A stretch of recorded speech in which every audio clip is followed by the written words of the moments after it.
Dr. Watson, would you kindly close the door behind you so that we can limit the price of your carelessness to merely hours of work rather than days? My apologies, Mr. Holmes. I found myself rather taken aback. I saw tidier houses in war-torn Afghanistan. Are those my surgical needles? I ran out of tacks and the matter required immediate attention. Was that my supper? Plainly not, for I was the one who ate it. I set it aside for this evening. And for that I am grateful. Is that my bed? Watson, since you've proven yourself a master of observation, might I ask you to apply your skills to a more pertinent question? Namely, the whereabouts of today's newspapers. They are the key to everything. The newsboy is usually reliable.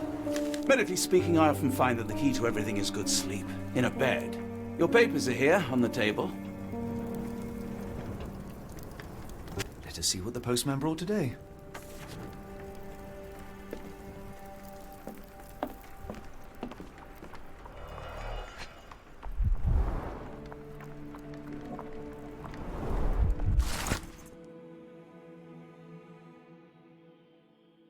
Local gossip, all of it uninteresting.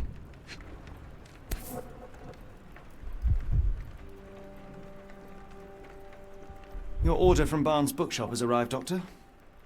Barnes insists on delivering the books to our door, even though we could easily walk to his shop. That's good service. Another letter from Werner. I never reply, but they keep coming.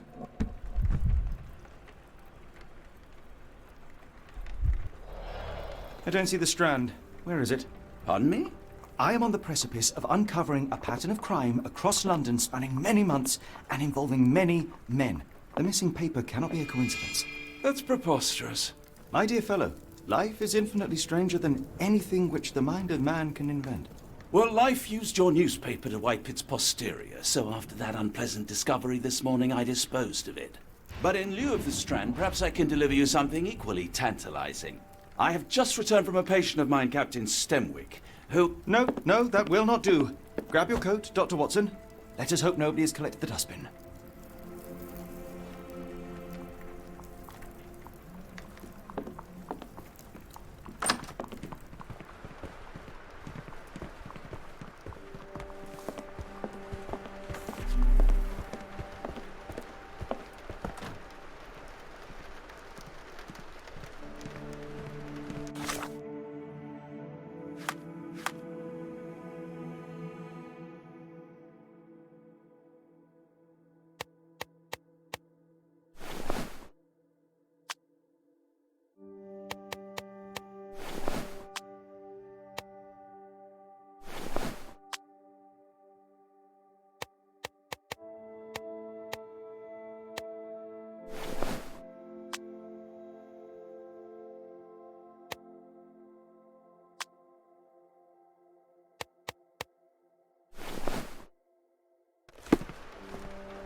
The dustbin is yours for the digging, Mr. Holmes.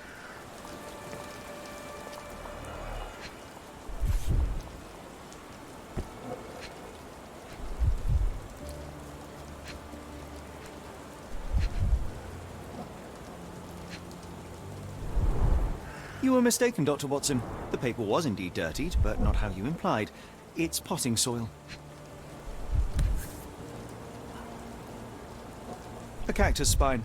If it gets in your skin, it's awfully tricky to remove, and when laced with poison, the perfect assassination tool. See, Watson? The conspiracy is real. Someone tried to poison me. Poison? You? That's madness. Get the Strand! Get your copy of the Strand here! Sorry, Mr. Holmes. I just sold my last paper. Blast. Then why are you still here? Boss pays by the hour. No sense in returning early. You're a bright child. I presume you see everything that goes on around here? Nothing gets past me, mister. Then tell me, did you notice anyone suspicious at my door this morning? Like the man with your newspaper? Precisely. What do you know? I know the value of a shilling. Dr. Watson, Cool, now I can take the day off. did you see what he was up to? Nah, not really. I saw him approaching your house, but I had a customer. Then there's a loud bang. I ducked down. Not because I was scared, because I wasn't. I had to protect the merchandise, and all I could see was him kneeling at your door. Which way did he go? Not sure. I was distracted by customers. Sorry. Can you describe the man you saw? He was carrying a lot of books. Up to his chin they were. Never heard of a well-read assassin. Looks can deceive. Hence the appeal of disguises. All right. You earned your shilling. That'll be all. Thanks, Mr. Holmes. Maybe I could be your eyes and ears, if you have more shillings.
Come now, Mr. Holmes. Murder? Yes, the Barnes has Strand. his quirks, Get but your he copy also of the has his Strand here. scruples. Not every pawn knows it's part of a game. Get the Strand. Get your copy of the Strand here.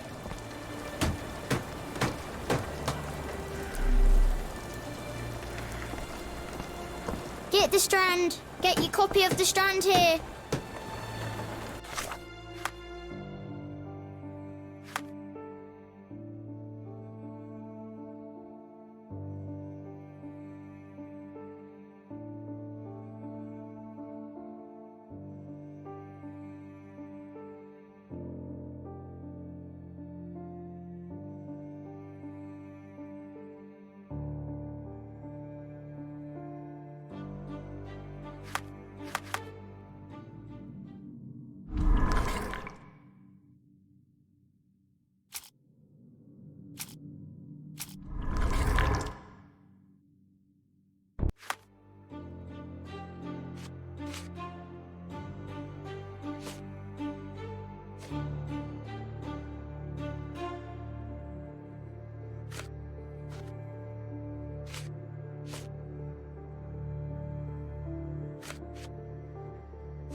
Is this familiar to you? I'm really sorry, but I can't help you. Try asking someone else.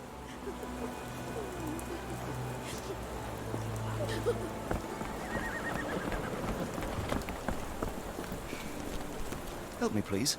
It's a shame, but I can't help you.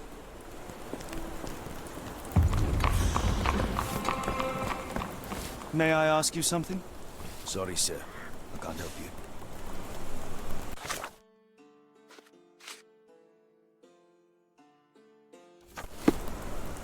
Could you help me? Sorry, sir. Can't help you.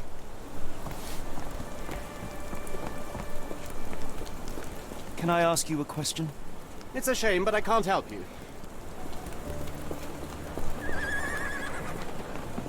May I ask you something? I wish I could help you, but I don't know.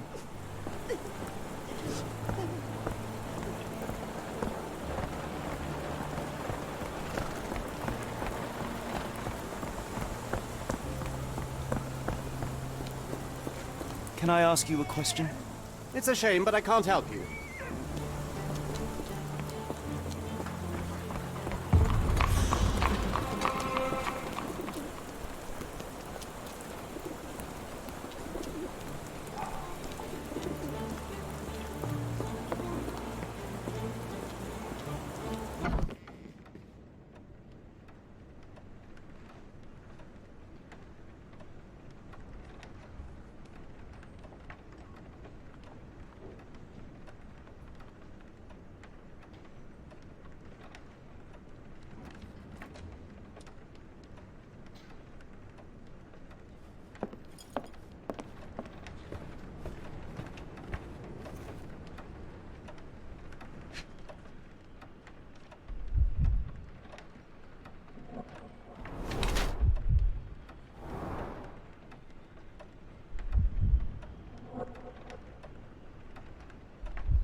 Mr. Barnes? A word.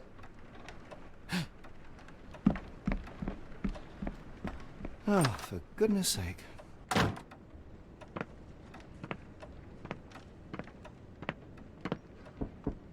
Who goes there? Sherlock Holmes. Now will you please... Mr. Holmes. Golly, I did not see you coming. Would you care to answer some questions for me? Well, I wish I could, but I am deep in the weeds with work. How about we reschedule in a month or two? Come now, Mr. Barnes. It will only take a moment. Really deep in the weeds with important things. Well, help yourself to any book. Just take it and pay later. I trust you, Mr. Holmes. Barnes doesn't seem like himself. Why is he acting this way? You're asking the right questions, Doctor. Let's find a way to coax him out.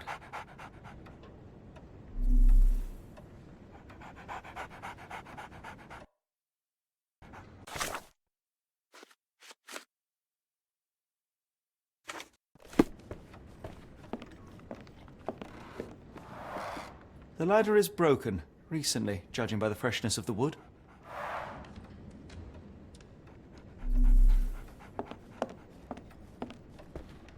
So, Barnes has a dog now.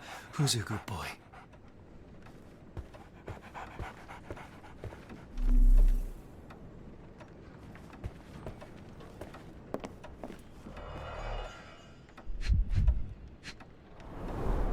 Basics of cryptoanalysis, cryptography in Egypt. It appears Barnes has an interesting hobby.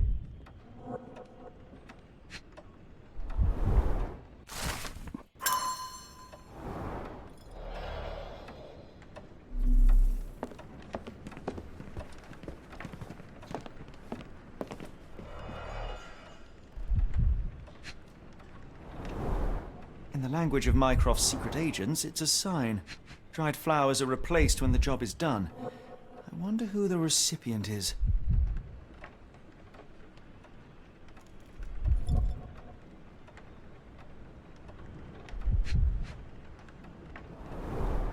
An improvised stand, but it does make the flowers more visible. The finest view London has to offer.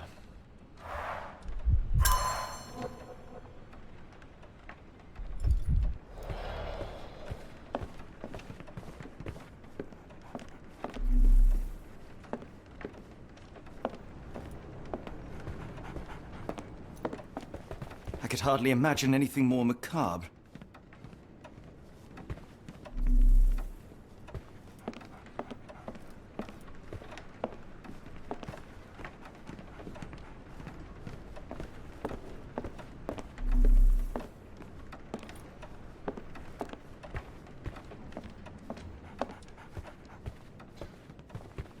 Apologies, but I can't hear you. Please come back later.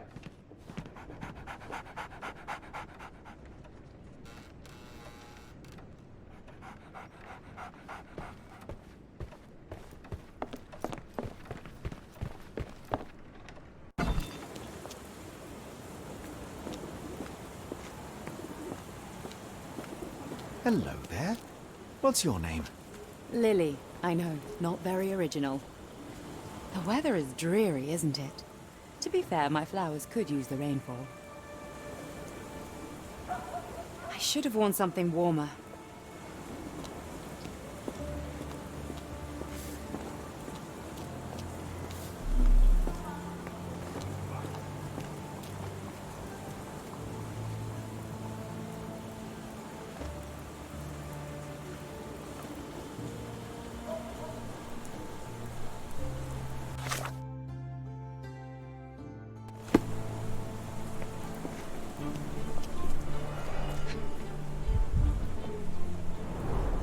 Encouraging people to stop and smell the roses? Our national emblem. God save the Queen. Familiar spine? Is this what I found in my dustbin?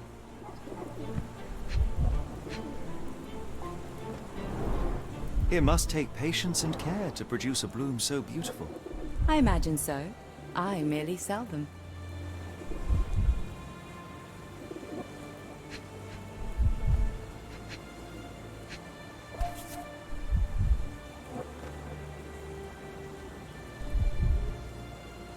The pot is damaged. The blow was severe, but softened by something.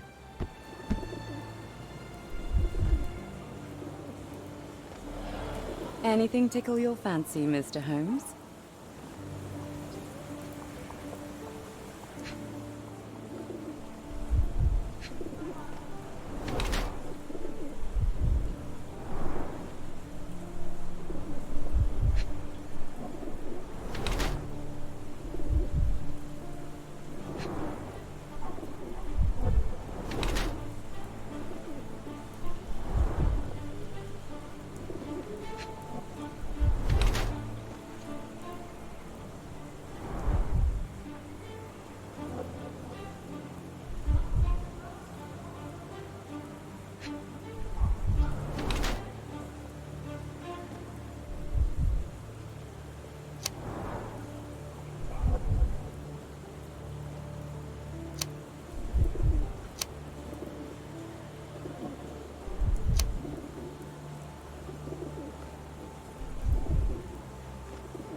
My condolences, Mrs. Fleming. Mr. Holmes? Your husband's death. You're clearly still in mourning. Oh, no. I loved him more than anything, of course, but that was some time ago now. Life goes on. A lesson we all learn, one way or another.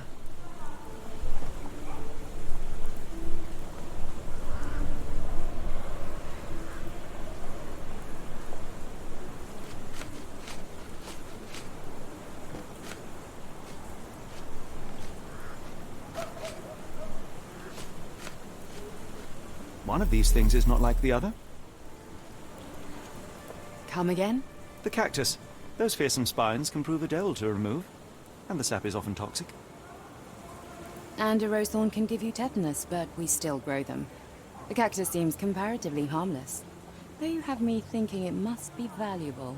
I was under the impression that you knew its price already. Your guess is as good as mine. The first time I saw this cactus was when I came back from my break.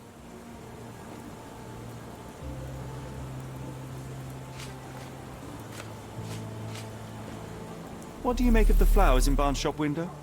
Well, they could use a bit of water. Do they mean anything to you? Mean anything how? I'm not sure I follow, Mr. Holmes. Why do you think they're there? Are you suggesting the flowers are for me? It seems likely, does it not? Oh, I hope you're right. Are you familiar with Mr. Barnes? Yes. No, not really. Well, in a way. What on earth does that mean? I know who he is, of course, but we haven't shared much more than a look. A look? Yes. Each morning I go for a walk in the park with my dog, and most days I spot Mr. Barnes there with his new puppy, so we see each other. Actually, we once met briefly while our dogs played. He was quiet and seemed unsteady as he approached, but since then, we've never spoken. I often see him staring through the shop window. Sometimes I wonder what he thinks about that would etch such longing onto his face.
I think perhaps I have been chasing shadows.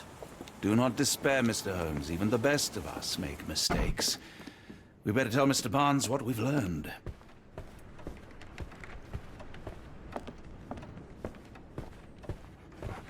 Mr. Barnes, I know what you did, and I know why you did it.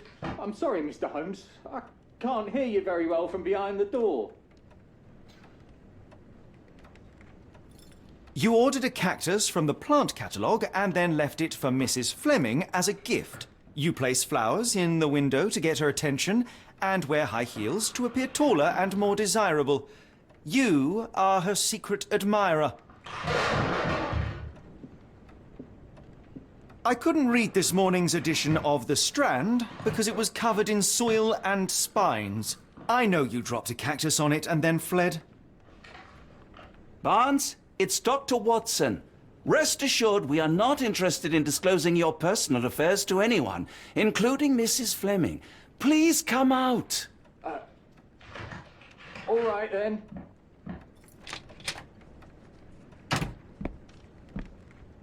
So, you know what happened then? I was on my way back from the post office, having picked up the cactus and some books. It was quite an awkward package, heavy too, and when I got to your door, I dropped the cactus in your paper. Forgive me. I needed that paper to prove a theory and prevent a crime. Your actions were rather disruptive. Your clumsiness carrying the post is matched only by the clumsiness of your romantic gesture. Oh, it's true. I am useless with this sort of thing. I'm not even sure if Mrs. Fleming noticed.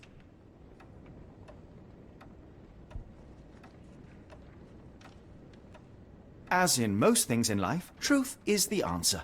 Cease with the obtruse signals and anonymous gifts, and simply talk to the woman. What is the worst that can happen? She rejects you, and you are freed from this endless purgatory. That... Yes, you are correct, of course. I do have a slight tendency to overthink things. Thank you. So, at last, we return to the matter of the paper. I'm investigating a string of burglaries. Did you perhaps read of any before the edition was spoiled? I don't recall, but you're welcome to read our copy for yourself. You had an issue of The Strand here all along? Well, naturally. I am a bookseller. I have a subscription to every magazine and newspaper in London. So you ought to be familiar with the concept of burying the lead. Oh no, my apologies, Mr. Holmes. I'll make it up to you however I can. I am an expert on obscure languages and translation and Yes, okay. Just give me the paper.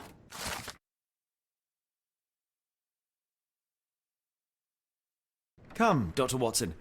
Let us put this matter behind us. Farewell, Mr. Barnes. I hope to hear good news about you and Mrs. Fleming.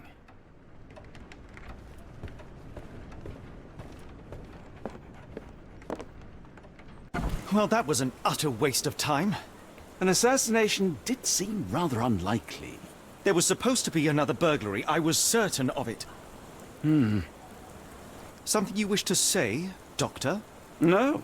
Well, only that you have a remarkable faculty for deduction and pattern recognition. And that perhaps, if ill-applied... I see things that are not there. Yes. It is London. There will always be burglaries. Doesn't have to mean anything. So it seems. Forgive me. Without something to occupy my mind, I turn into an entirely different animal. Which brings us back to my news from earlier. I think I have a case for you, a real one. Truly? Indeed. Though perhaps not as thrilling as your stories from Cordona. A patient of mine, Captain Stenwick, told me that his servant disappeared. I said I knew just the man to help. What do you say? Oh, Watson. Yes, I know it's not the most tantalizing mystery, nor the story to launch my writing career. But it's brilliant.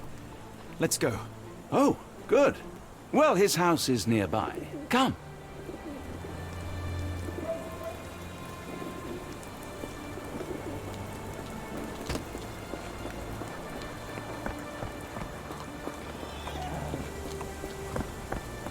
Not much further now.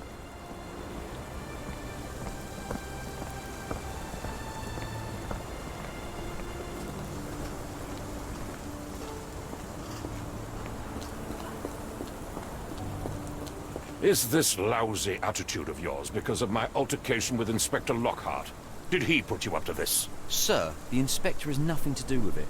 I'm telling you the same thing I tell anyone seeking a missing person. Good day, gentlemen. Forgive the intrusion. Captain Stenwick, this is my colleague Sherlock Holmes, the consulting detective I told you about. At last, a professional. This useless officer refuses to do anything about Kimmy here, my missing servant. What was your name again? I shall be certain to inform your superiors. Sergeant Ruffles. And it's my superiors who made this decision, sir.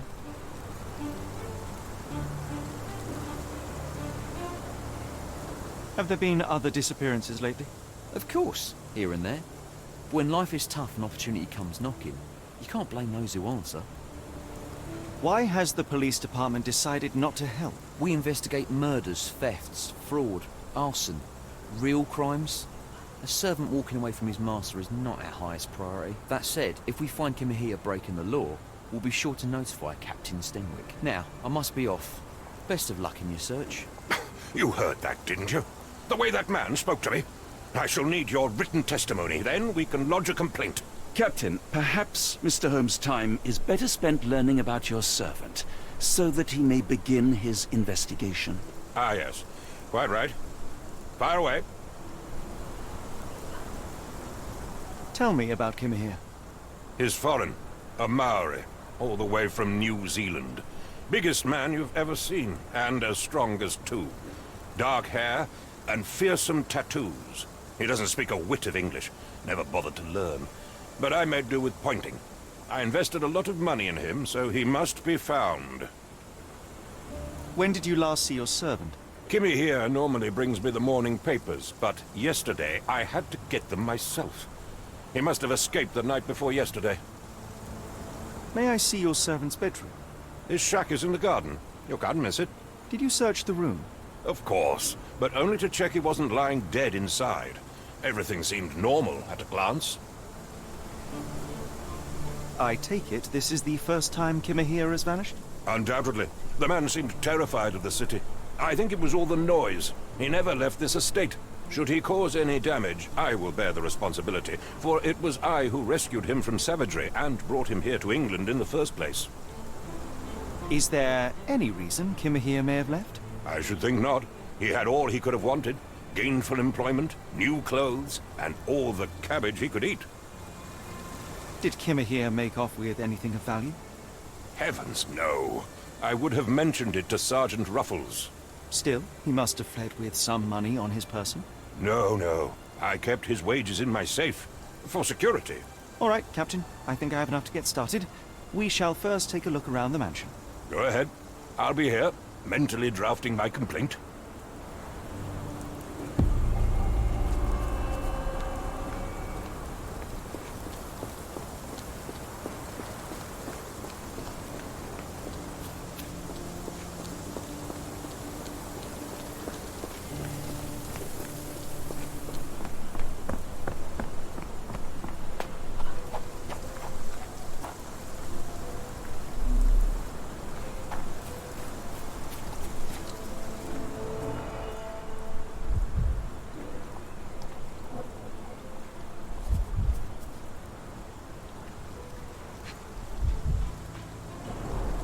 A shoe print, roughly size 11, with a worn-out sole. These are a workman's boots. Chewing tobacco.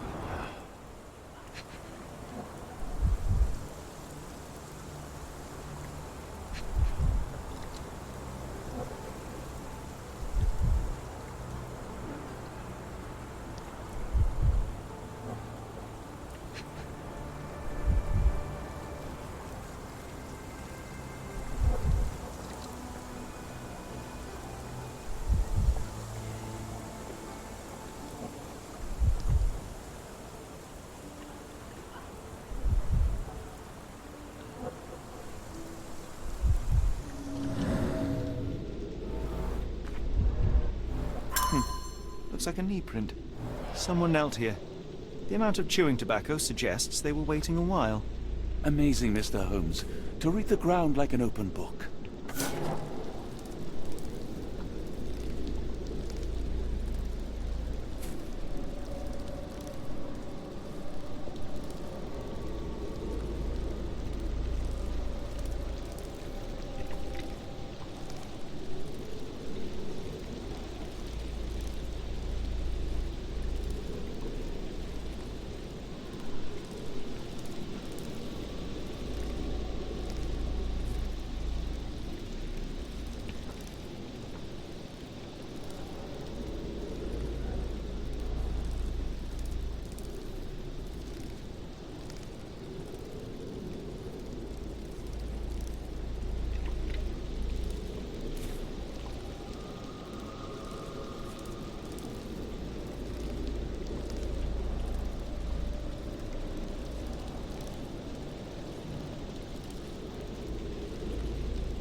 Could have left these tracks.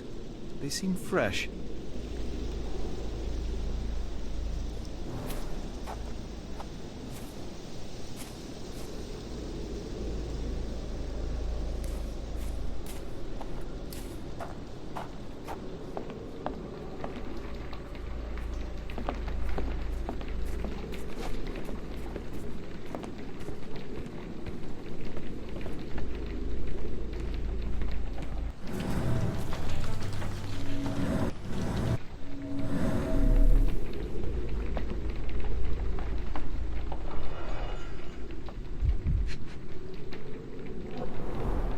Mutton chops, the remains of a meal.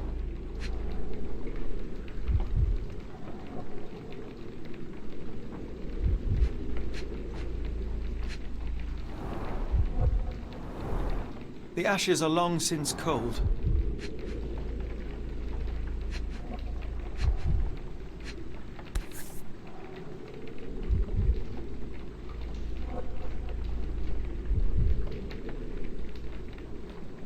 A heavy chemical odor.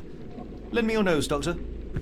Ah, I'll never forget that smell after my time in Afghanistan. That's an opioid, Mr. Holmes, a narcotic.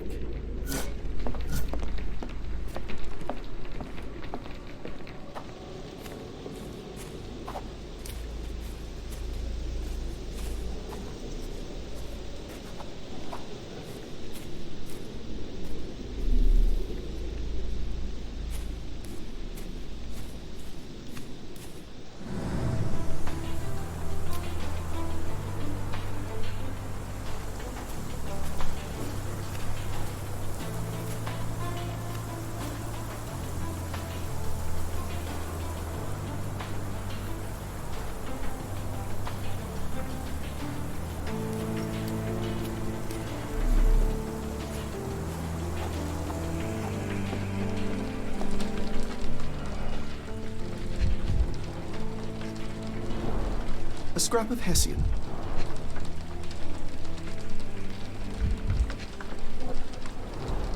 These were sturdy boxes. It would have required a serious blow to break them.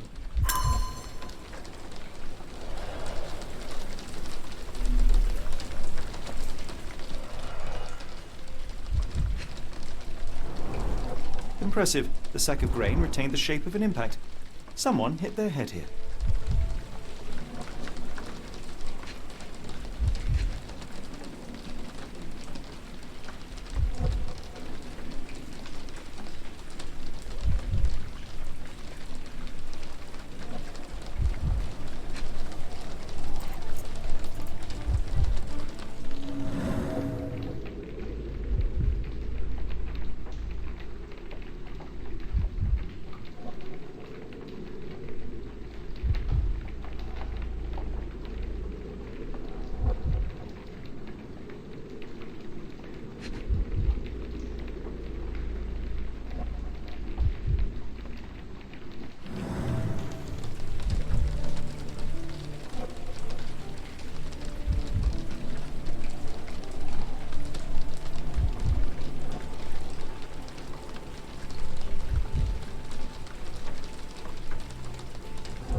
A small Navy spyglass.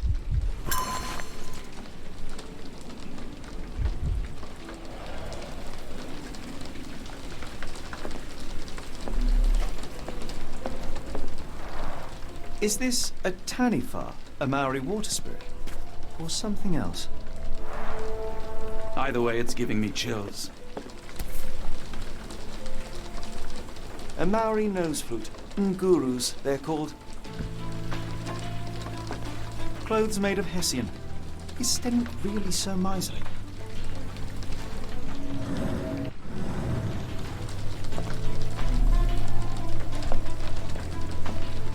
No air coming through it.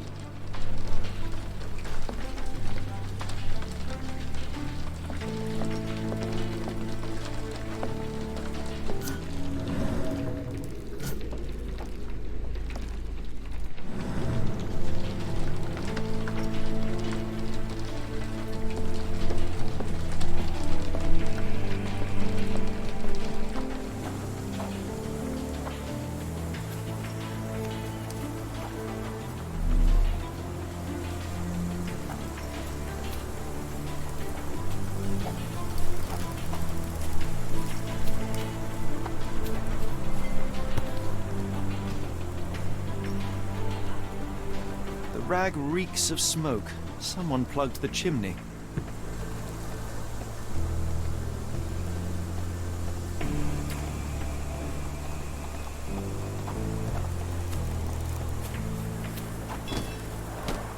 This lock is quite unusual. It appears that the key should be bent to the right.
The door to your garden has an interesting lock. Yes, I have uncommon locks on every door of my mansion.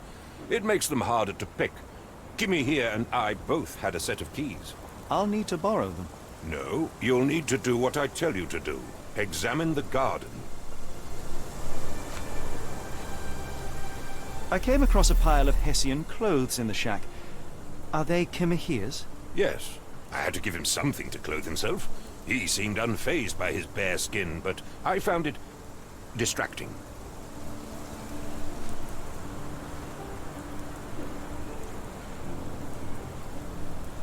Is this spyglass familiar? I don't recognize it. Could it be Kimahir's, perhaps? I doubt it.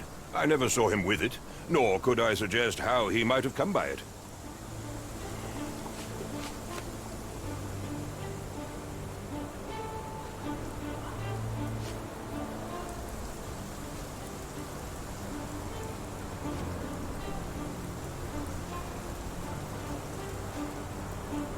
Has Kimahir ever indulged in tobacco? No, the man doesn't even drink. Are you certain? I found chewing tobacco in the garden. I controlled Kimahir's expenses since he struggled with the currency. I would have known if he used tobacco. Where on earth are you going with this? Do you happen to know Kimahir's shoe size? I wouldn't have the foggiest. But I'm sure it was enormous. Not that it matters. He spent his life barefoot. Despite my best efforts, he simply did not take to shoes.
Someone moved a cart to this spot and then took it elsewhere. Can't see it anywhere in the garden.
Surveilling from afar, the intruder waited for a window of opportunity. When Kimahir went to sleep, the man crept up to the shack and slipped narcotics down the chimney pipe, then blocked it with a cloth. Kimahir inhaled the sedative and fell into a deep sleep. The intruder tried to move him, but the man was heavier than expected. The intruder fell on the sack and dropped his spyglass. In order to transport the servant, he had to use the cart. The final challenge was opening the garden door. Luckily for our intruder, Kimahir had the key in his shack. Remarkable. It makes total sense.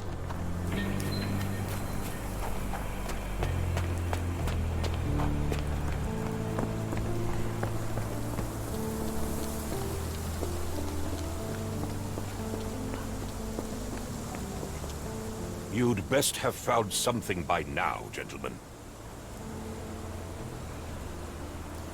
I fear that someone may have spied upon Kimahir. Likely the owner of the spyglass I found earlier. It appears they were watching for some time, as there was an impressive amount of chewing tobacco on the ground. And your point?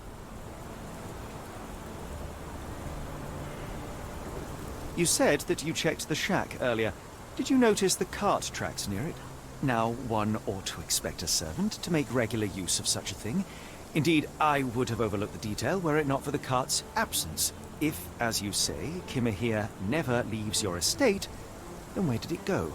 I expect answers from you, Mr. Holmes, not questions. I found the residue of narcotics in Kimahir's brazier. There are several explanations, perhaps your servant's recreational interest, or an attempt at poisoning. Cut to the chase, Mr. Holmes. I won't keep you in suspense any longer, Captain. Kimahir was abducted by the owner of the spyglass. When your servant fell asleep, he slipped a narcotic into Kimahir's brazier to make him sleep even more soundly. In order to carry a man as large as Kimahir, the intruder stole the cart and rolled him right out of your garden. Now, hold on. All this simply to tell me what I already know. Why haven't you found him yet? I only arrived a moment ago. It is, frankly, incredible that I have already deduced so much. Every second you dawdle here, waiting for me to stroke your ego, is another second wasted. I'm not interested in the how, the why, or the who. I am only interested in recovering my investment. Spare me the claptrap, boy, and go and fetch my servant.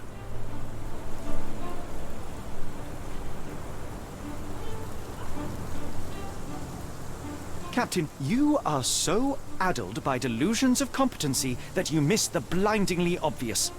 Without the assistance of others, you are utterly incapable. Kimahir endured your nonsense far longer than I will. The point is, Captain, we're telling you this for a reason. The intruder fled through the garden door, and we need a key to follow his trail. Well, then you should have led with that. Here you go. I hope you'll return soon with good news. And in the meantime, please teach your companion the art of brevity.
Wheels picked up grass along the way. Kimahir's cart, I gather.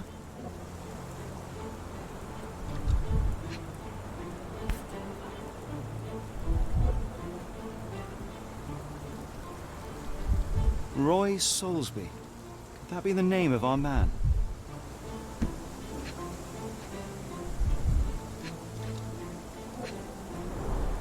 Sturdy rope, professionally tied in a Portuguese bowline. This knot is often used by sailors to create a bosun's chair.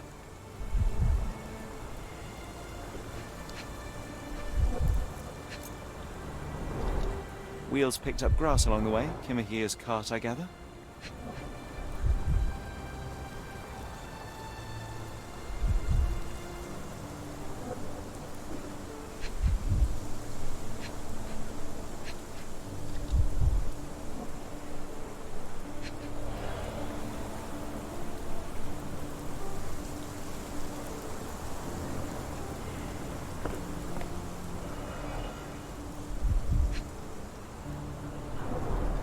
Wheels picked up grass along the way. Kimahir's cart, I gather.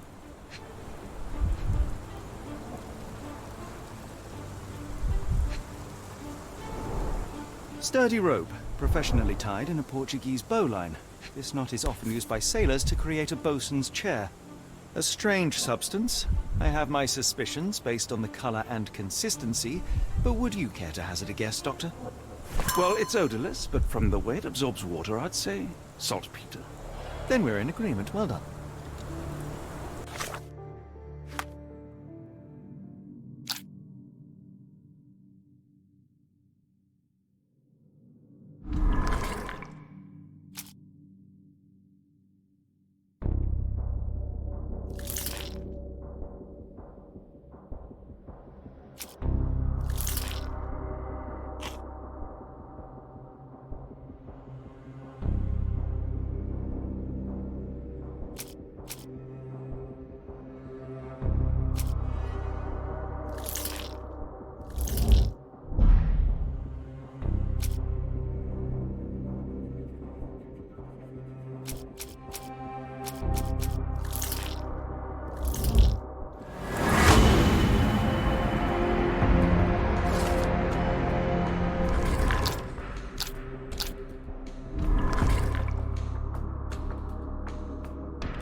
The strand proved not so useless after all. The saltpeter accident. Doctor, do you recall? The Port of London, of course. The footwear, the spyglass. Indeed. We shall need to take a cab there.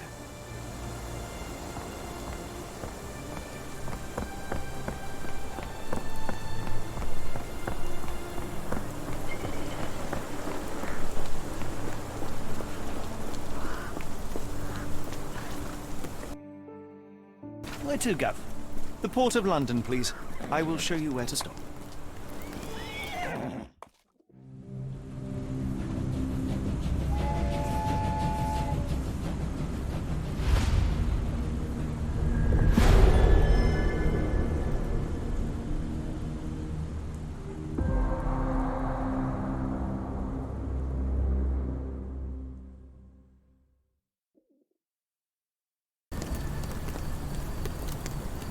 Mr. Holmes, what a compelling mystery we have stumbled upon. Perhaps I have the premise of my next novel. One kidnapping does not a story make. Stop! A black cat crossed before us. It's a bad omen. I did not take you for the superstitious type, Doctor. Such things are mere fantasies, tricks of a feeble mind. One imagines a physician would keep a surer footing in reality. Perhaps. Before the war, my time abroad was difficult. Once, I came across an Afghan, bleeding, who I could not save. He pressed a rosary into my hand. A gift, he said, so as to gain God's favor. After that... Dr. Watson? Yes, well, I shan't get into details, but sometime later I found myself lost in the desert. Dehydration set in, and things grew ever more dire. The man's words came to me. I said a prayer and placed the rosary on a rock. A gift to gain God's favor. And you were rescued? Yes. A detachment of British soldiers found me. To whom I'm grateful. Without their diligence, you would not be standing here and I would not have this case. I'm sure you have another explanation prepared, Mr. Holmes, but I think I shall cling to the occasional superstition all the same. To each his own, Dr. Watson. So long as it does not interfere with my methods, do it. We must press on, cat or no cat. The question remains, why abduct Kimmer here?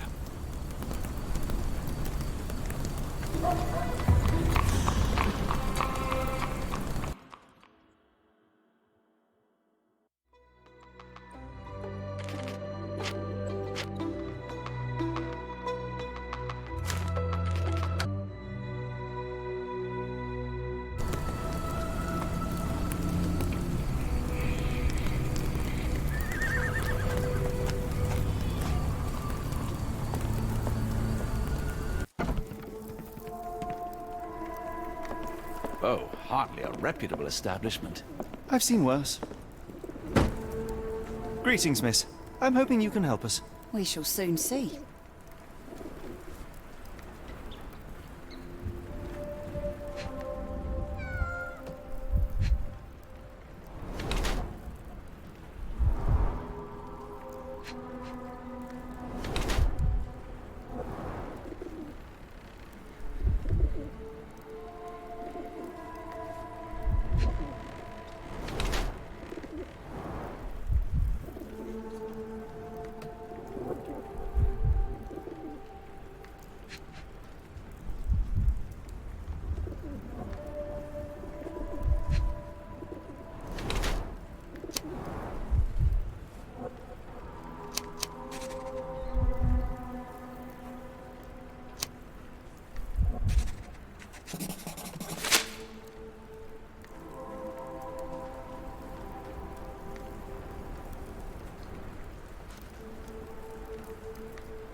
Are you familiar with a Roy Soulsby?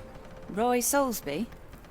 I know the name, but he's not one of my regulars. My guess is that he works somewhere around here. My colleague and I are seeking a burly man, above average height, with workman's boots. Half my customers, then. Your description hardly narrows things down. We must go. Oh, no. No chance of a pint, then.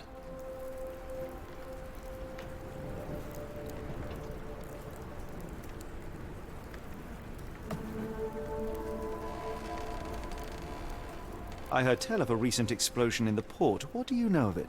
Ah, yes. Something exploded in a ship's cargo hold. Caused a terrible blaze. The sky was red with smoke till morning. Where precisely did it occur? The ship sank near the third pier, next to the dockyard. Miss, what if I told you that you are in the family way? No, really? Oh, thank you, sir. How would I, a simple woman, have ever known without your help? You must be a doctor. In a manner of speaking. He's not. He merely has the ego of one. I apologize, miss. Mr. Holmes is fond of his observations, but I am the doctor here, not him. Do you need any help? I'm fine, thank you. I would rather not discuss my condition, nor let word of it spread.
Not in the mood, mate. Shoo! Pardon me, sir. I am looking for Roy... Not again. Yes, I'm Roy, but I can't help you find your uncle or whoever you've lost. Now, what makes you think I would inquire about missing people? You are the fourth person to ask this week. Just because I work at the port doesn't mean I keep track of everyone who comes here.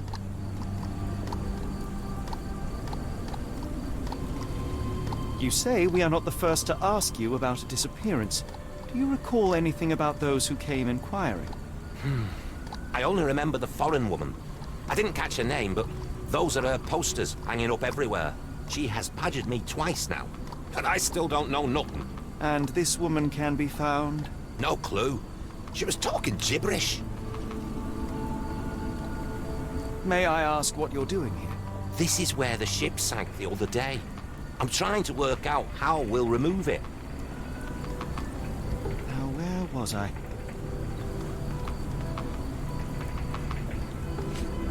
Have you seen this before?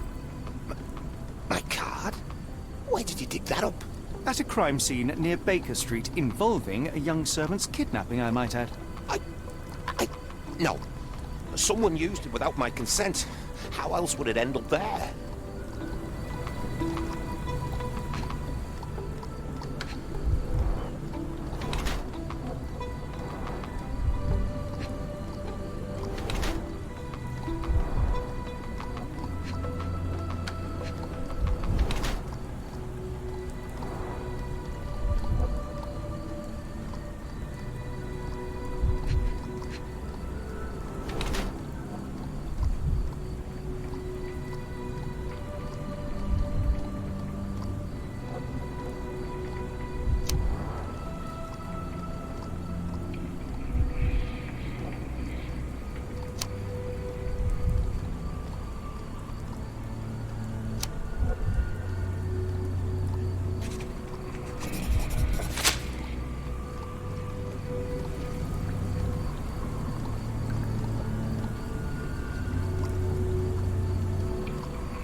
We must go. Oh.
Hello, lad. Is this where I may find Dea? You read the poster? Yes? You know where my brother Girves is? Sadly, no. Well, not yet. Where did you last see Girves? He worked at a, warehouse. This man, Roy Solby, gave him the job. He paid him a net A necklace. Do you still have the necklace that Soulsby gave to Girves? Girves left it near the, shrine. I tried to sell it to buy Amma medicine, but no one wanted to buy. How would you describe this Soulsby? He was big and strong. He had a big scary eye. Scary, you say? Yes, like it was made of metal. I want to speak to Dea. Is she around? Amma, my mother, she got sick after the fire. Big red smoke. She couldn't breathe, so I took her to the doctor. Now I am in charge. Don't go anywhere.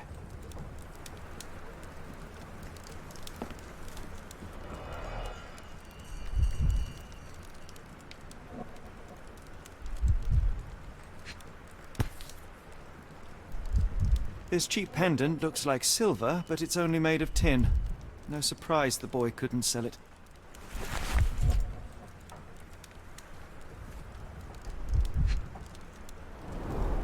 I miss Girves.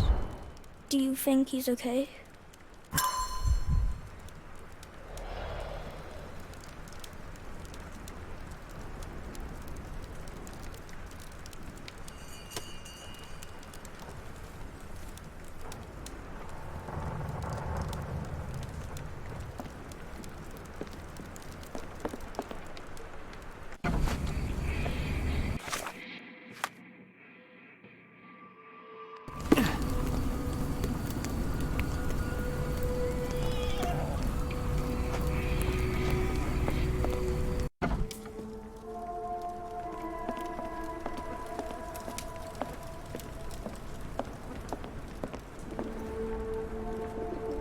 Have you ever heard of a man with a metallic eye? I've seen him even. Dirty Summers is the name. A nasty lout, with a silver ball in place of a missing eye. I shudder to ask, but where does one find a Dirty Summers? He likely signed on with a ship. I am not one to spy on others, let alone him. I see. My advice, keep away from him. We must go. Oh, no. No chance of a pint, then.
What are you gawping at? Mr. Soulsby, you know more than you're letting on. What makes you say that?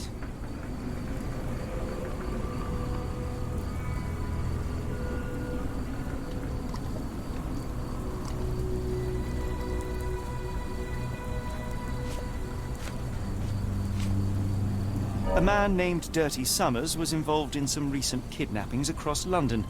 He used your name as a cover for his deeds. What? Really? That doesn't mean I'm involved, though.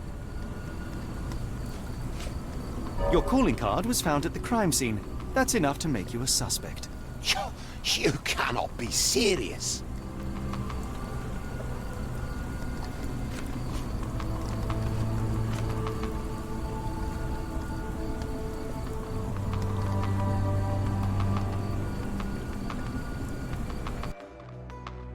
It's true. And that's before mentioning your gold watch. It's brand new and awfully expensive for a customs officer. Clearly you have found yourself another source of income. I'm sure Scotland Yard will be delighted to investigate further. All right, stop. Look, it's not as it seems. I did not partake in the kidnappings. I'm all ears, Mr. Soulsby. Yes, I know Summers. He paid me to turn a blind eye to his business in the warehouse area. Just that. On my word. You did not tell me which warehouse he used? I do not recall. But I used red paint to mark unsupervised warehouses. Ought to be one of them. What else can you say of Summers? He's a regular at the Cursed Mermaid. Goes there with his crew almost every evening. What for? I don't know. I assumed just for a drink.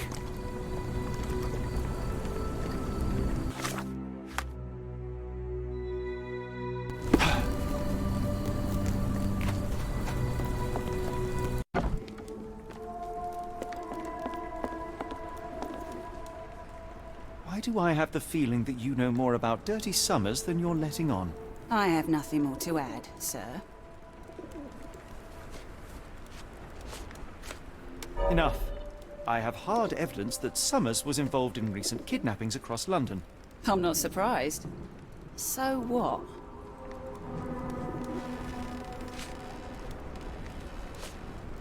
A customs officer, Roy Soulsby, testified that Summers was a regular here. You must know something about his business. All I know is his drinks order. If the lives of the missing do not concern you, then I would urge you to think about your unborn child. Are you threatening me?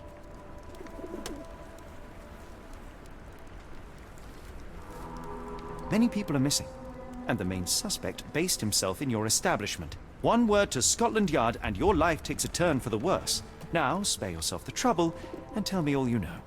Okay. Summers hired my private room. I think he used it to recruit people, but I haven't seen him in a few days. He paid me cash, so I paid him no attention. Nor did I touch anything inside. Here's the key, go and do what you will. Just leave me out of it.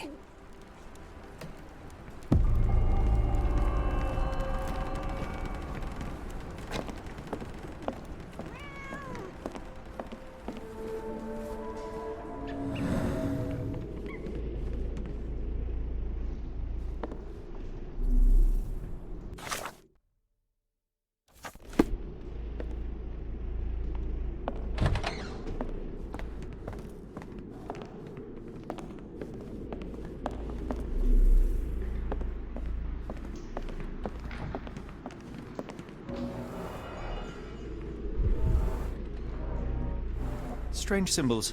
I don't recognize them. 5 shillings. That won't go far.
What did you see of Summers' work here? He was recruiting people? It was like the whole world came through my door. People of all creeds and colours, but always strong, always tall. They seem like workers or journeymen. Beyond that, there's not much more to tell. I took his money and let him be. And this lasted how long? Several weeks, I wager.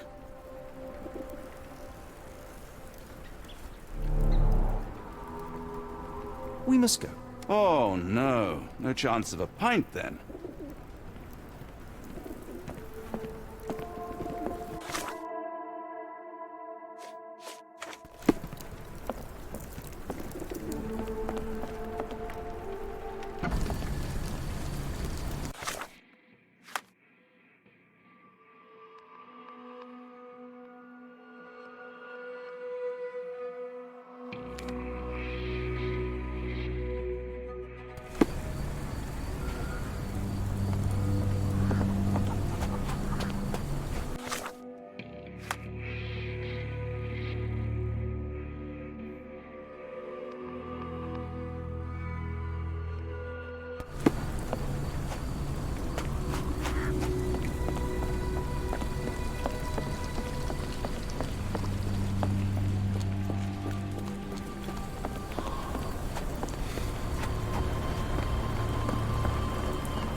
Really, Holmes, this ought to be beneath you.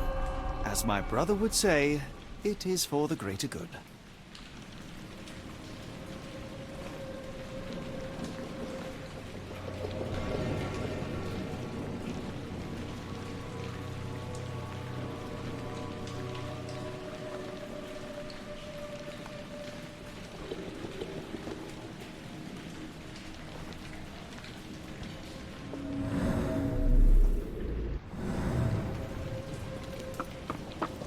Layers of rust will prevent any movement.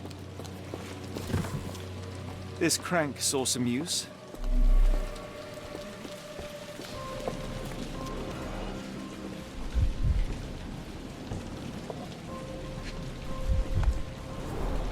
Good quality, but torn in many spots.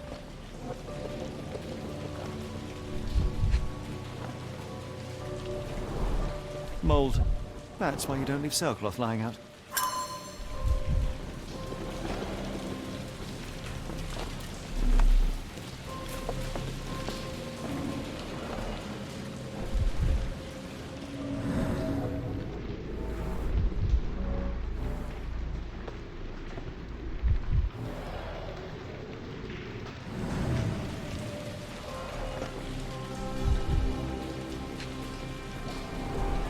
The scratches are fresh, left by something metallic.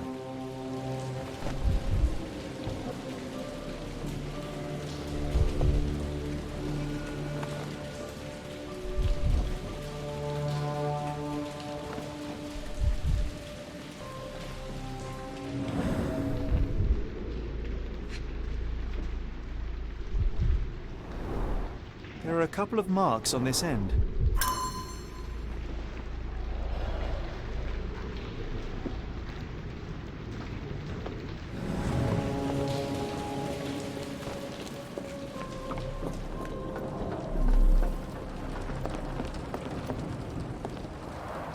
It's stuck.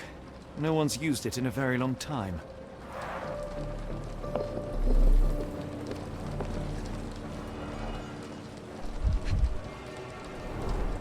Well oiled and well maintained. Fit for a crank.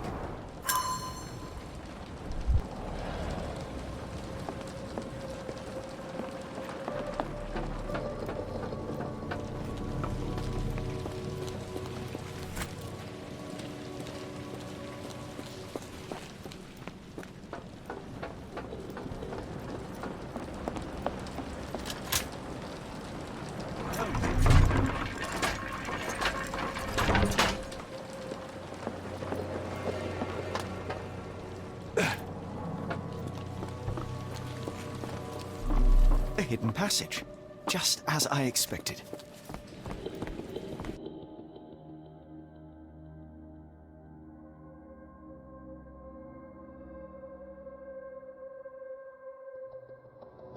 Wait here, Watson, and keep an eye on the doors. I'll scout the premises. Will do. Be careful down there.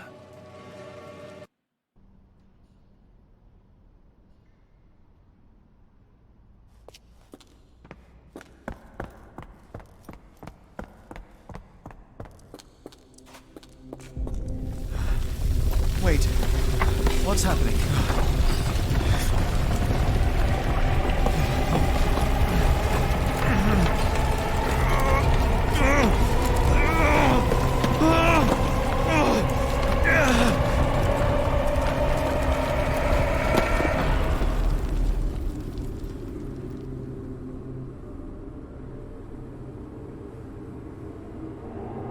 What is this place? Where am I?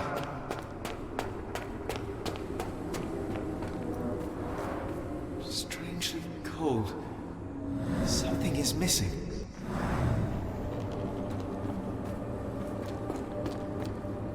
This cannot have been under the port of London all along. The only way forward is the abyss. The only way forward is the abyss.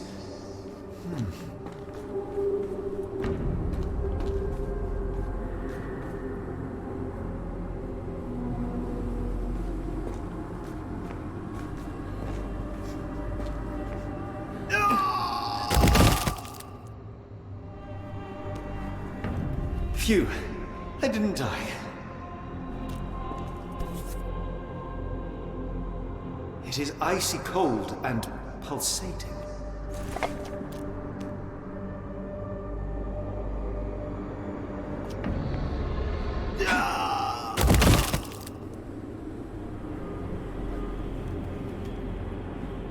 My heart, be calm.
I am somewhere else.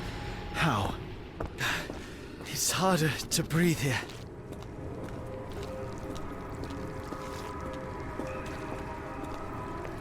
What is that?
It stares right through me.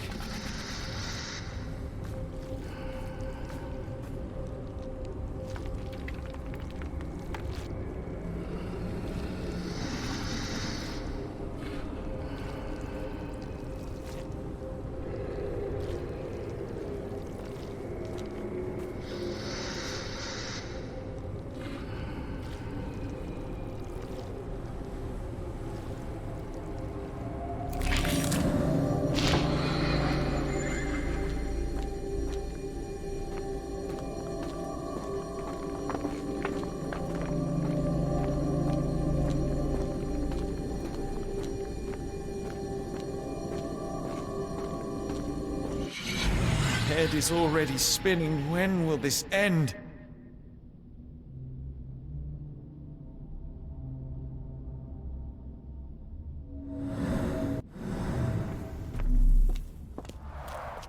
There are 2 recesses.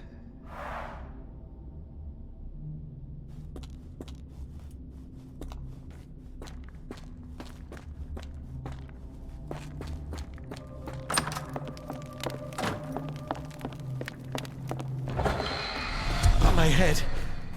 What just happened?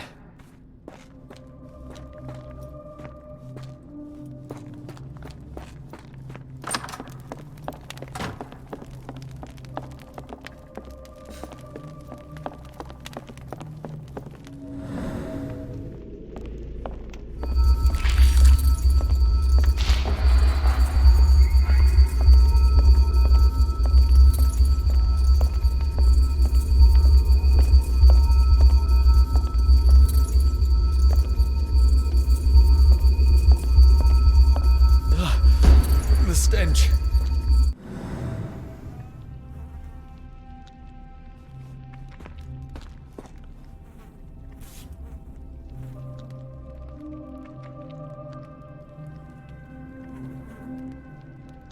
A strange stone. It almost feels alive.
Oh, that is truly revolting.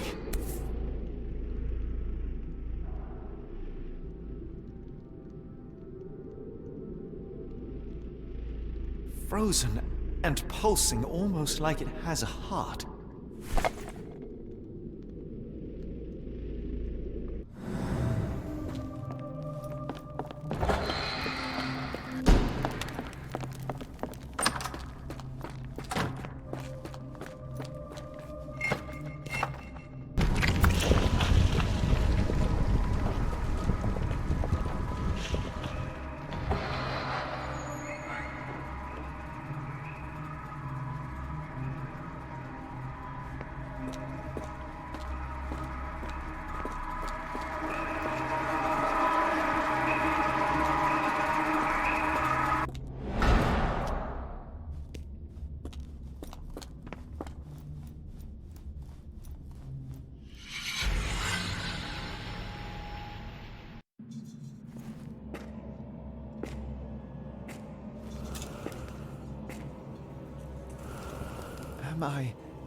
Did I get out?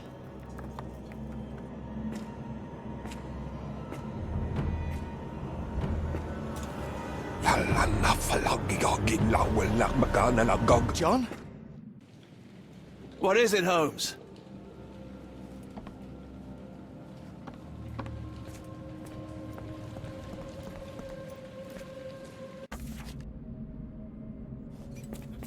Watson? Holmes, where are you?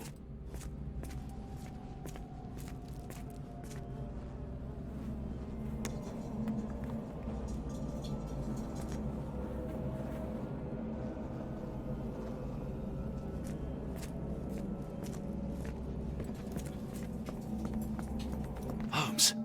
Holmes. Are you all right? Fine. Watson, I'm fine, thank you for asking. Fine? By Jove, you should have heard the way you called out my name. It was just a game of shadows.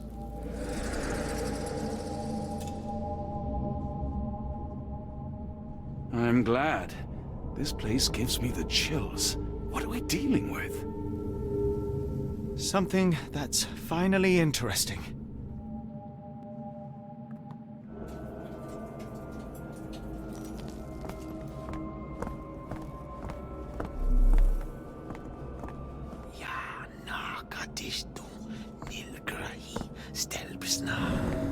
Did you hear that, Watson? I hear you.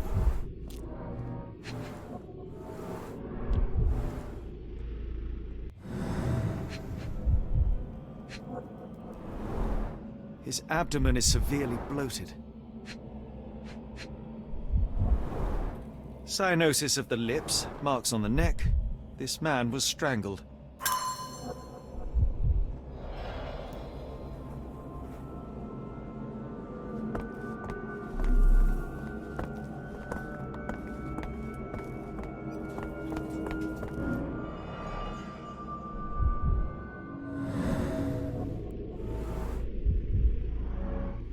Someone used mud to draw a cross in a rectangle. Fine rope work, cut by a finer blade.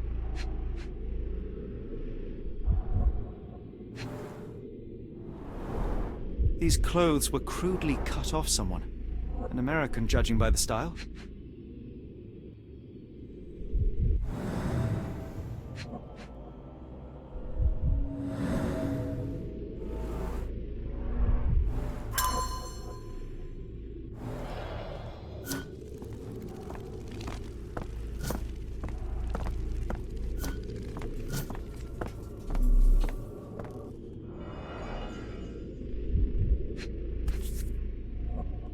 An American passport.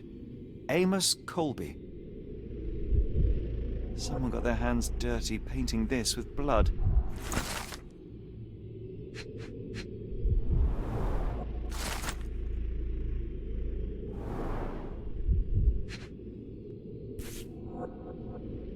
I've never seen a pattern like this before. Old blood stains.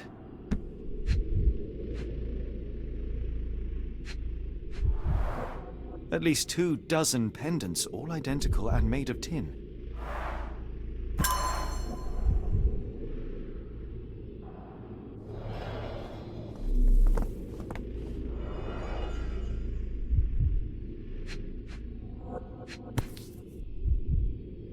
This box contained a narcotic substance, much like the one in Kimihia's brazier. Black Edelweiss Institute, established 17-something.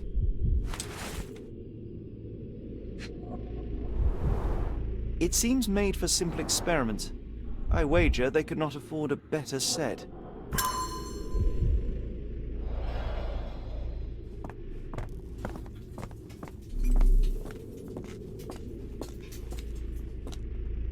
Oh, potent. This sensor has more narcotic residues.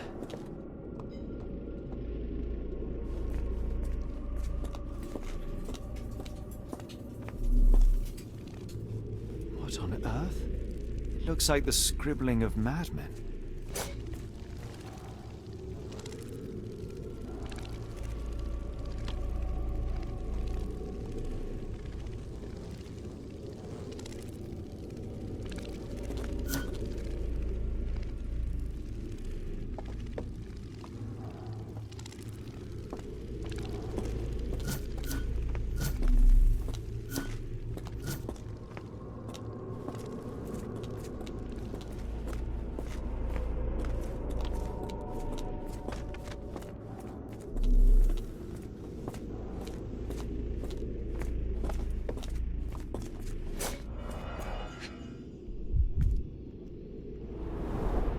these clothes are missing buttons. They were forcefully removed.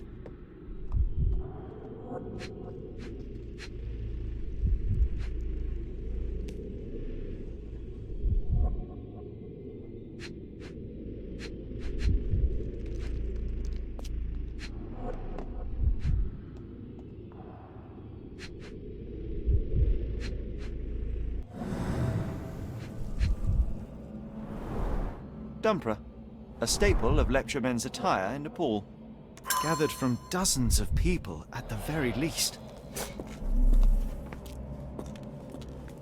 I must have seen this one before. That explains my hallucinations.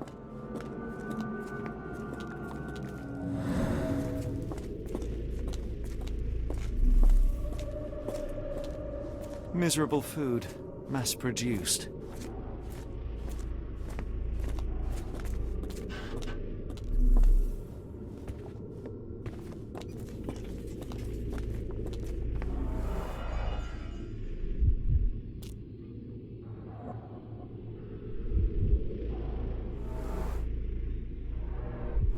Deep scratches left in a frenzy.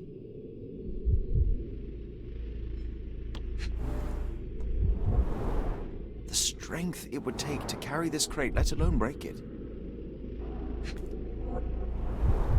A small bloodstain, but not serious.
people were brought to this place.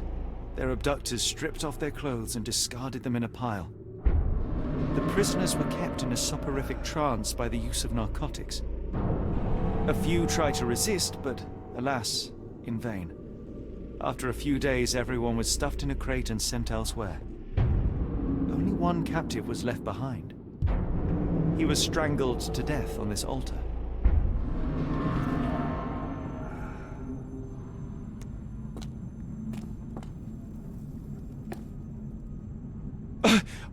What the hell is happening, Holmes? Calm yourself.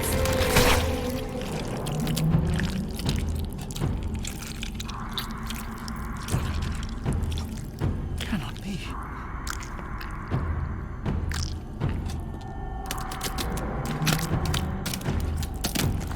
What is it?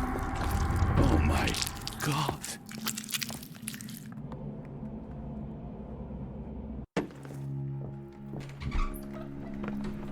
Please tell me we found all we needed to, Holmes. I think we found a bit more than that. Yet we have no clue as to where those people have been taken. And that's where you're wrong, Watson. We have more than enough. I just need to connect the dots. How about you pack your suitcase in the meantime, my dear fellow? Just in case.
Dr. Watson, how does a trip to Switzerland sound to you? It sounds unexpected. What makes you think we should head there?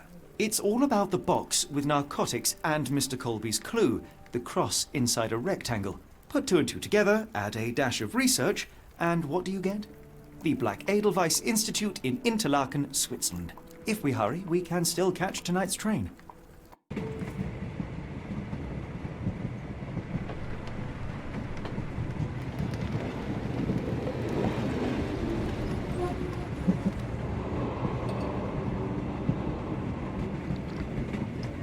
As grateful as I have been for your company, Dr. Watson, I'm afraid you shall have to investigate Edelweiss alone. Hello? Mr. Holmes, I fear you overestimate my abilities. Nonsense. You are a military man, a bastion of British courage. I'm no such thing. As a doctor, I avoided most combat, save for one dreadful day. My troop was ambushed in a village, with innocents caught in the crossfire. Too many to help. The man with the rosary. He was one of them? A translator, yes. We were trapped. 6 soldiers and myself. I thought it was the end. But Lieutenant Paget refused to go quietly. The men prepared for a final stand. I rose to follow, but Paget shook his head. He told me to run. That I had other men to save. They charged, and I fled through the rear. So you see, Mr. Holmes, I am a coward. The logic seems inescapable. Yes. You, a surgeon by trade, would have been perfectly useless in that conflict. What? No. And how many men have you helped since? Ailments eased, troubles tended? No more than a handful. Truth be told, I've become somewhat of a recluse. How many people could you help with 30 years ahead of you? Dozens? Hundreds? Paget was correct. You can cease your self-recrimination. Holmes, I don't know what to say. I would start with, I am Dr. John Watson, may I look around?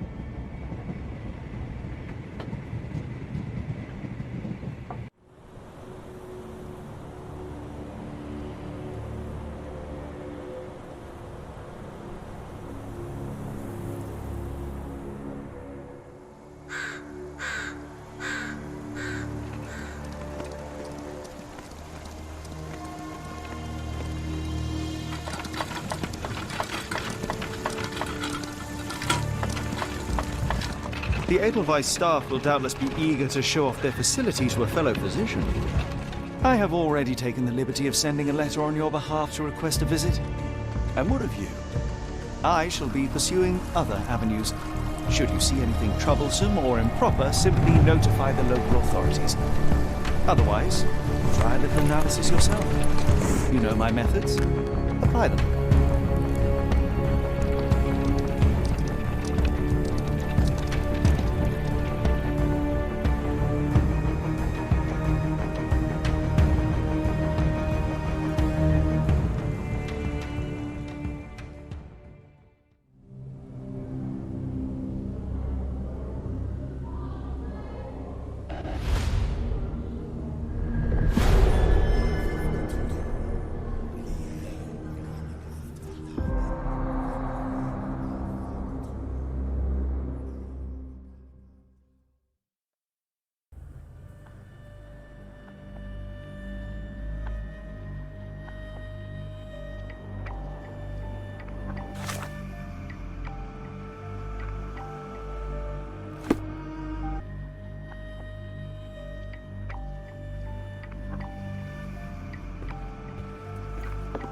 Salutations, madam. I am Dr. John Watson.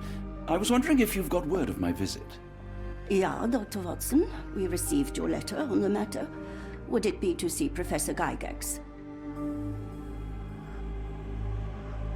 At their earliest convenience, yes. I shall try not to take up too much of their valuable time. Wait here, bitte. Mr. and Mrs. Bronson, your girl has made remarkable progress. See? Take a look for yourself. My apologies for keeping you waiting, Dr. Watson. Surely you understand how medical work can make one lose track of time. Do not be sorry, Professor. I too know the importance of closely attending to patients.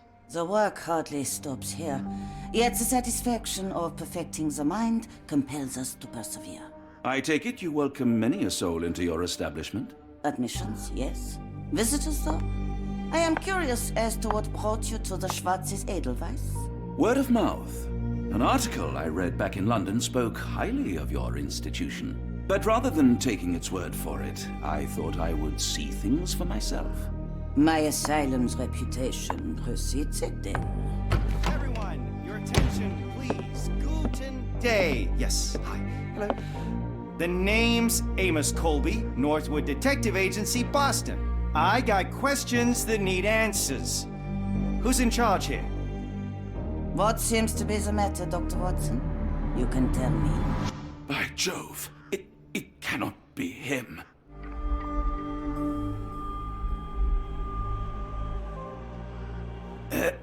Right. Yes, I was surprised because that man is a celebrity. Yes, that's it. Very famous, Mr. Colby. I couldn't believe my eyes. No. In my line of work, it can't wait. The longer it takes If me you to wish get to the recuperate, truth, the Dr. more Watson, lives you are may placed avail in yourself harm's of the way. guest room. But I have so much more to discuss. Nurse, if you'd be so kind as to escort Dr. Watson to the guest room. Herr Colby, from Northwood Agency. How unexpected. I am Professor Gygax. I would be happy to answer your questions in the examination room. Look, Professor, unless you got any clues as to the whereabouts of...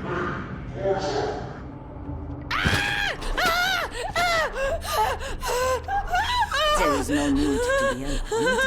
No one gets neglected in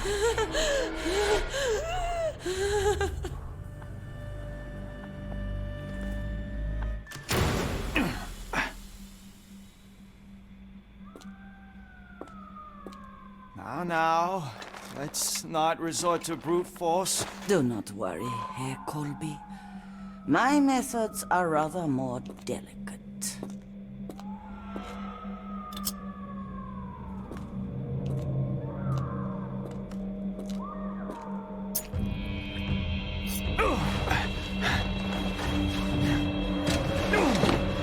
Search him thoroughly. Then take him to the holding chamber. We need to decide precisely what to do with our guest.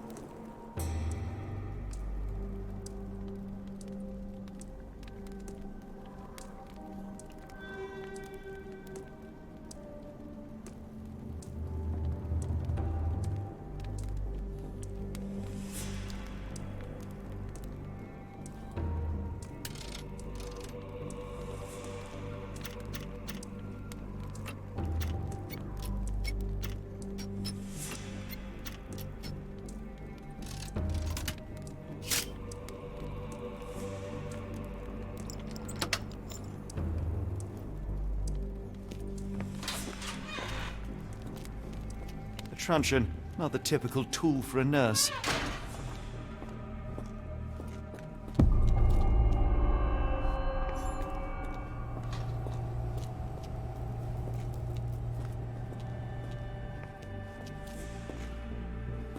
You there!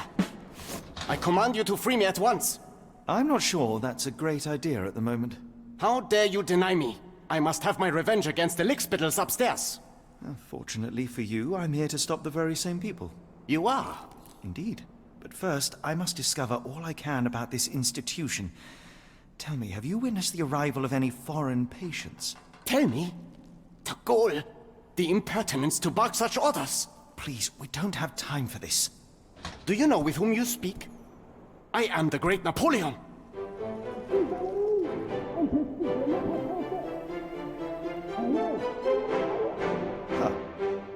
Napoleon Bonaparte? The one and only. Emperor of the French, first consul of the Republic, leader of La Grande Armée. Once I am free and have exacted my revenge against the guards who ridicule me, I shall rest happy in the arms of my beloved Josephine. Right. Well, I will leave you to your scheming, Emperor.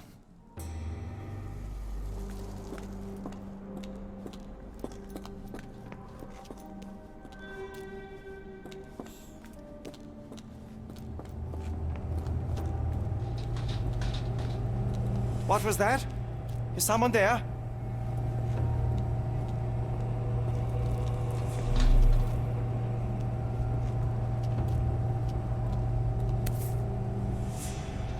Very sturdy.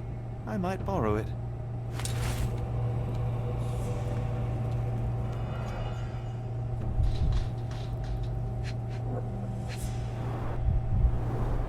Any chemist would envy the quality of this equipment.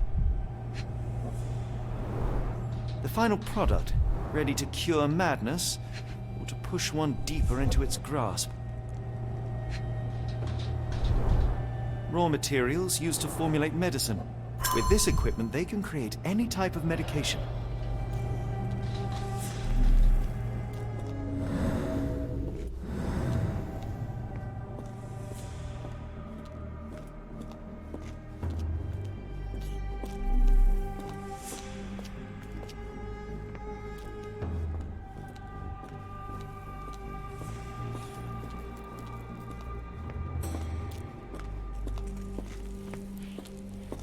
My heart is pierced by Cupid.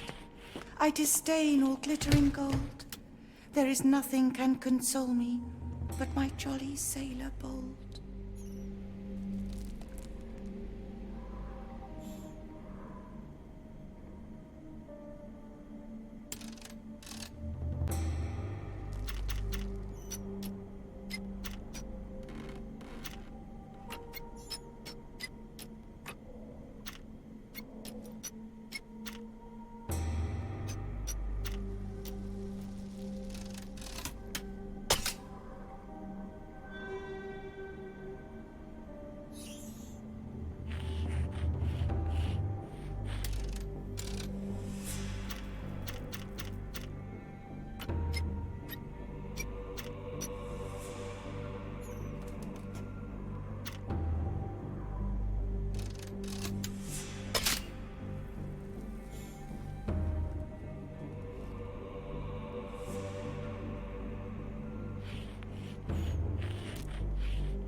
A certificate of appreciation from the municipal councillor to Professor Becker for contributions to the development of medicine in Interlaken.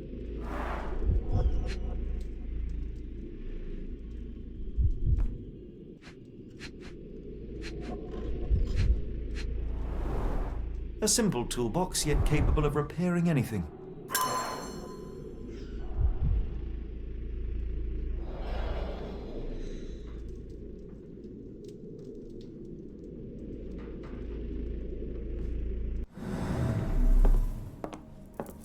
Speech and the Cerebellum by S.A. Becker.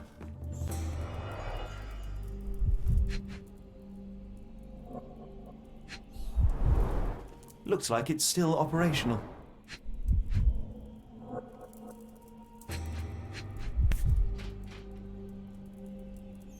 This photo was damaged, seemingly by oil. I can make out the names listed here. Cooking grease. Is this the kitchen dumbwaiter? A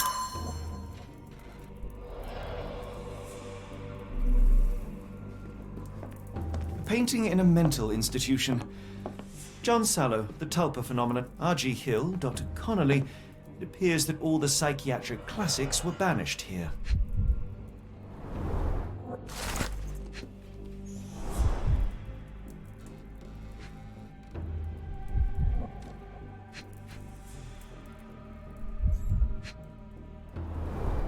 Tubes of varying diameters. Interesting.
I'm sure I heard something.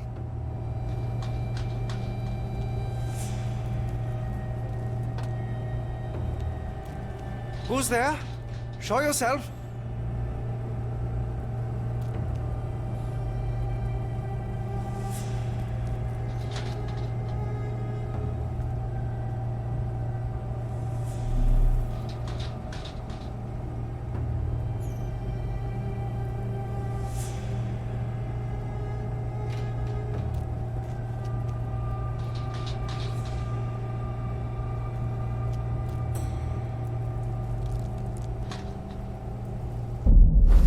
Hey, what are you doing?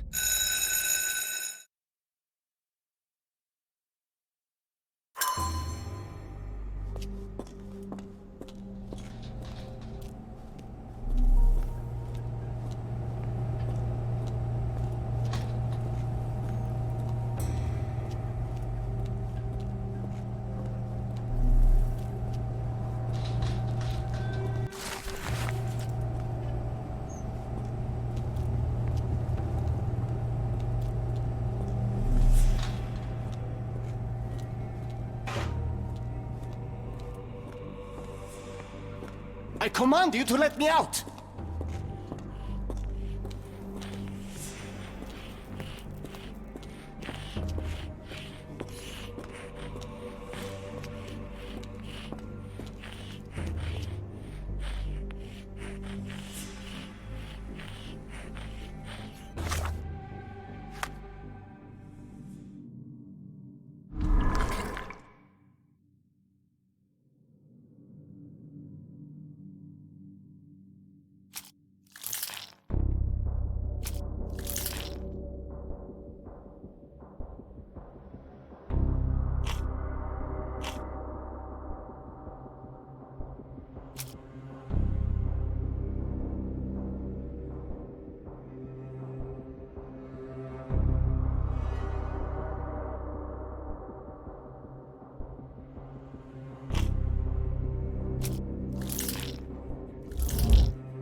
My comrades in Paris shall hear about this!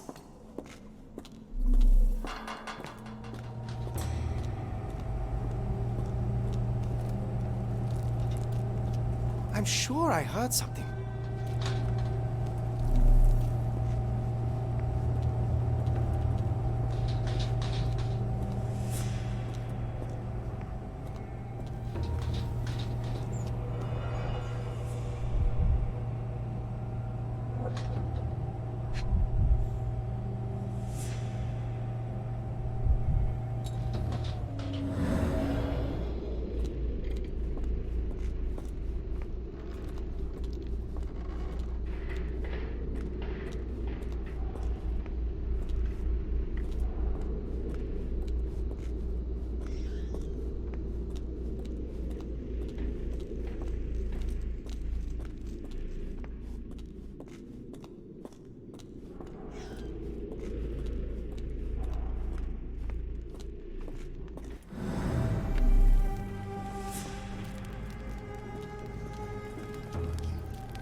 The unmistakable scent of alcoholism.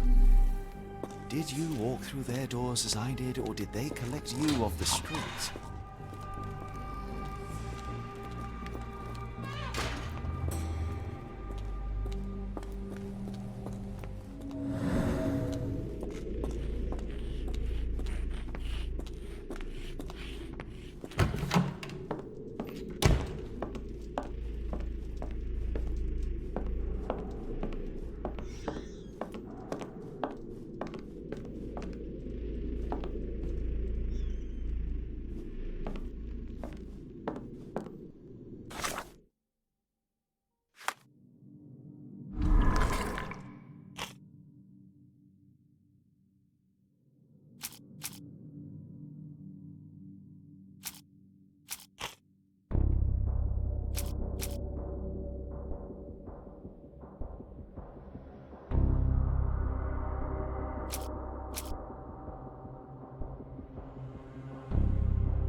The final product, ready to cure madness, or to push one deeper into its grasp.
there's the guest room.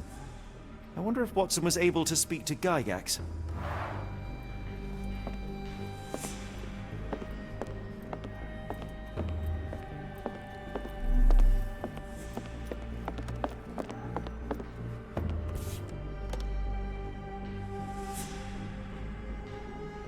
This sedative worked faster than I expected. Perhaps I ought to train myself. Build up a tolerance.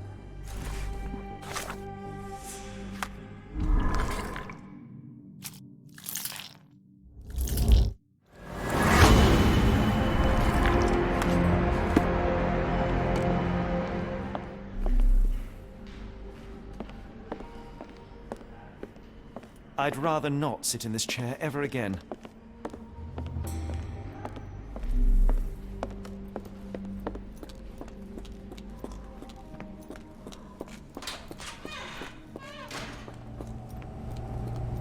Who's there? Show yourself.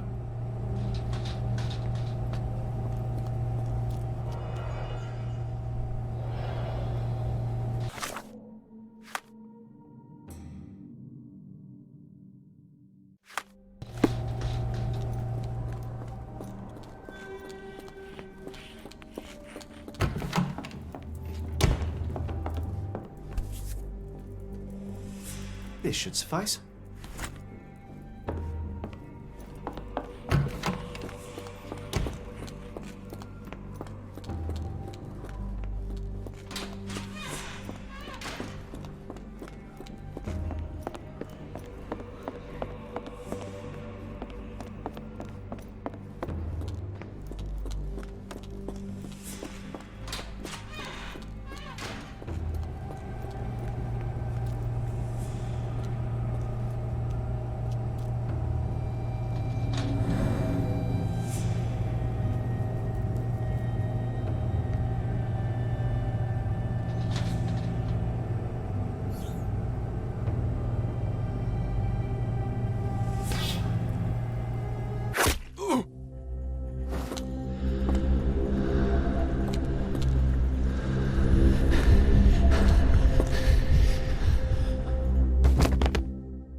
This should be enough to avoid unwanted attention, at least from a distance.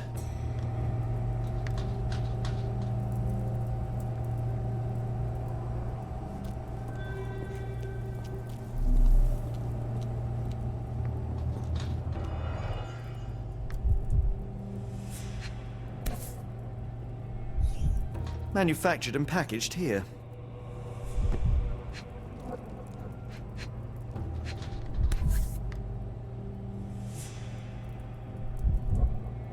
This is the same narcotic substance that we found in London.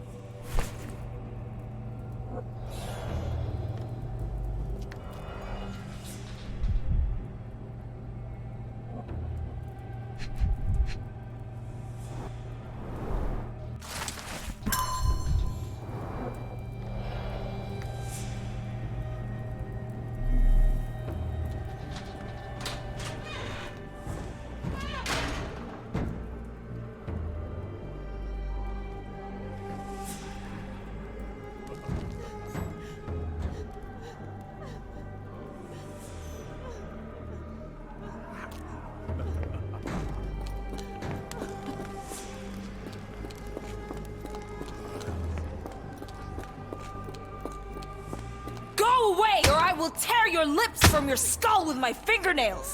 Miss, I'll gouge your eyes out and cut off your hands, just like you did to Heidi. I am quite certain you would, but I'm afraid you have me mistaken for someone else. So, I take it your name is Gerda? Who is Heidi? You talk strange. You're going to Hell's Door, aren't you? To where those other funny talkers finally shut up? Hell's Door? To what do you refer? Only Heidi had answers. Go away, pig! I said go, or you will spend your last moments on Earth screaming. This door won't stop me.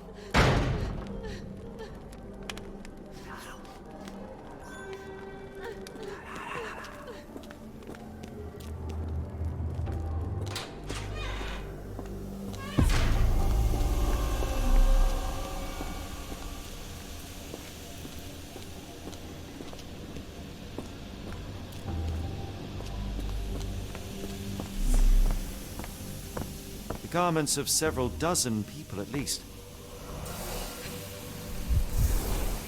Fabric burnt in the furnace.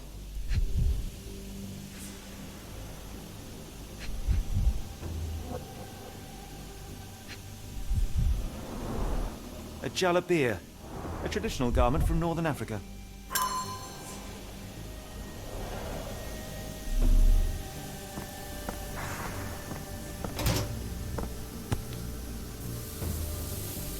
Good Lord, how unsettling. The damage seems intentional.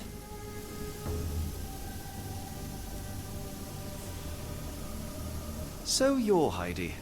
I didn't realize I was on Haunted Doll Watch.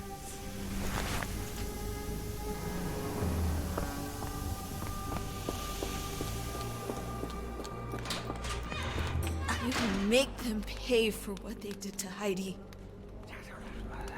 I believe I have found your friend. Heidi! Oh, poor girl. What did they do to you? Shh. It's all right now. Everything will be all right. Please, Gerda, now I have found Heidi, I need some help from you in return. Shh, Heidi. We should thank the man, don't you think? Professor Gygax seems to rule this facility with an iron fist. Do you know anything about her? She's sick. She did nasty things to us. Separated me and Heidi just for fun. Before she got here, this place was all right. Have you ever met Professor Becker? I remember him. He was in charge here before that witch Gygax. But I haven't heard his voice for a long time. Too bad. He was nice. How did you end up in Block B? The nurses say I'm prone to violent outbursts, but they're wrong. I just do what Heidi tells me. Tell me all you know about those funny-talking people. We'd hear their screams. The guards would take them down the corridor behind you and they'd disappear, and the screams would stop. I shall leave you two to get reacquainted.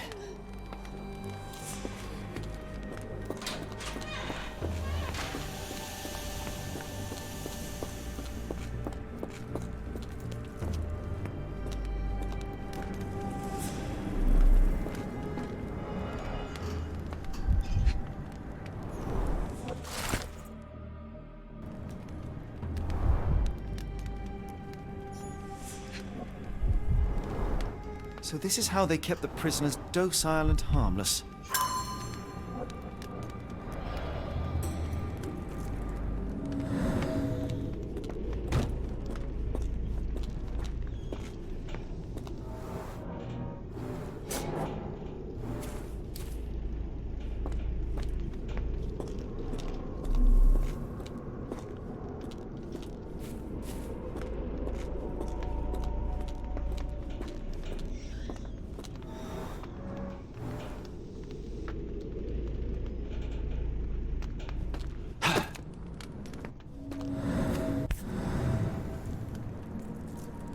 An Orthodox reliquary commonly found in Eastern Europe, now in a cell halfway up the Alps.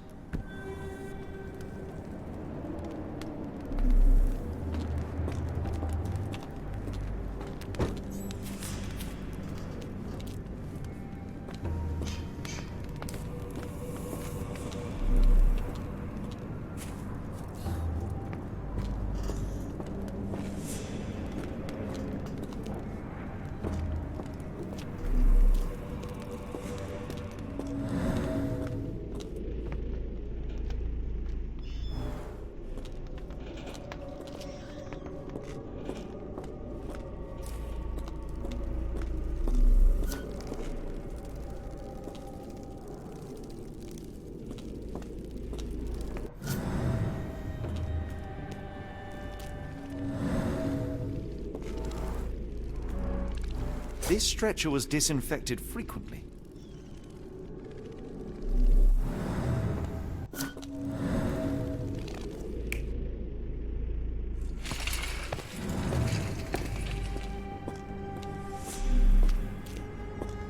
These are the same crates we found in London. I should take a closer look.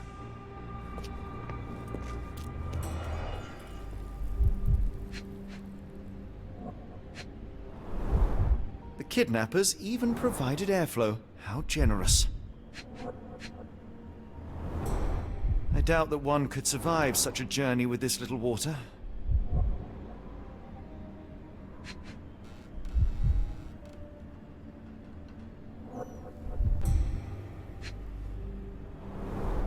Dirt and sweat. They were locked in here for days, judging by the smell.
This is the same design as the one from London. This trip was prolonged and perilous.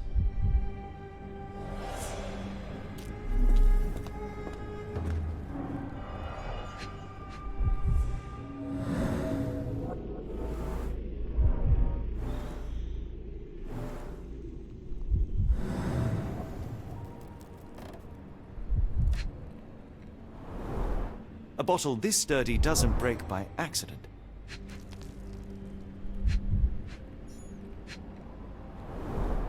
Substantial blood loss. One poor soul found another way out.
doors can be opened for deliveries.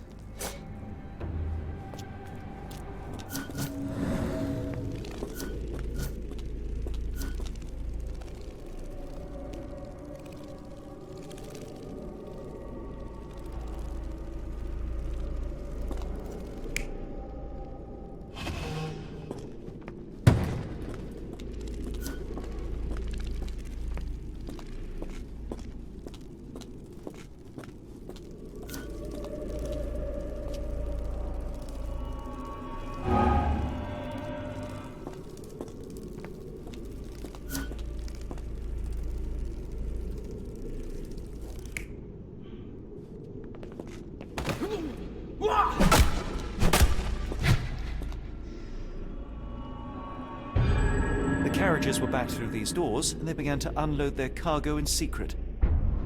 Next, the crates were opened, freeing their passengers.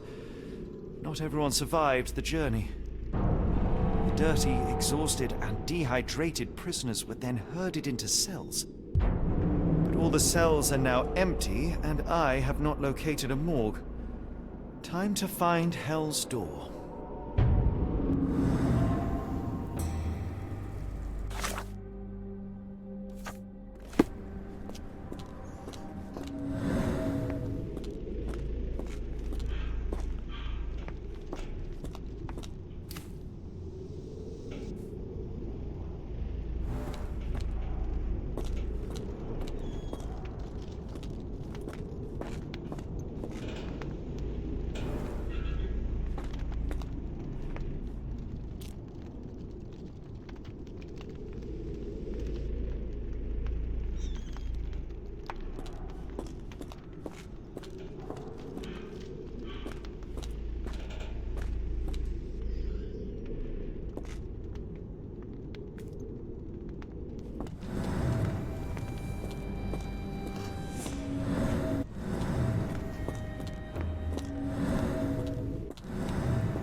Scratches.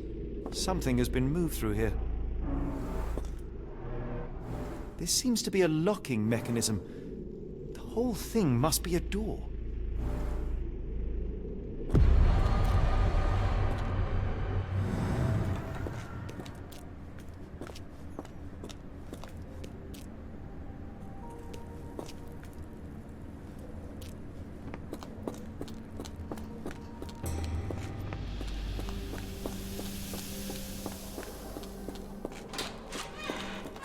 Make them pay for what they did to Heidi.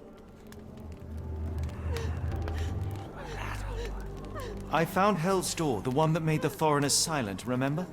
How do I open it? Gerda, please, I cannot get inside. You have to tell me how to open it. How can you speak to me like nothing's wrong?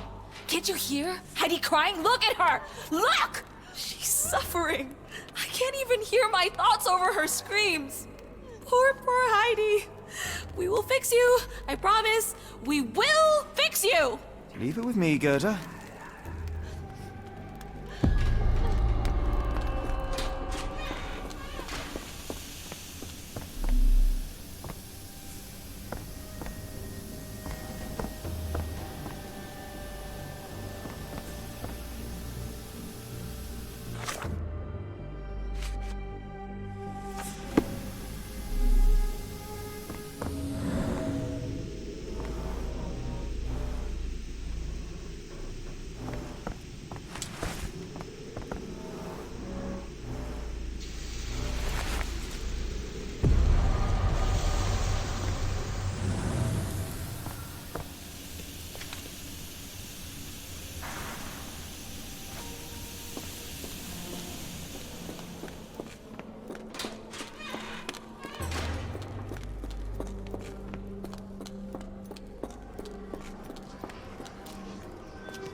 Will this help fix your friend?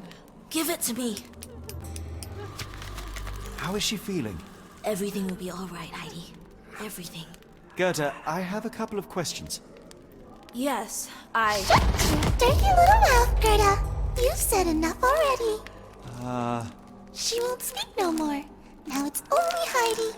You helped me, and I didn't cut out your eyes. So we're even. Now go!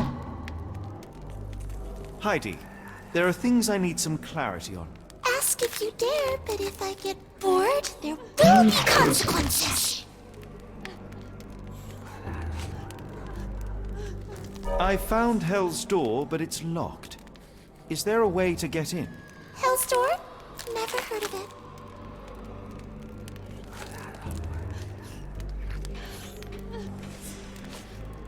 That's not true. You, Gerda, told me that Hell's Door makes people silent forever. And you believe that snotty little girl? I'll personally ensure that she never dares to speak again!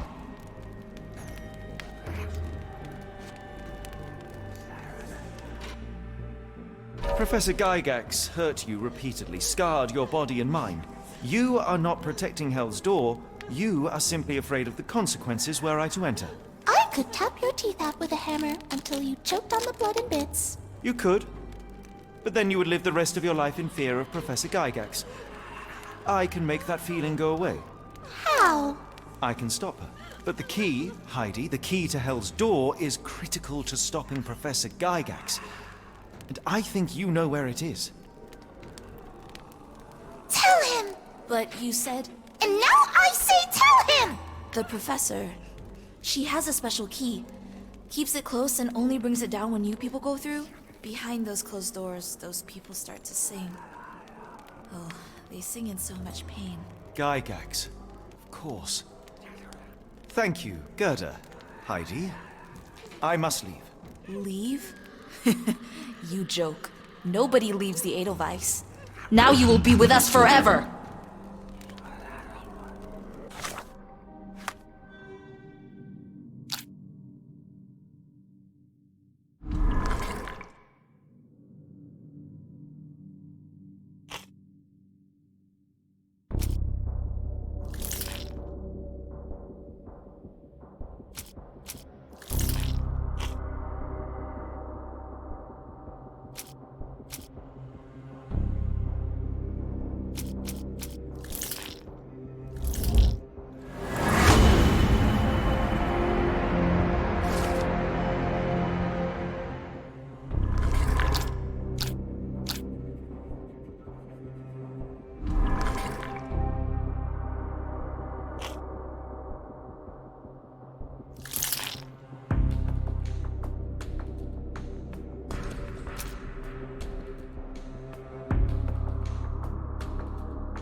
Locked. I suppose the reception will be guarded anyway. Darn. No way I can get past him without being noticed.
At last! You came to your senses. My humble apologies, Emperor. Spare me your groveling, Englishman. Of course, you are right as ever, for you see, time is of the essence. The royalists have risen again, and your darling Josephine needs you. Paris needs you. Mon amour. But the guards upstairs in reception stand in your way. Ha! They will pose no problem for the likes of me. Merci, Englishman. When I return to Les Tuileries, I shall make you a general. Oh, you are too kind, Emperor. Now go. Your freedom awaits. I am coming, Josephine. Josephine, le voilà. Catch him!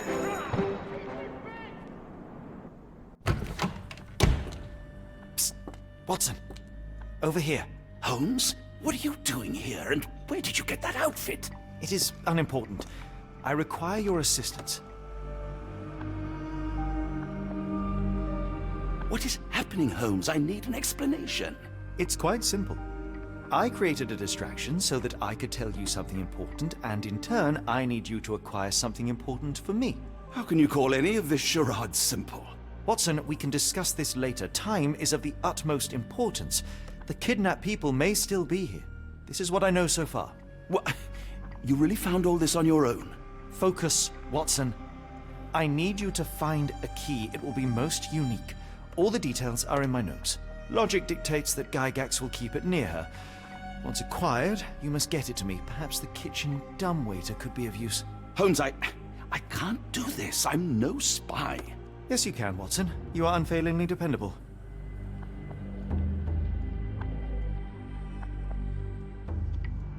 Dr. Watson, visitors are not permitted back here.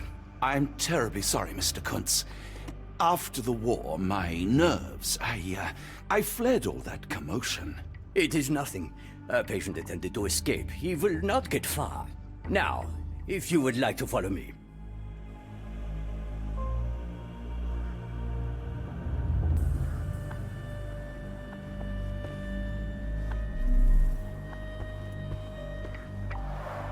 Blood in the water. Someone must have washed their hands here recently. What have we got ourselves into, Holmes?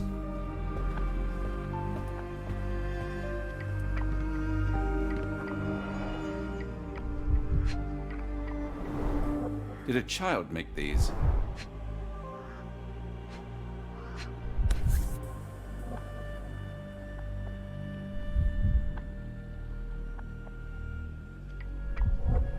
Perhaps I should take this. For all I hope it won't be needed.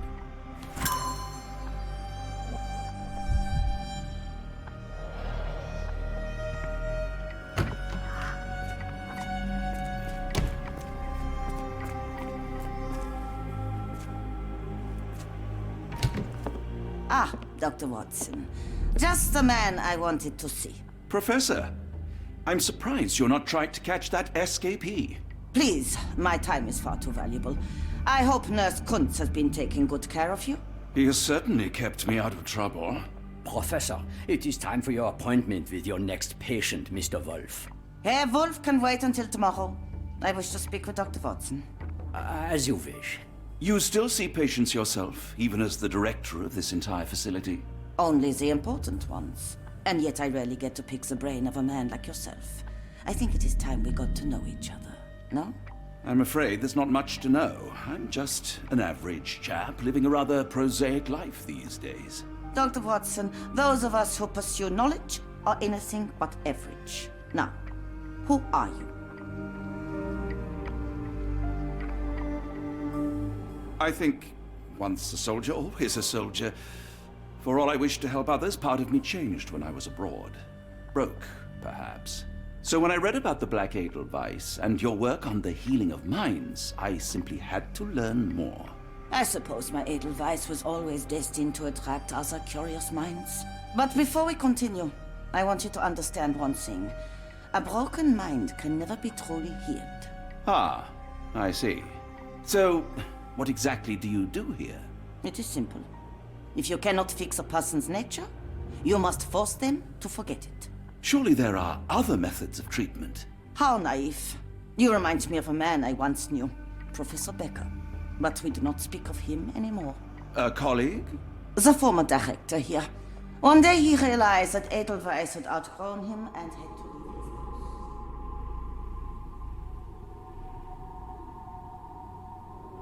Do you grow weary of me already, Doctor?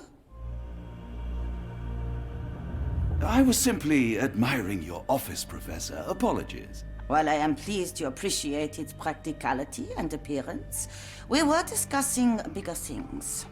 Was my conversation boring you? No, not at all. I merely... No, I understand full well. You're not seeking conversation. What do you mean? It is obvious. Your mind craves truth, but not in this form. You must witness a practical demonstration if you are to learn. I'm certainly intrigued. Would that be possible? Of course. I propose a journey between the jury of the human brain. You will not leave without being truly enlightened. Kuntz, take Dr. Watson back to the courtyard. Then tell the nurses to prepare the operation room and the girl with the doll. Yes, Professor. Our preparations will take a little time. I will come for you soon, Doctor.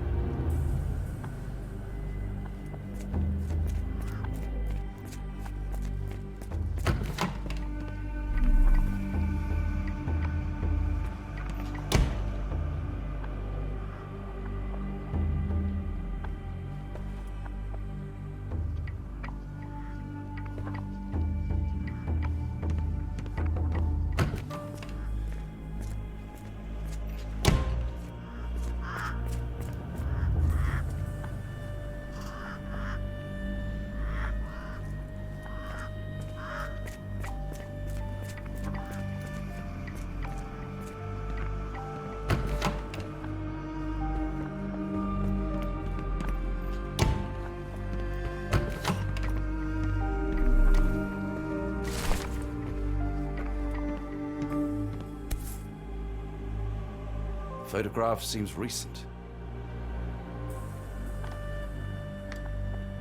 A commemorative photo album. Been a while since I've been in one of these.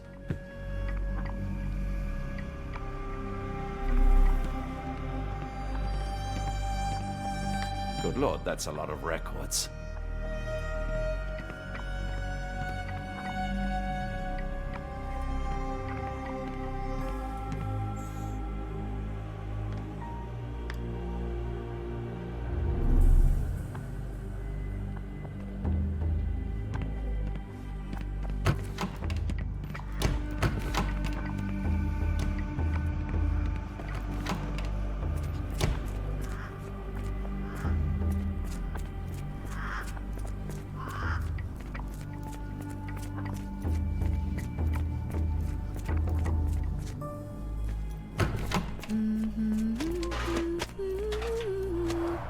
Looks dusty but functional.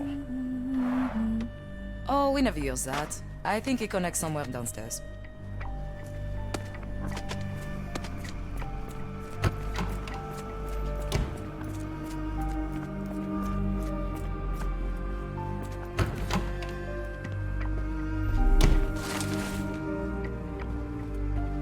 You are Mr. Wolf, am I right?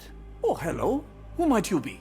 My name is Dr. John Watson. I wanted to talk with you, if you didn't mind. Ah, Doctor. I don't suppose you could help. I seem to have forgotten where I am. We're in the Black Edelweiss, Mr. Wolf. It's an asylum in Switzerland, and you are one of its most important patients. But why am I here? That's what I was about to ask you. I can't remember. Sorry, I can't remember anything. It's all right. You don't need to push. Try to relax. Let the thoughts come and go. Now, what comes to mind? Mr. Wolf? Oh, hello. Who might you be? We just went over this. I'm sorry, but I don't think we've met. We were just discussing this facility, the Black Edelweiss Asylum, and why you are here. That name does sound familiar. Holmes, the things I do for you. Excuse me, who are you? And who's this Holmes fellow? I am Dr. Watson, and Holmes is, well, you could call him my imaginary friend. That's just a little joke, don't mind me. But why am I here, Doctor? Am I sick? I'm sure I can take a look.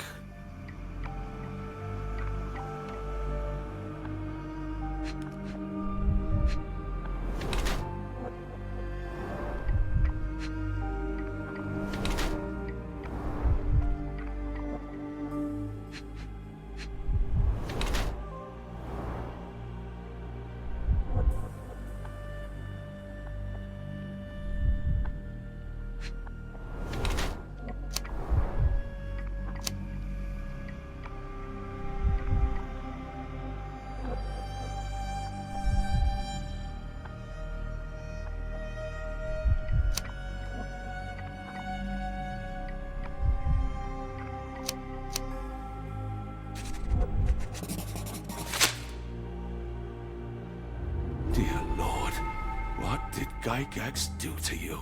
Excuse me? Who are you? Oh, never mind.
Hello again.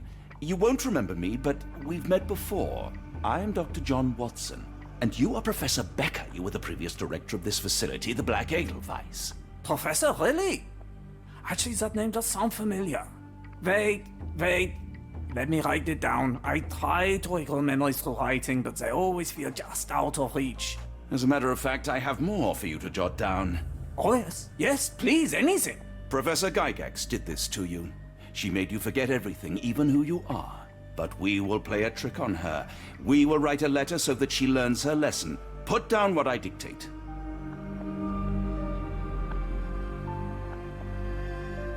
Dear Professor Gygax, your vile work has ruined countless lives through needless suffering. Your methods serve nothing but to show your own sick emotional state.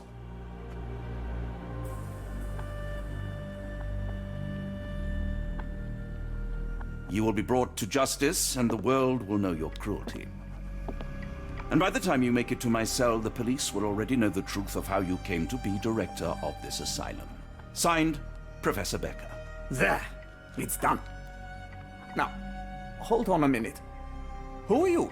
My name is John Watson. I'm a doctor from London, a veteran of Afghanistan, and I wish to be a writer, though deep down I fear I lack the talent. And presently I'm risking my life to help my brilliant detective flatmate in the pursuit of a cult of kidnappers, even as I fear it may destroy him. I'm tired and hungry, and I have not had a good bath in weeks, and yet despite it all, I feel alive. Any more questions? Good heavens, sir. You're as mad as they come.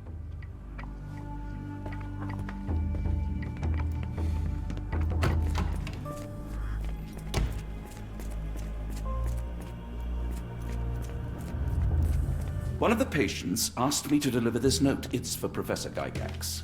Thank you, Doctor. Leave it with me.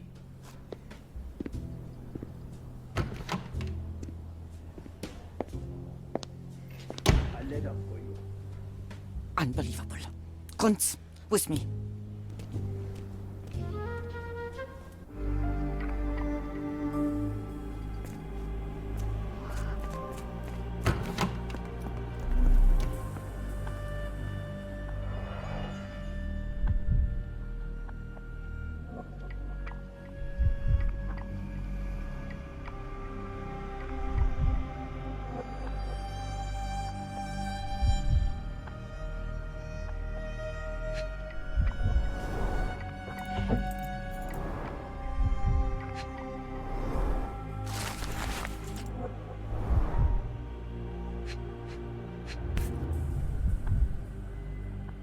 An Edelweiss relief about 2 inches in diameter. This must be what Holmes was after.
Close, but I don't think this is the key.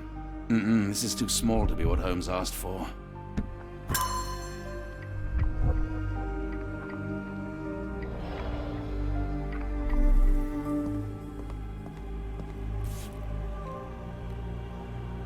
Nothing special about this.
Oh, the smell.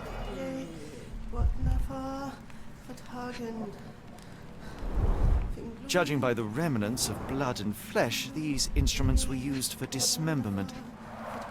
Dear God, is that body parts? Utterly inhuman.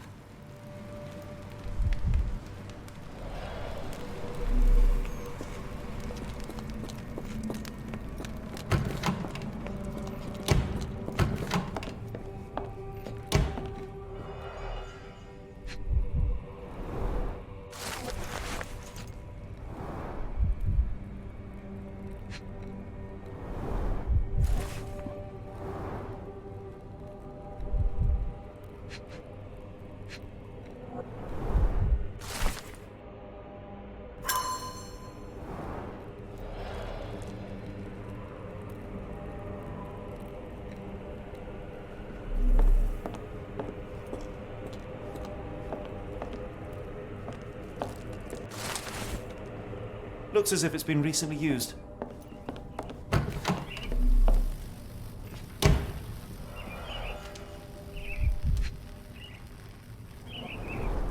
Dynamo machine. Provides electrical stimulation for the person in the chair.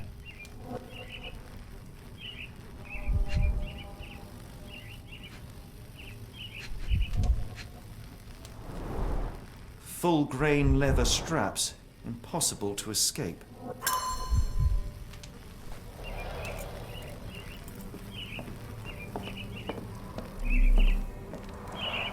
A very professional brain dissection.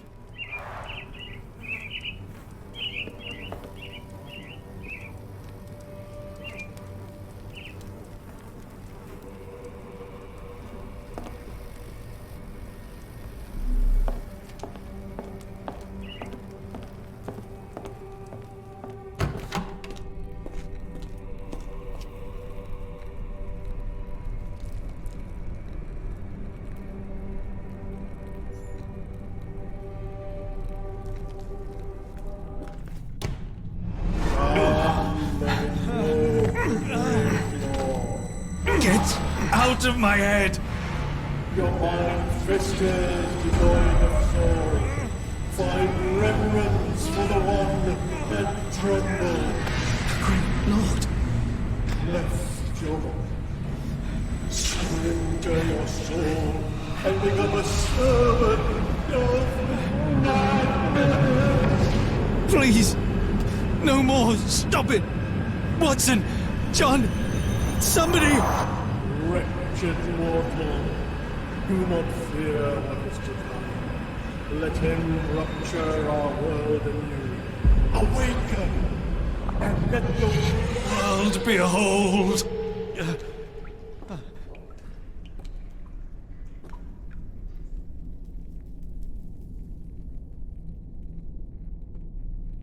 The light of the abyss is the light from the abyss. Ugh.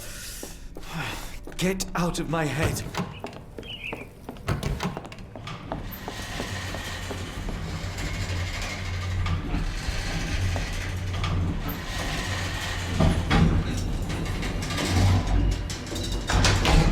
A hydraulic elevator? How ingenious. Watson? Holmes? What are you still doing here? Still? I was trying to find more information. Did you think I was just going to sit in my room twiddling my thumbs? I only asked you to find the key. I had everything else under control. Says the man who looks like he saw a ghost. I'm fine, Watson. You're hardly fine. You reek of congealed blood and chemicals. What did you see down there? Never mind me. Where's Gygax? I'm afraid she's over there. I found her like that when I entered, on my word. What? She was our biggest lead. Yet another wrinkle in our investigation. What do we do now, Holmes? Hush. Let me think.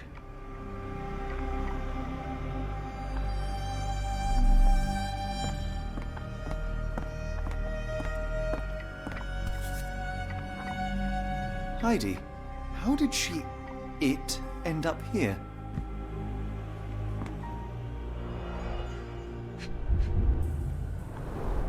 The pencil is buried deep all the way to the brain. Instant death. No traces of blood on her clothes. Must have got on her white overcoat. The patients here wear the same robes. We'd better inform the local police about this. You're right, Watson. But first, we need to determine where our case goes next.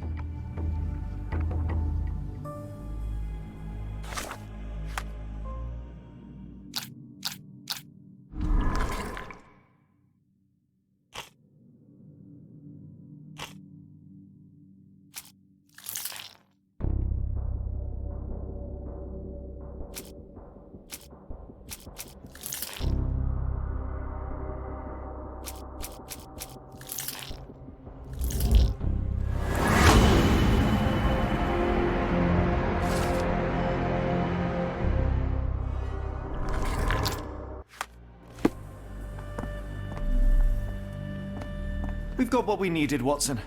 This conspiracy reaches further than we thought. I don't suppose you've ever been to New Orleans? You are joking. I seldom do. Let's go. There's no time to waste.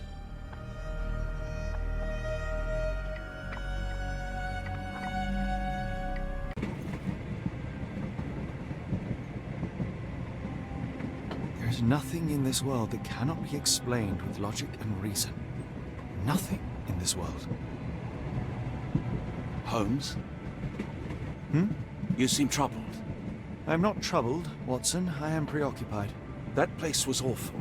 Inhumane. It would be natural to experience some feelings of shock or fear. Men reduced to gibbering imbeciles, numb beyond recognition, powerless to help themselves.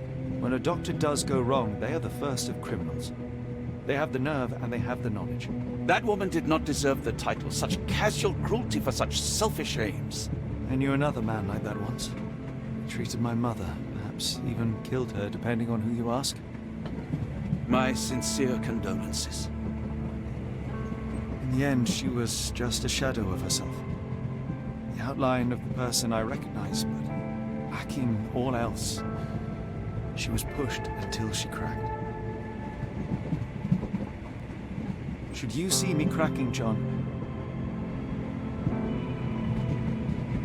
I must ask you to intervene. Nothing compels us to pursue this matter further, Sherlock. We can return to London, report what we have discovered. Let more capable hands take over. Alas, there are no such hands. Were we to abandon our quest now, I fear no other would succeed in our stead. We know nothing of what awaits, what dangers lurk in the darkness. Nonsense. We draw nearer to New Orleans with every passing minute, and thus closer to the answers we seek. Those answers, for all their perversity and improbability, will, nevertheless, be the work of men. And that is a work I have studied well. So be it.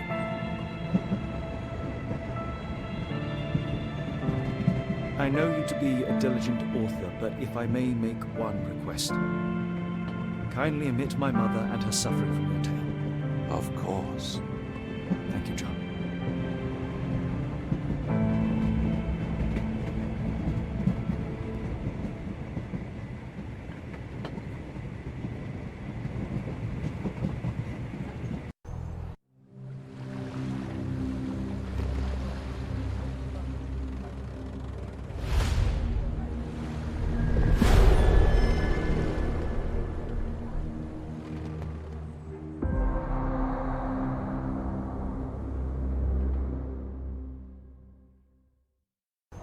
Ah, Holmes. After our trip to nippy Switzerland, I can certainly use some of this New World heat.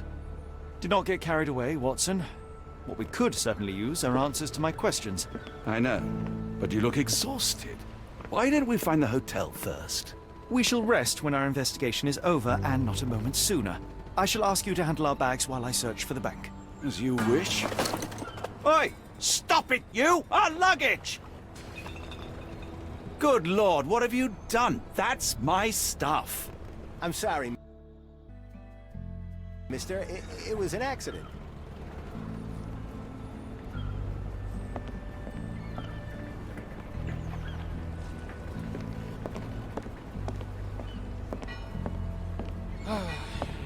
Yeah.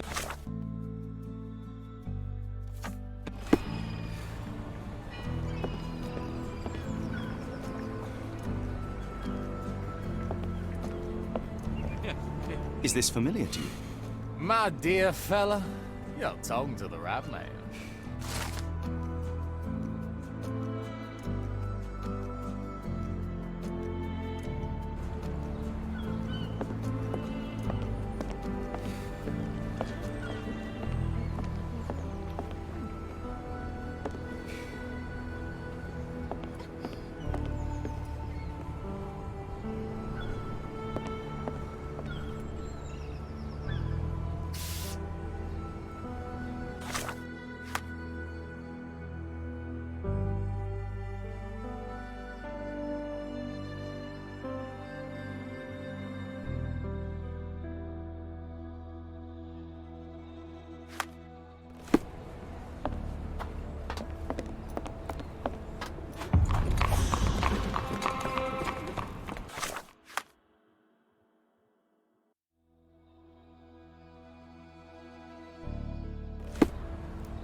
Mr. Frank Barnaby, right? Auction's about to start.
In the flesh. Now, if you'll excuse me.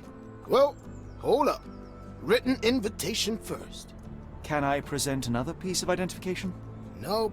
That's why we send the invitation. Holmes, any luck? None. They're holding an auction, invitation only. The good news is, I know who might have one. We need to find Mr. Barnaby. Who? Frank Barnaby. Most likely a local.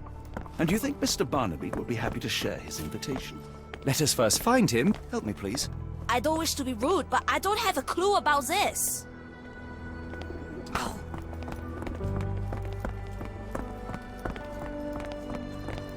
Do you know anything about this? I'll help you, sir. You have my full attention.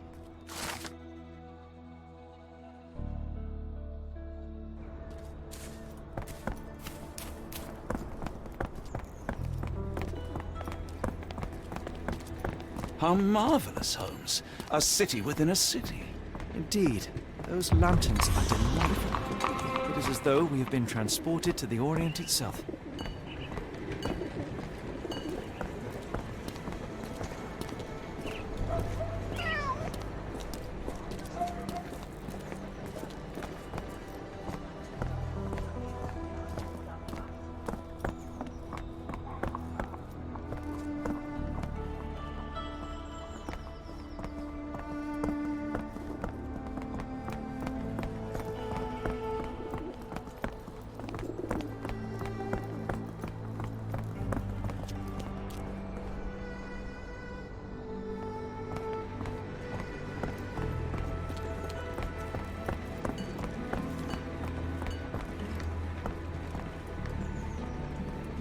Locked.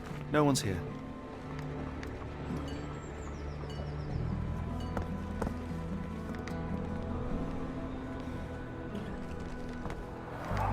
Rather unassuming for a jewelry store.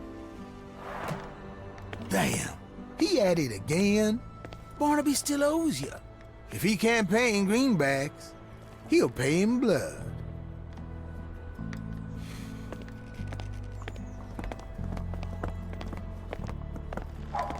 Help me, please. I'm bone tired, but yeah, I'll help you.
This place, there's a Spartan charm, does it not? It does. My soul will always yearn for London's gloom, but it reminds me of Cordona in a nice way.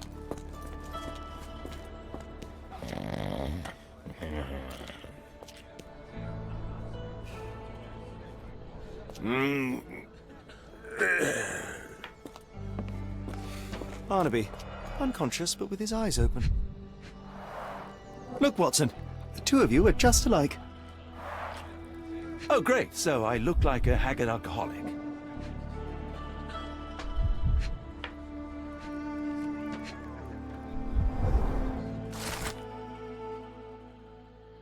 Eureka! What have you got? An idea. First, we'll need Mr. Barnaby's clothes.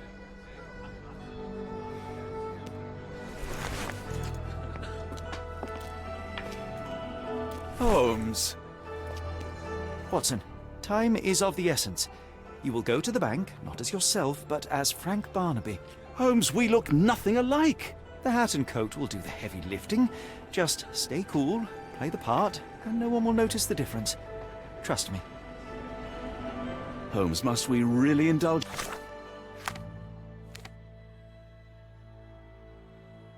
in this farce? It worked in Switzerland, didn't it? Sure, if you redefine the word worked. Where's the money, Barnaby? I'll wait here so as not to arouse suspicion. Mr. Barnaby. Right you are. Shop owner. Right. Your invitation, sir? Here you go. You okay, sir? Seem to have the jumps. I'm in a rush. Come on in.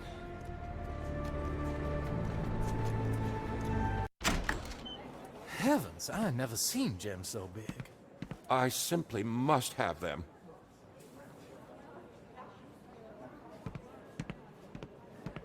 They're so black, it's like they absorb light.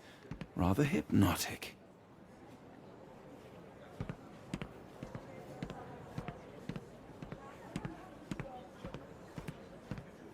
This might be useful. I'll make a note.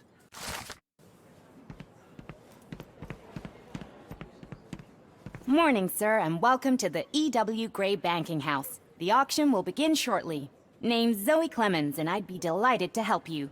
Pleasure to meet you, Miss Clemens. I am Frank Barnaby. I do have some questions, if you don't mind. These gems are rather curious. What can you tell me about them? These rare beauties are black opals, all the way from Coober Pedy, South Australia. When they catch the light, the dark stone becomes a brilliant rainbow. It's something special. Forgive my curiosity, but who was the previous owner? Sir, I ain't at liberty to disclose them details. It doesn't say where these stones came from, no provenance, no previous owner. I'm starting to suspect they were illegally procured. What? We would never. I can assure you these gems were bought from one of New Orleans' most upstanding citizens, a philanthropist no less. If you would like to know more, I could get my manager. You old dog, Barnaby. Didn't think you'd sober up for the auction. An hour ago, you were 3 sheets to the wind. Oh, you know, I hold my liquor better than most. And the auction was an important business opportunity. An important business opportunity? Ha! What have you done with the real Barnaby? Well, maybe I'm drunker than I thought, mister. Mister? What's wrong, Frank? You're looking pale. Don't you recognize your old pal, Grub?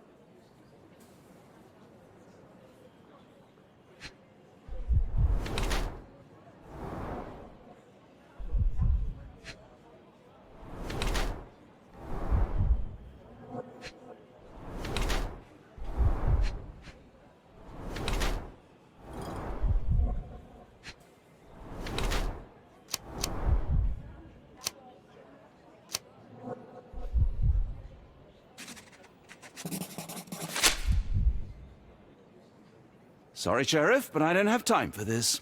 Now, Frank, when I'm talking to you, everything else waits. If I want to talk, you talk. If I say jump, you say off which pier. Do we understand each other? Yes, sir. Good. Now, while I have you, there's the matter of your outstanding fines. I've been more than reasonable, but I'm afraid the bills come due. Fines? Right, I'm afraid I don't have anything on me. That's funny. Ain't you at the auction? I weren't born yesterday, Frank. Now, assault, battery, disorderly conduct, that's serious stuff. You got off easy, but if you don't pay up, things get a whole lot worse. Look, Sheriff, I'm not actually... Whoa. Think careful now, 'cause Frank Barnaby only owes us cash. But fraud, impersonation, that's weasel behavior. And you know what we do to weasels round these parts. Feed 'em to the gators. So, Frank, what's it gonna be? Here's all I have. Mighty fine of you. The people of this parish deserve peace. They don't take kindly to visitors. Don't miss that boat tomorrow morning, Doctor.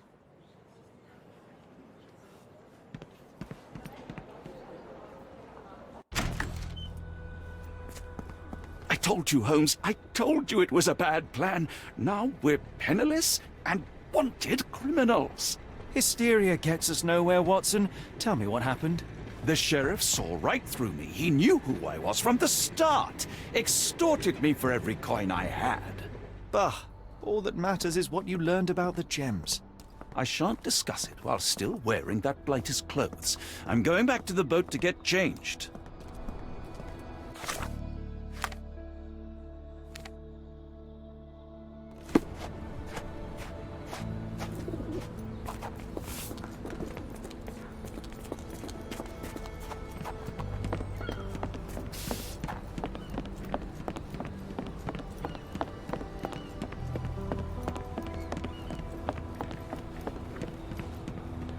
Oh, bollocks, now our clothes are in the bloomin' water.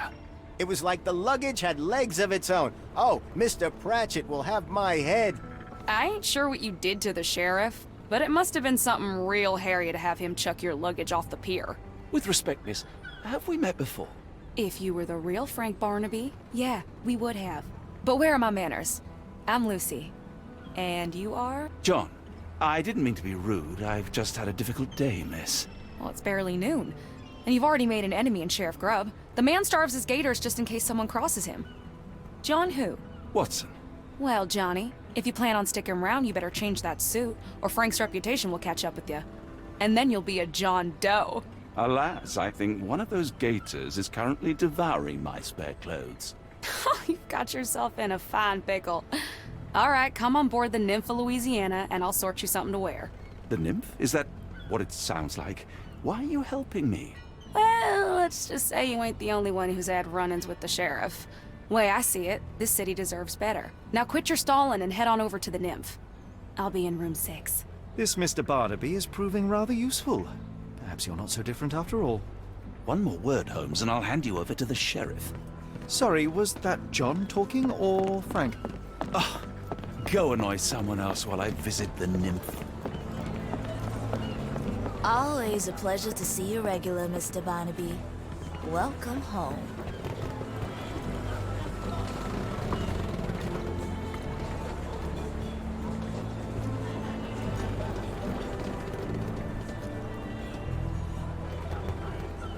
Well, look at you.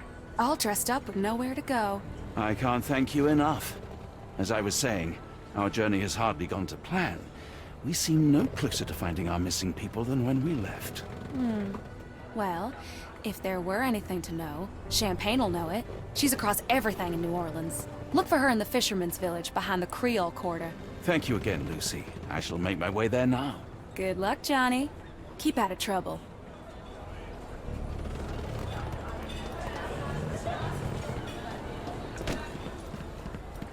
Ah, forgive me, Watson. The difference is plain as day. What a remarkable transformation from Barnaby. If we're critiquing wardrobes, Holmes, maybe you can explain why you used to roll just one sleeve up. Did you get bored halfway through?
Can you satisfy my curiosity?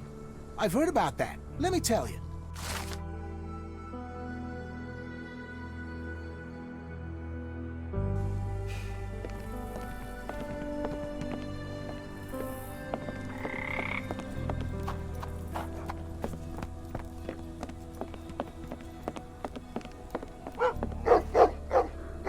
Tocqueville? Lafayette! Hush now. No offense here. Them two don't take kindly to gents. Especially foreigners. How can champagne help you? Trip to the bayou? Feeding a huge crocodile?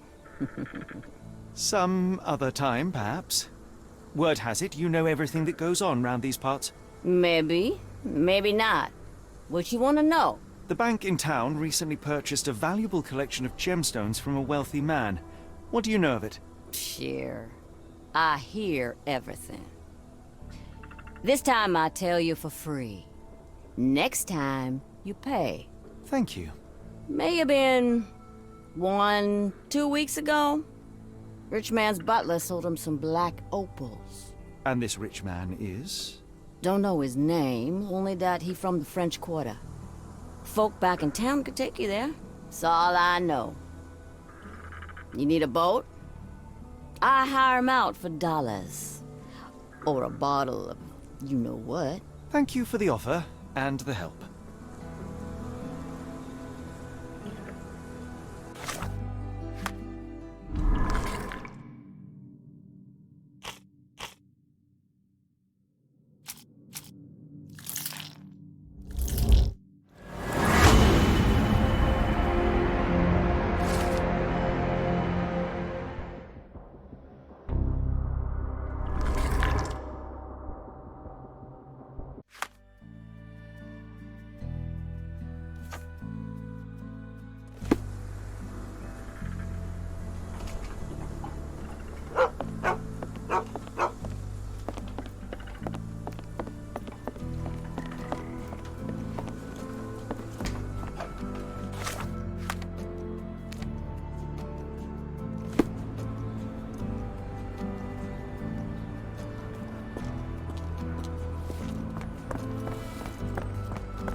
Are you able to help me?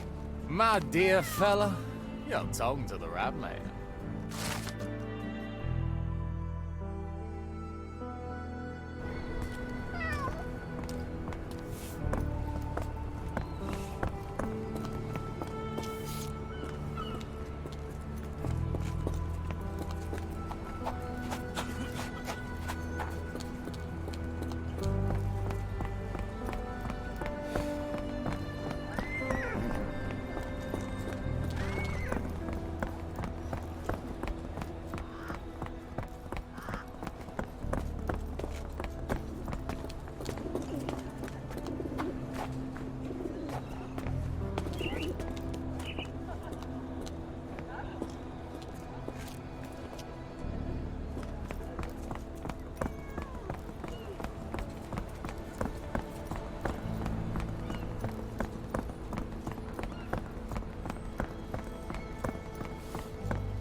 got a spot in mind.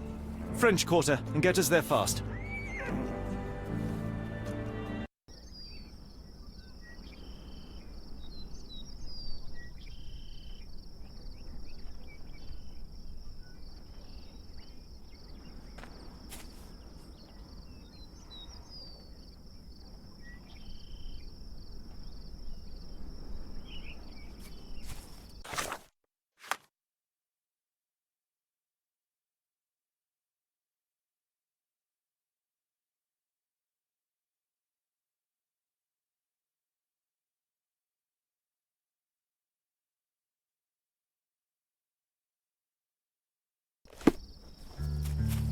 You know, Watson, the opulent mansions and stifling heat remind me of my time in the Mediterranean.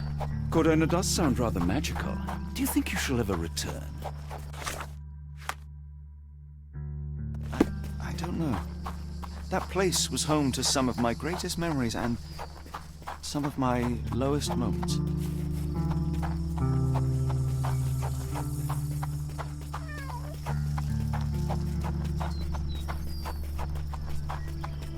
Lord. Excuse me, miss. Are you all right? What is your name? Eula, sir. Waiting for someone, Eula? Yes, sir. My brother Davy. He works for Mr. Arneson in that mansion yonder. Been 5 days now since I last heard from him. Come now, why all the tears? Something happened to Davy. I feel it in my bones. Do you think he may have left the premises? No, sir. Davy, he ain't like you and me. He's smart in some ways, but he can't talk. Not a word. He's pure and kind. Fear not. We will look for your brother. One presumes this gate is locked. Is there any other way inside? There's another entrance through the stables you could try. That's where I meet Davy normally, but I couldn't get in. See, I couldn't find the key. It wasn't in its usual spot. Please hurry, sir. Find him for me.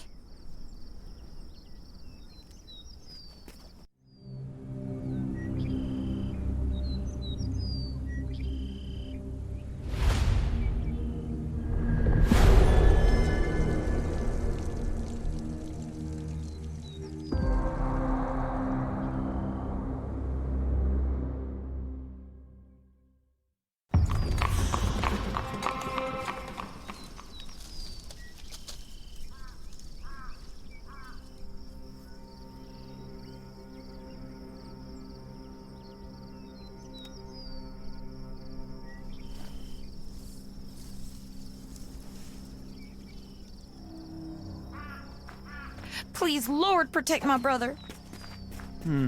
No way in.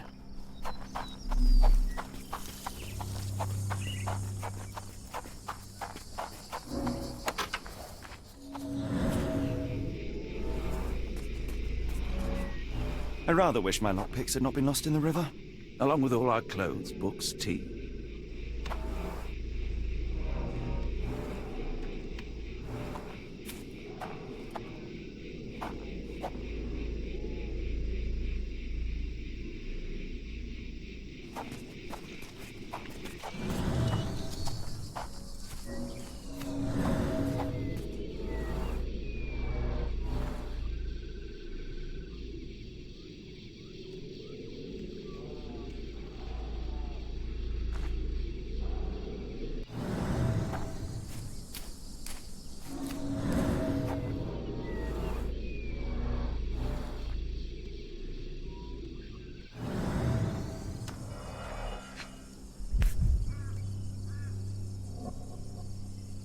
This must be the key to the stables.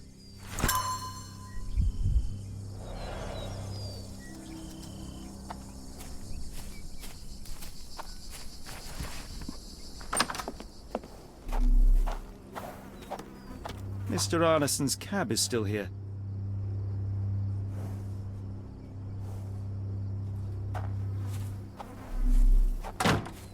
Poor animal has been suffering for days. It's dehydrated, Holmes. Without water, it will die.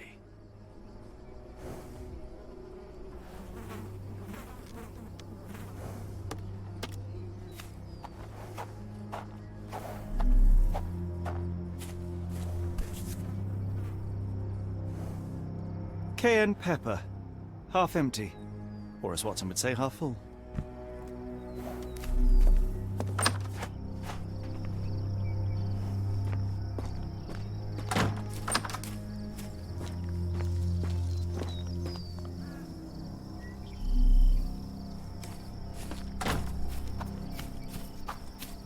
This might be useful.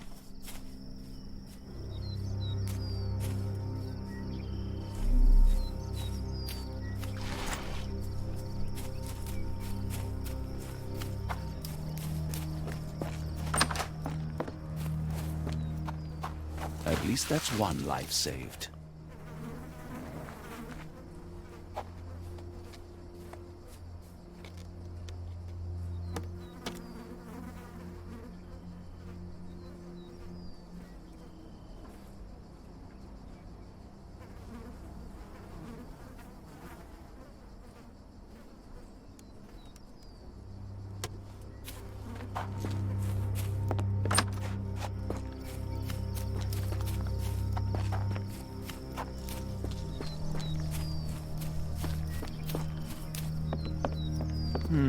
No way in.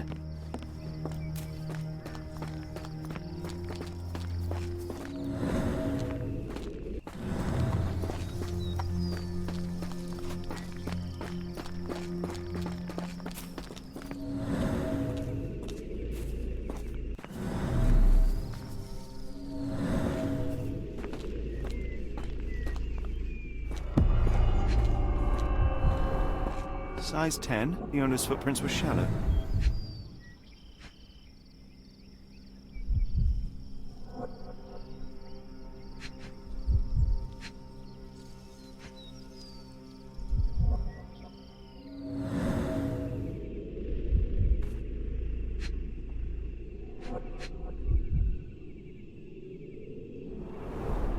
Size 10, the heels are sinking into the ground. Look here, Doctor. 2 sets of footprints left by the same person, yet they vary in depth. What do you conclude? Perhaps they arrived empty-handed, but... Precisely. Do you smell that, Holmes? Something bad happened here. I know. Be prepared for anything.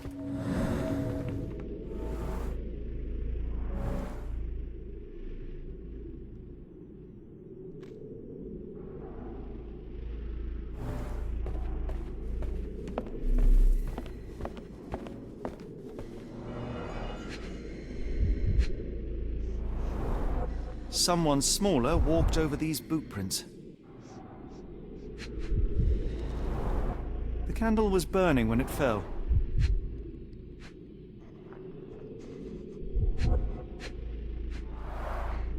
A trail of wax leads to the door.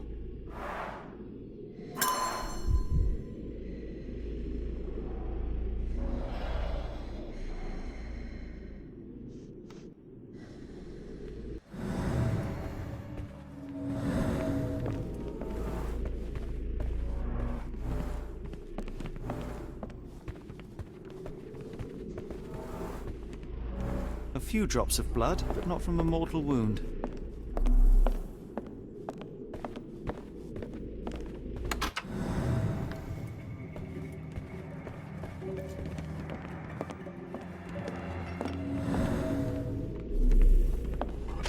Watson, would you please lend me your medical expertise? I'll do my best.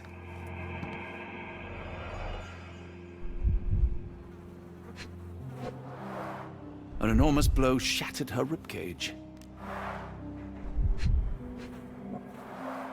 Blooded, broken nails.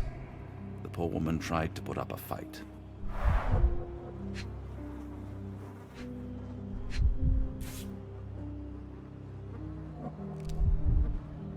Extremely sharp and deadly.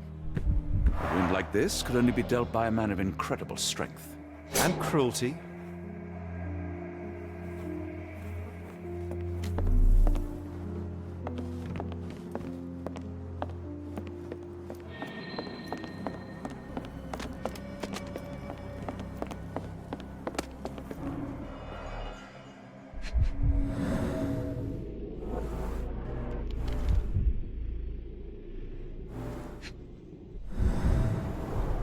Tea for 2. An odd glimpse of normalcy amid the horror. A used kitchen towel.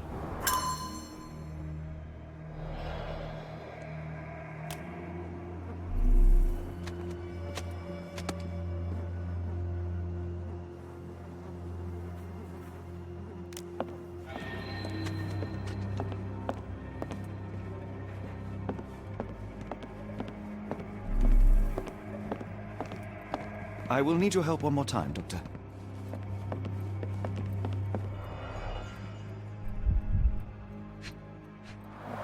The hand can bend freely. Rigor mortis has passed.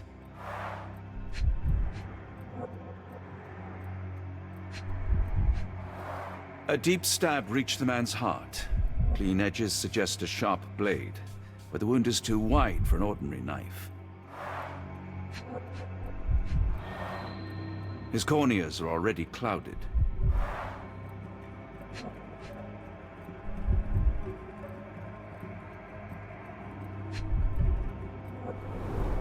Hay on his trousers suggests a gardener or groom.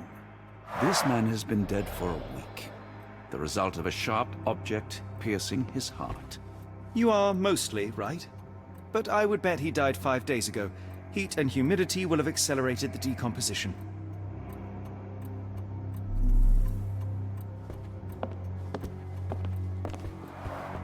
Someone was bleeding, but it doesn't look lethal.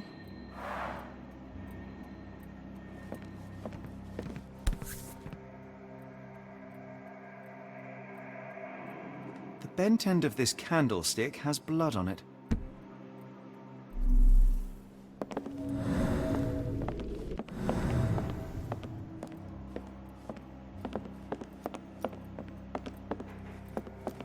Mr. Arneson with his prey.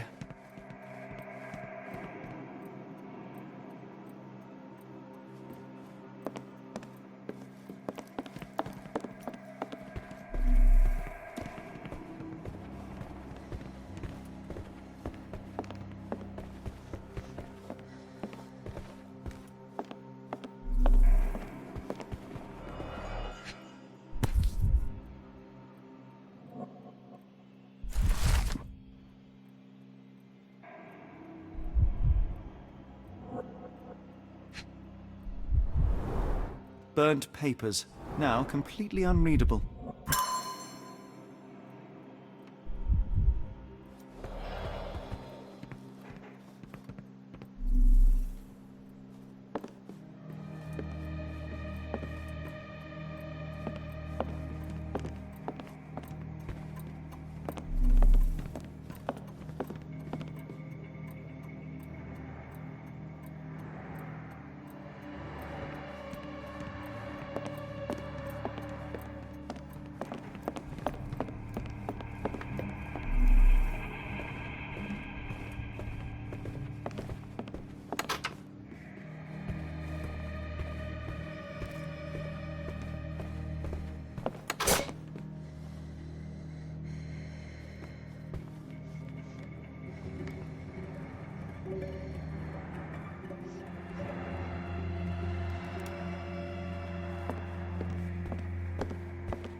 Note the blade, Watson.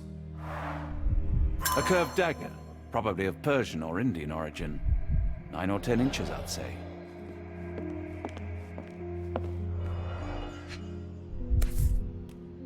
Arneson and Davy seem to have got along well. He looks more like a son than a servant. Arneson and Davy, 1881.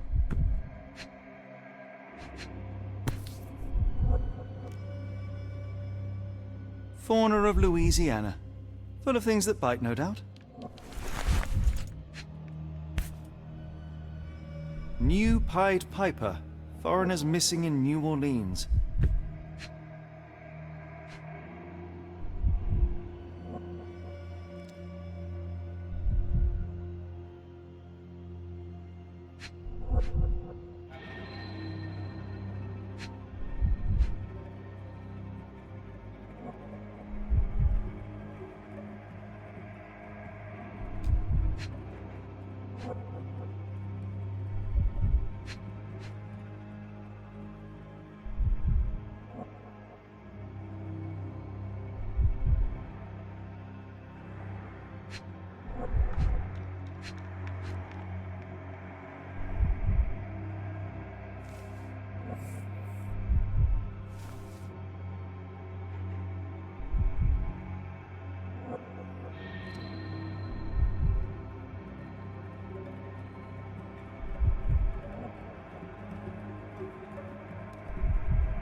What I wouldn't give for a nice bath right now, Holmes.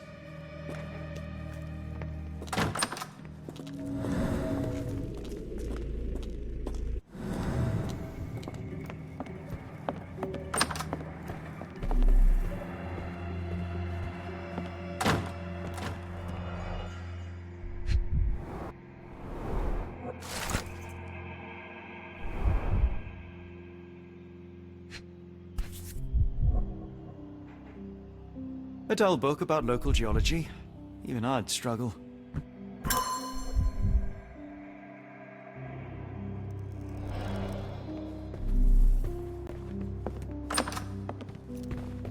A dashing portrait of Mr. Arneson.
An intruder entered through the back door at night, leaving mud traces in the hallway.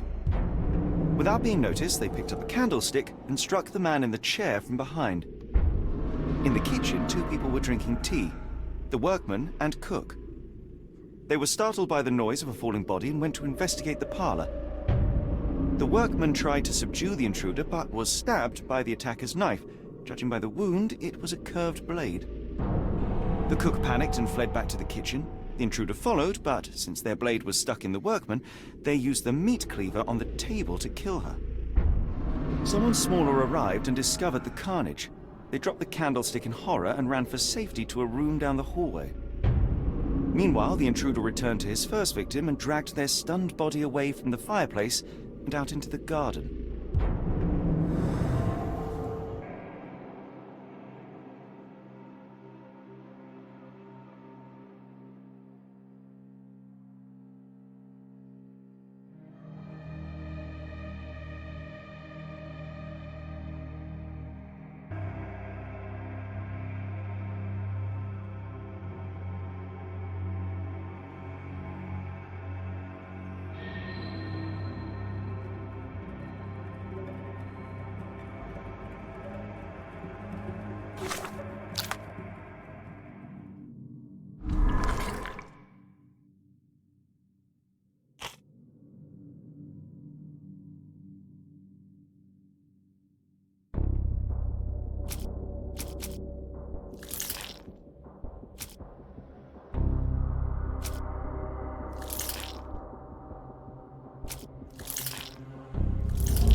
Watson, quick!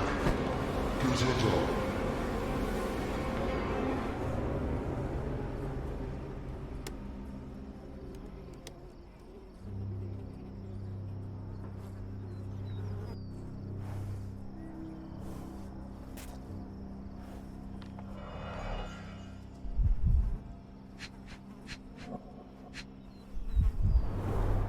Ligature marks on her neck. There'll be a bruise, but she should be okay.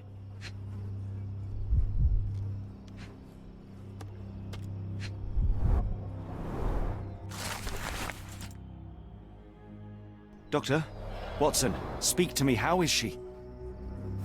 We were just in time, Holmes. Eula is stable, but lucky to be alive. We should take her to a hospital for a further examination. Yes. I fear I was wrong, Watson. The sheriff is not a man to be underestimated. To lynch an innocent woman just to send a message, it's evil. We're not safe in this city, nor is anyone around us. Then we must not dawdle. Help me get Eula to her feet. No, no. I will not leave here without Davy. Miss, please, we must get you help. No, I will not be deterred. I will get my brother and bring him home.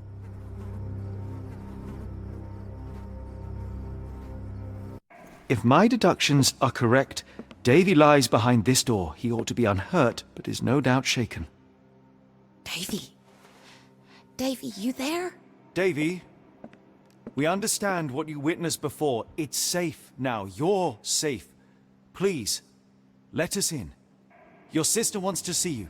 Everything will be all right, I promise. Yeah, them gentlemen speak the truth. Just open the door. Big sister's here for you. Davy! Oh, come here, you! Thanks, sirs. Lord bless your souls. Let me examine him, miss. I want to make sure he is unharmed. Remember, he may be mute, but he still understands you.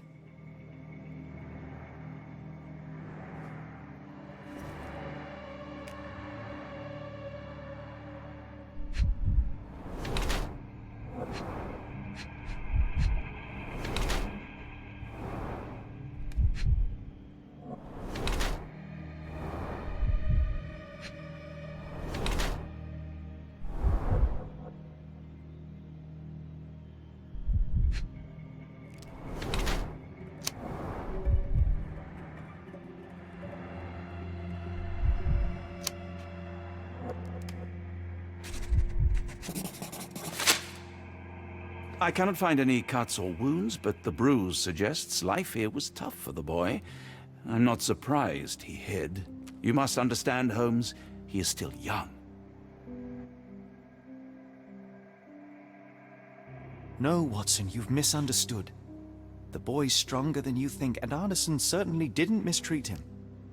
Don't mind him, Davy. Just tell me this. One of the photographs upstairs in the office shows Mr. Arneson with a man holding a curved dagger. He is the one behind it all, right? Good. Please, write his name. And one last thing. The room with an image of a bell on its door may hold important answers. Do you know a way in?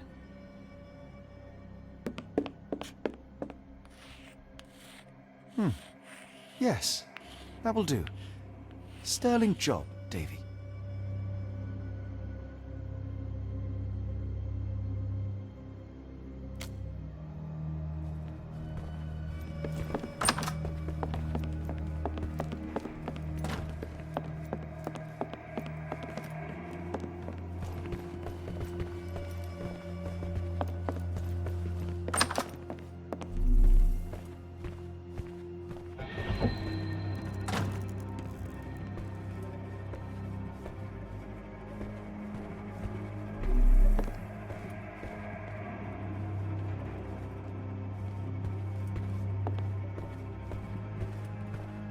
Let's take a closer look.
These should come in handy.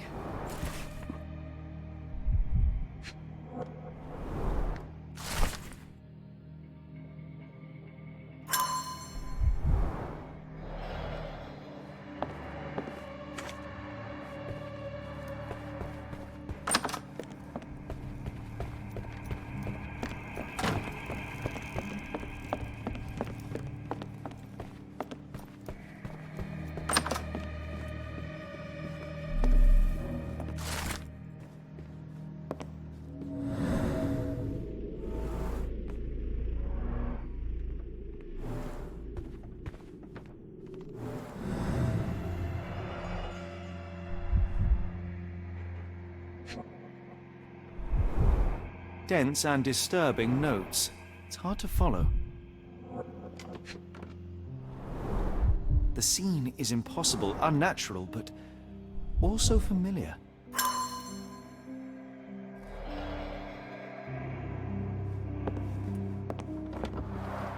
A foreigner's clothes, by the looks of things from the Near East.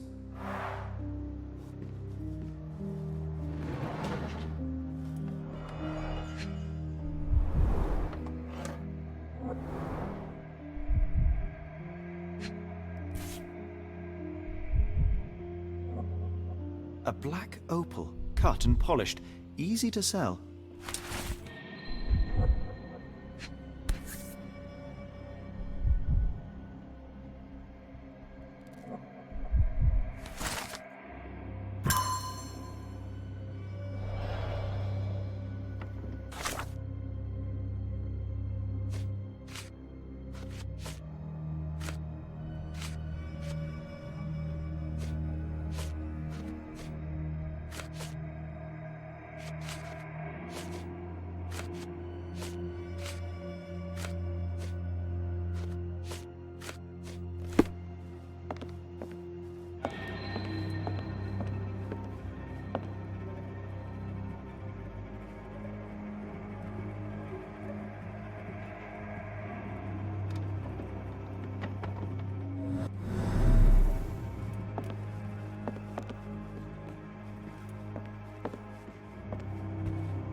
There's blood here.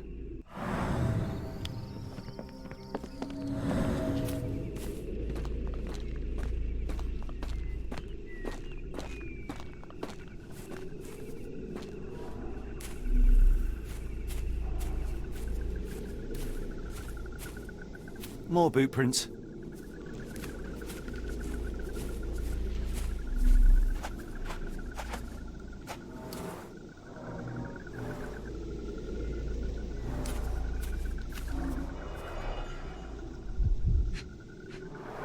Luxurious shoes, size 9.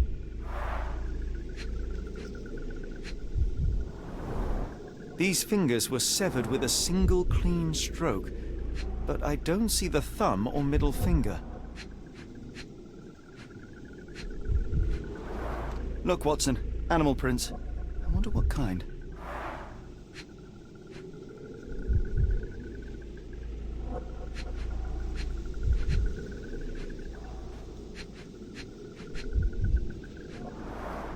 Boots, size 10.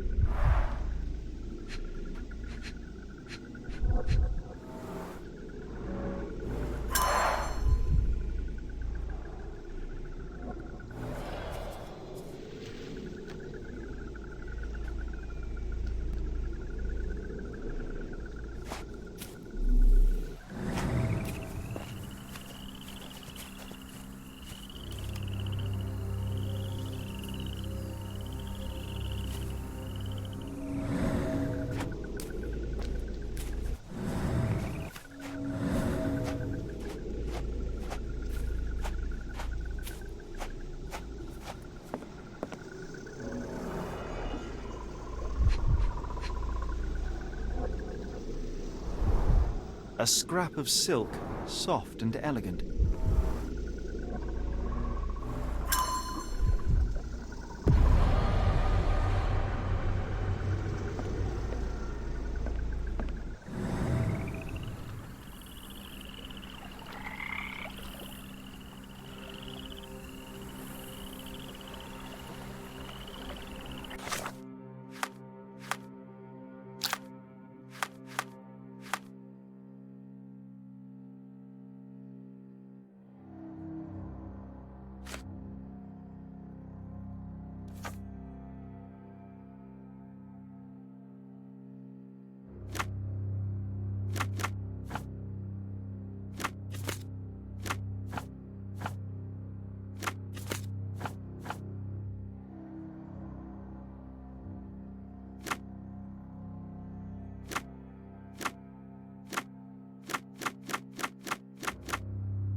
Arneson's signet ring, as we saw in his portrait.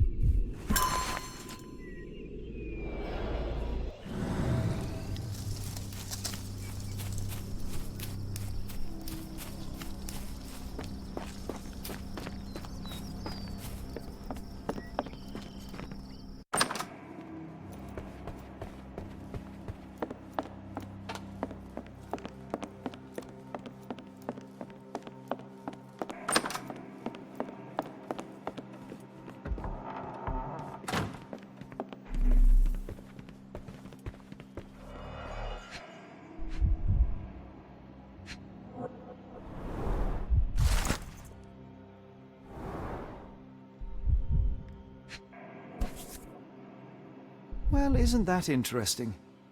Hello again, Lucy.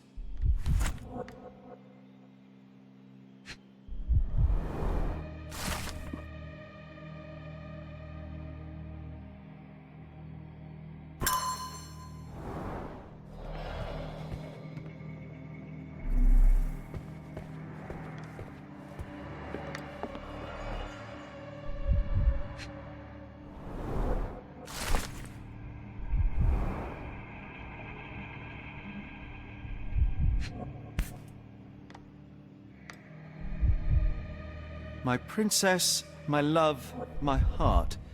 Fitting words.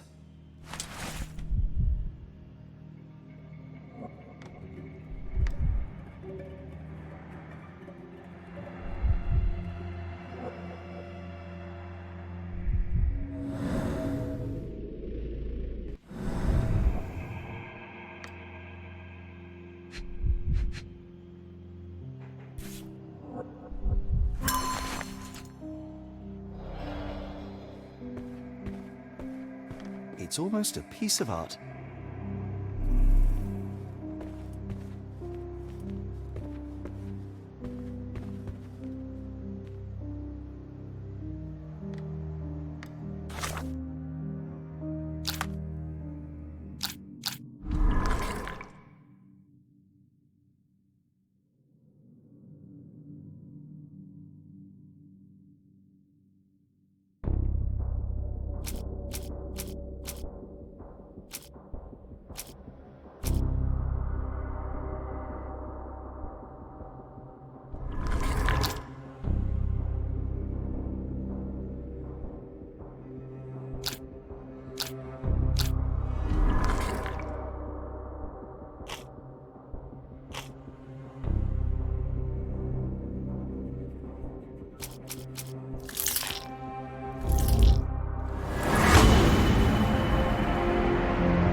Davy, we know that Ashmat is responsible for what happened here.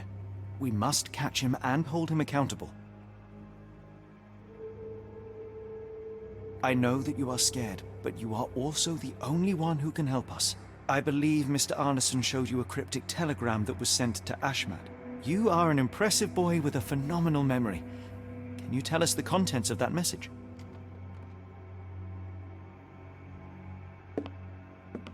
Thank you, Davy. Watson, please copy down everything he writes.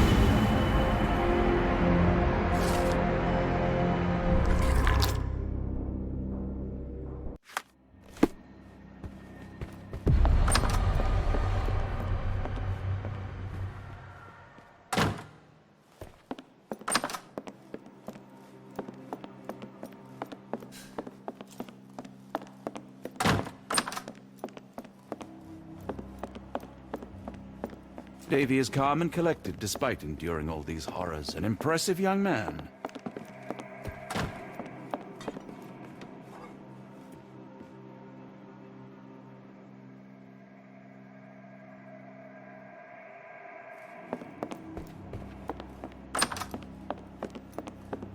We must stop this, Holmes, all these atrocities. We still have to find Arneson. After all we have learnt, I fear for his fate.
Got a spot in mind? New Orleans port, and quickly. Innocents slaughtered, a woman lynched. A boy forever traumatized. I fear we've crossed the Rubicon, Holmes.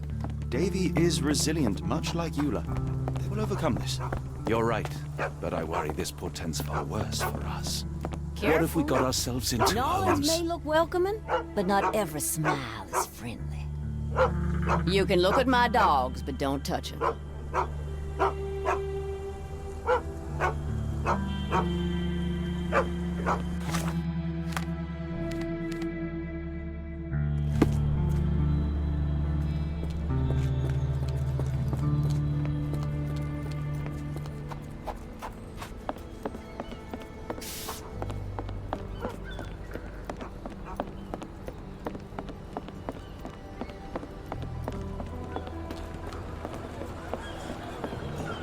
Who's your friend, Frank?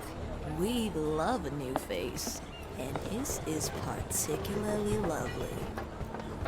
Johnny boy, so how was it with Champagne? Most enlightening, thank you. And now my friend Mr. Holmes would like to talk to you too. Well, ain't you something? What can I do for you? I'm afraid I bring bad tidings. How bad? It concerns your significant other, Arneson. Arneson? Now, who said we were lovebirds? Lucy, we only mean to help. No word of the matter shall spread.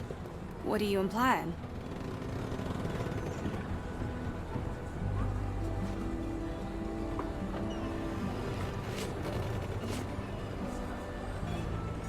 The man in this letter seemed ready to declare his feelings for you.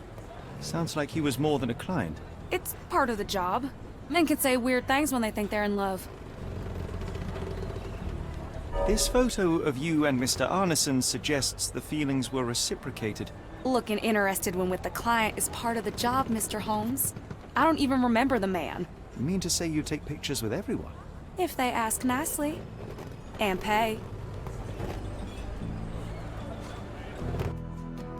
Arneson definitely paid for a ring in your size inscribed, "My princess, my love, my heart. It is for you." Arneson was going to propose marriage. Facts are clear. You know Mr. Arneson and, perhaps, even love him back. Regardless, he has been abducted. His life is hanging in the balance. Please, help me save him. Oh my Errol! What have you gotten yourself into? I didn't want to believe this could happen. Lucy, what do you know? Could it have been the sheriff? I don't know, John. This town has darkness in it. Errol and me, we had plans, dreams. We wanted to make this place better for all the folk who live here. Errol had grown suspicious of Ashmat, thought he was acting odd. He brought up the bayou. I told him to leave it all alone. The water's there. They swallow everyone. You mean the alligators? No. It's local legend. The bayou's dangerous. Any visitor that sees Death's messengers, they die. These messengers, are they abstract or a landmark? They're white lilies.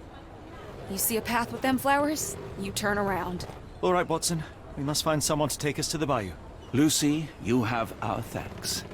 We will go and look for Arneson.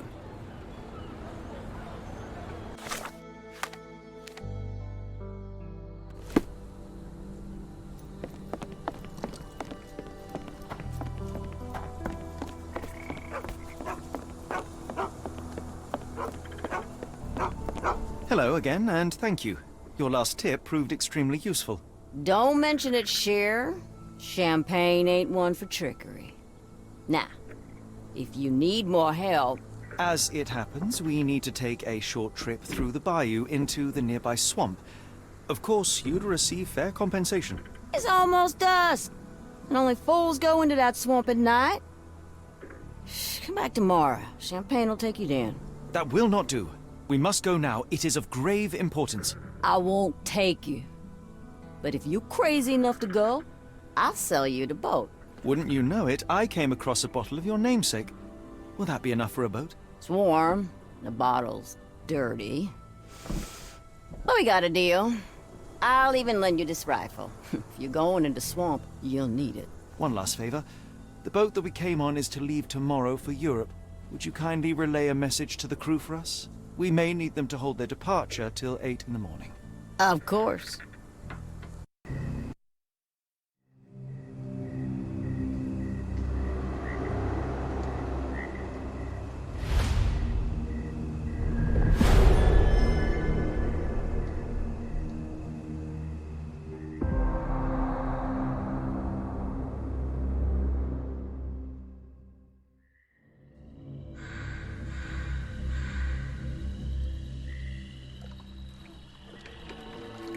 At least in Afghanistan, we had nippy nights. It makes one yearn for rainy London.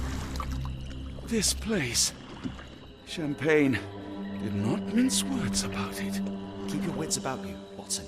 We are inching closer to the heart of this mystery, however dark it may be. Hell's bells! I told you to stay away, Doctor. That he did, Holmes. I rule these boys. No hiding from me here.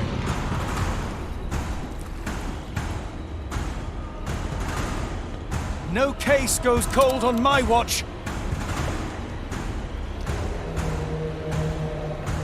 Settle down, boys.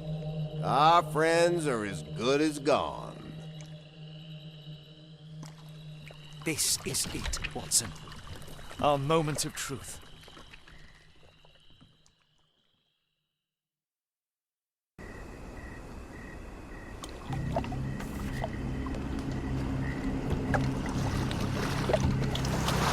Holmes, do you believe the sheriff? That we won't escape? One cannot be hurt by superstition, Watson.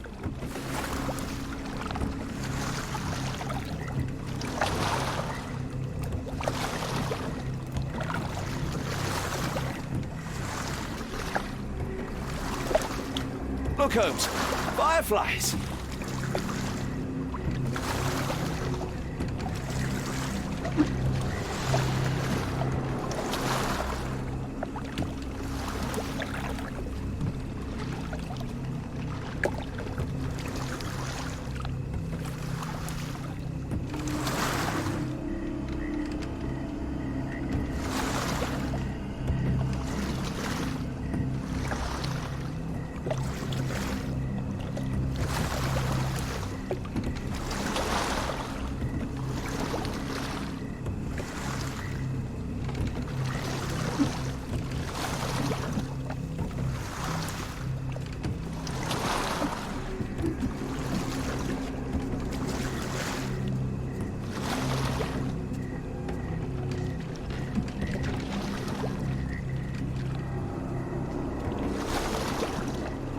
How did this shipwreck get here?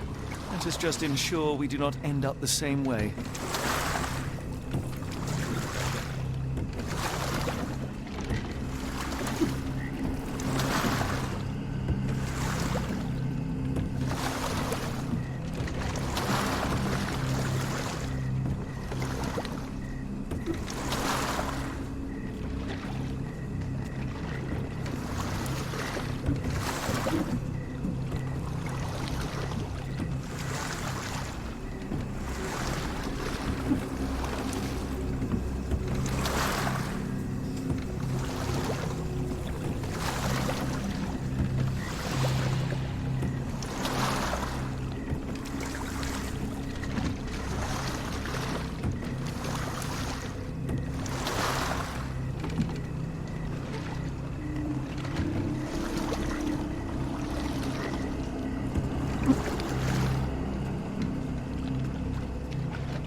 What was that, Holmes?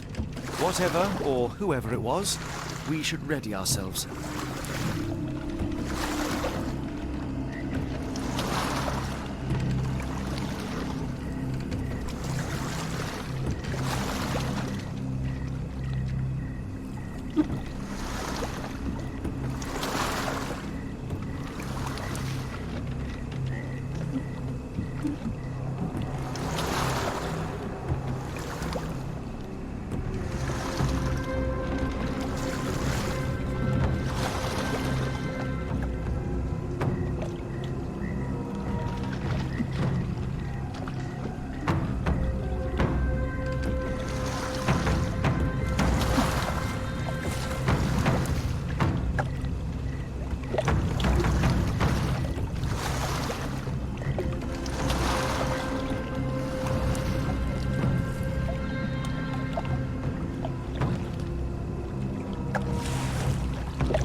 Am I hearing drums? Drums in the bayou?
I think I heard something swim underneath our boat.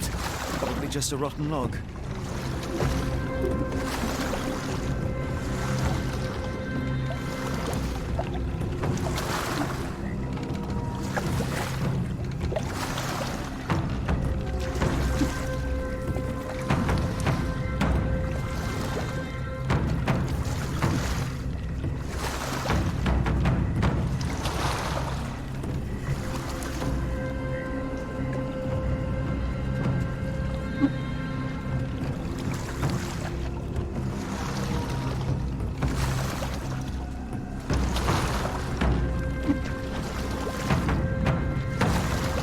Did you hear that, Holmes?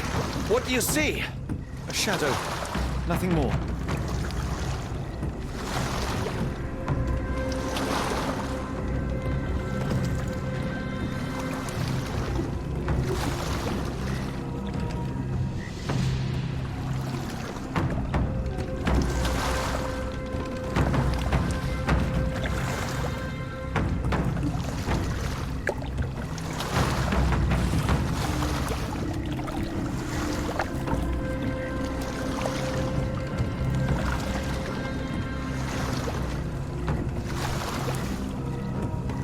If you told me when I binned your paper that we'd end up fleeing the law in a rowboat through the Louisiana Bayou...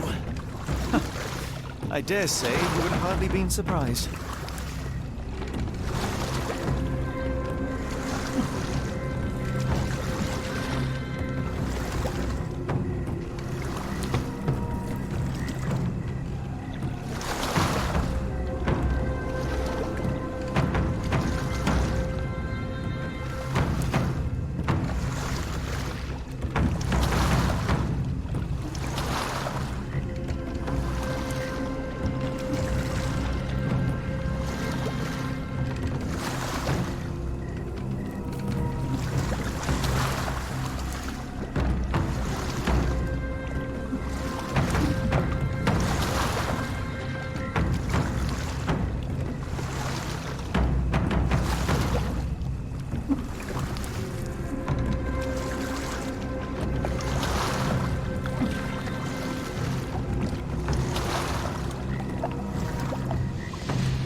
Is getting thicker, almost suffocating. The stench of death. All too familiar now.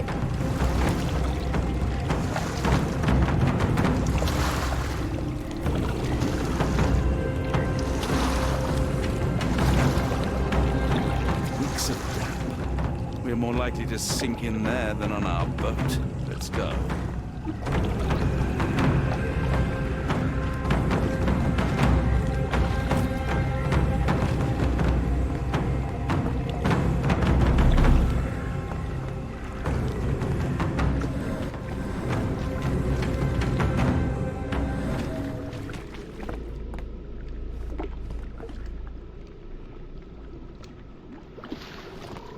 Shall we investigate the area?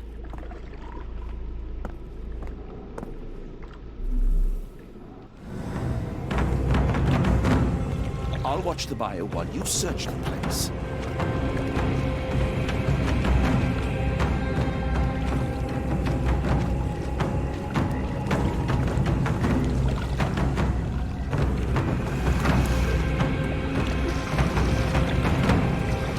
Careful of the gators, Watson.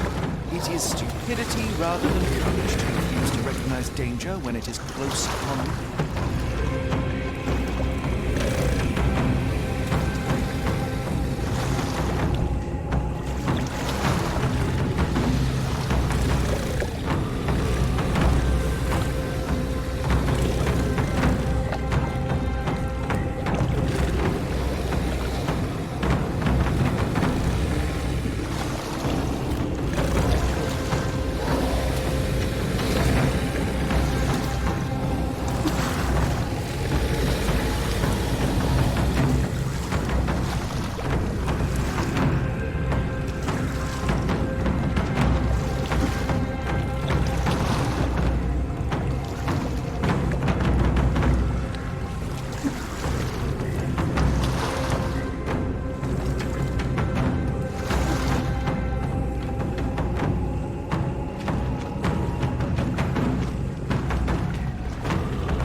The rifle.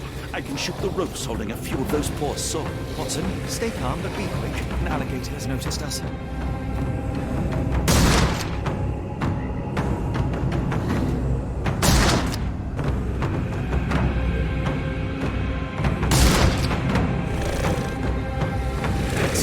That's vicious. That's nature, Watson. Let's try not to annoy them.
here looks promising. Over there, Watson. We're approaching the heart of darkness.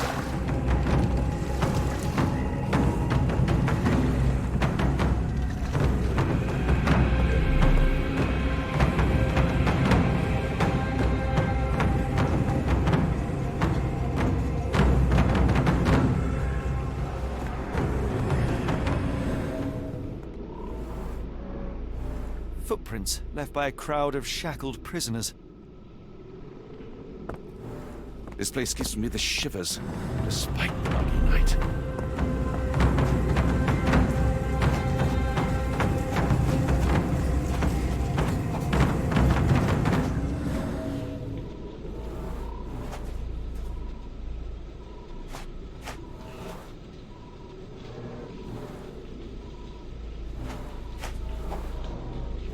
Ashmak dragged Arneson here.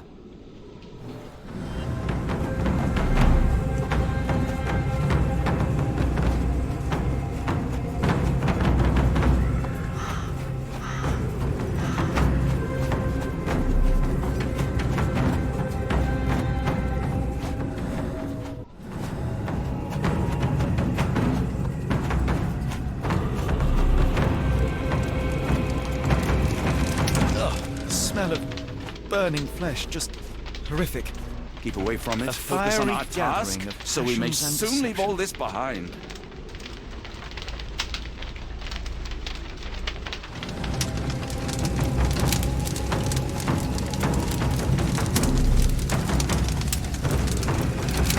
This is not Arneson, just another unfortunate soul.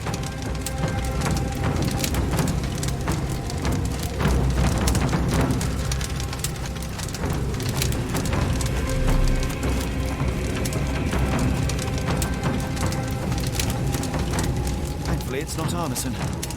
Thankfully, Arneson isn't among the dead. The hand tied here was bleeding in 4 places. This had to have been Arneson.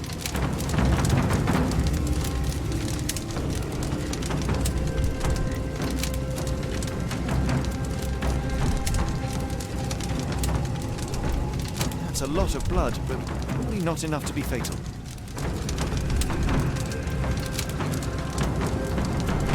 Both ends of the rope were cut cleanly. The captive was dragged through hell.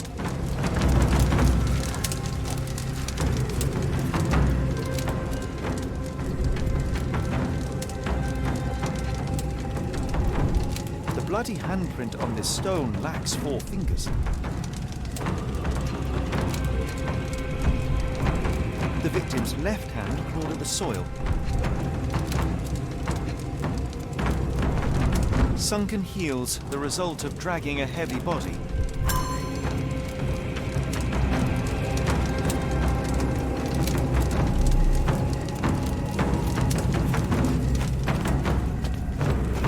The tracks lead behind the stone slab.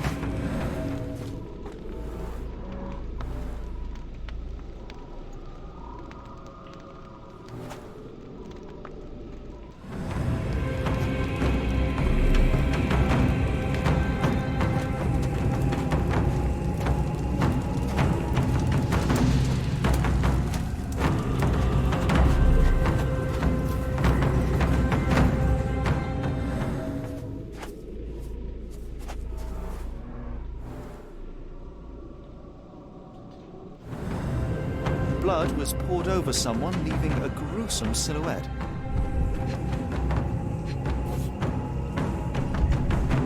A worn blade, but clean and without blood. Bowls filled with blood.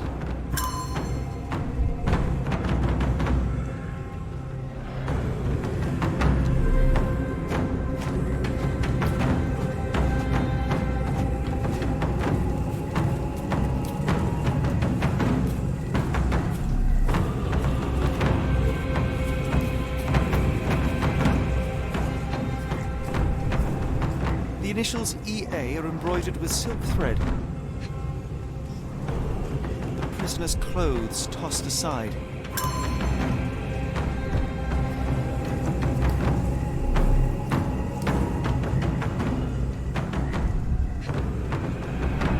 The blood is dry. The axe has not been used for some time. A simple rope.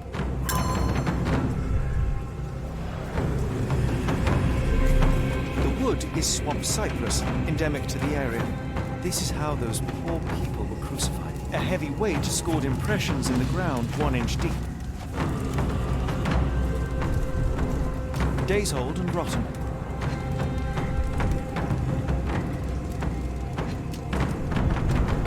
Damp and mouldy hay. The prisoners were kept like animals, slowly deteriorating under the gruesome treatment.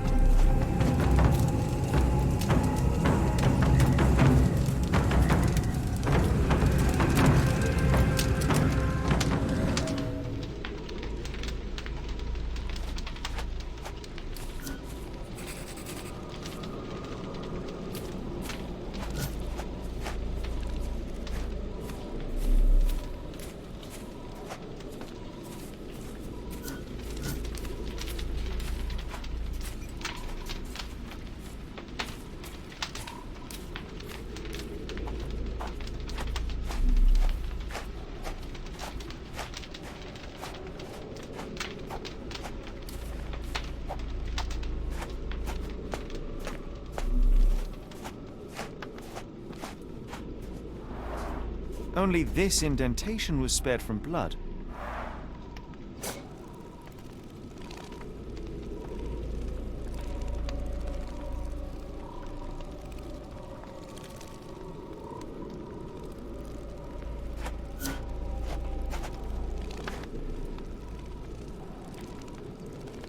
The tracks lead behind the stone slab.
Arneson was held captive in this cage until his abductors tied him to a cross and dragged him to the bonfire. Arneson was left hanging here for a while before being freed and led to the altar. At the altar, Arneson's captors performed a ritual on him and poured blood over his head. With Arneson now prepared, he was escorted to the sealed entrance. They used the mechanism with an indentation to open the passage.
heavy, and covered in blood.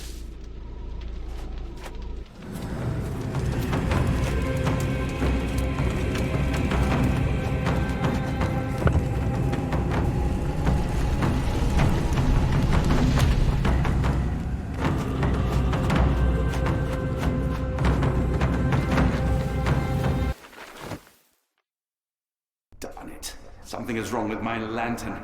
Give me a minute. I won't wait for you. I'm going in.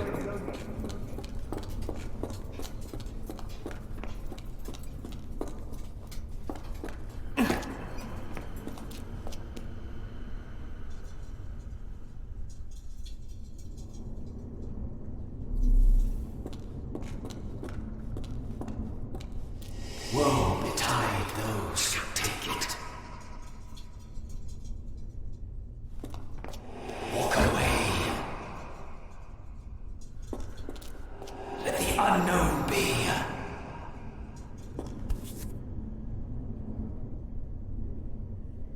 That's human skin, and still warm. What's happening?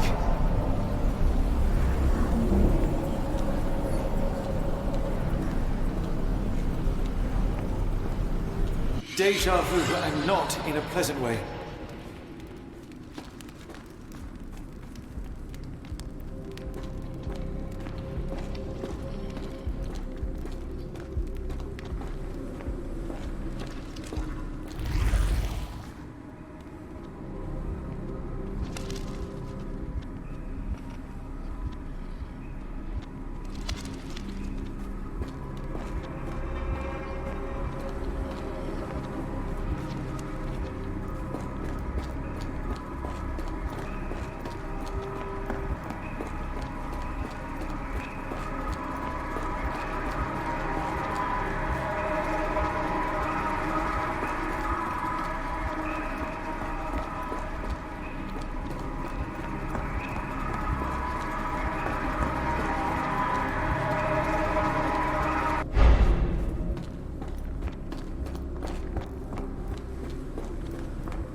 Deja vu, and not in a pleasant way.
And now, axes?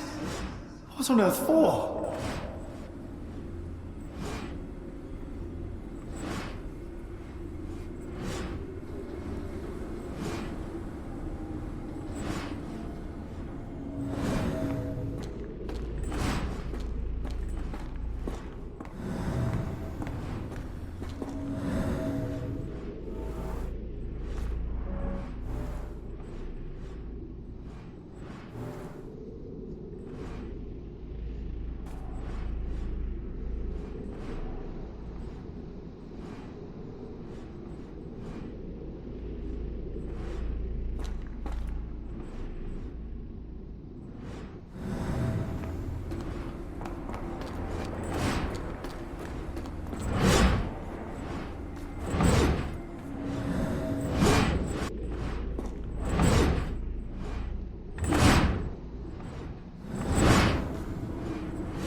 Now it is glowing, but why?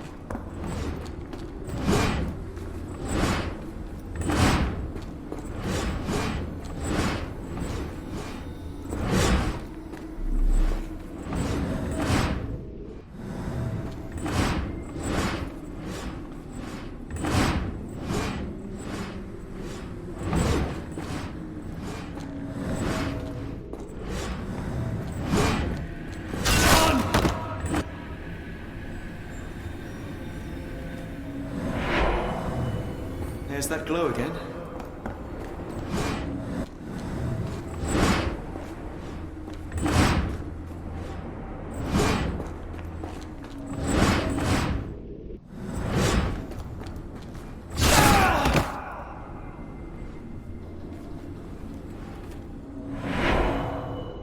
I hope that was all. I can't take any more.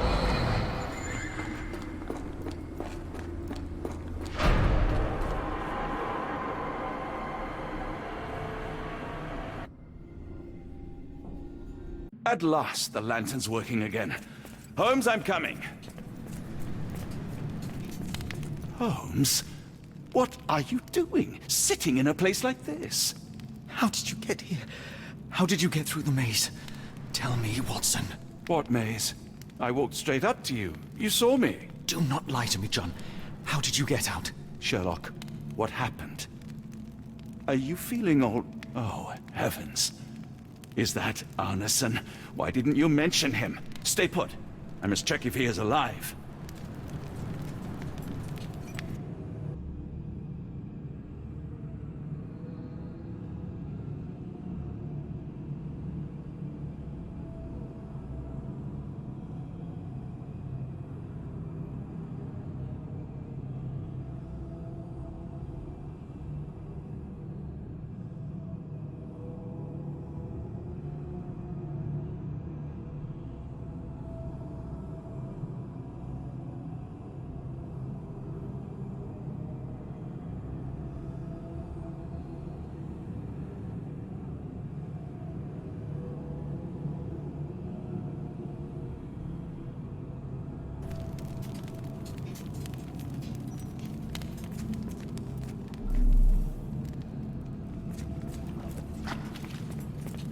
I need to focus on Arneson.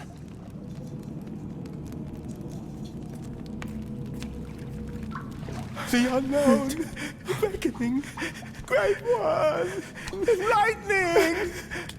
I should examine him before he has another seizure.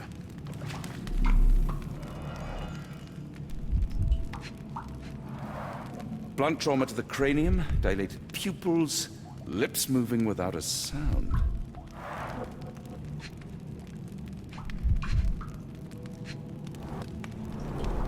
Severed fingers, the wounds are inflamed. Cold sweat.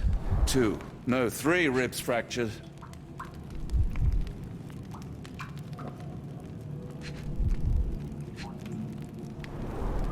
Pulse is racing, 110 beats a minute. Arneson is delirious after all he's endured. We can't get him to the boat in a state like that. It's dangerous to us and him. Please tell me there are no eels inside Arneson.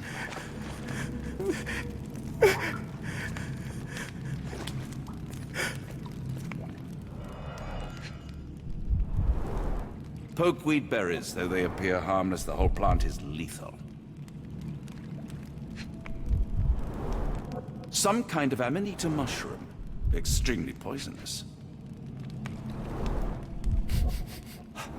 Odorless, watery, and hard to identify.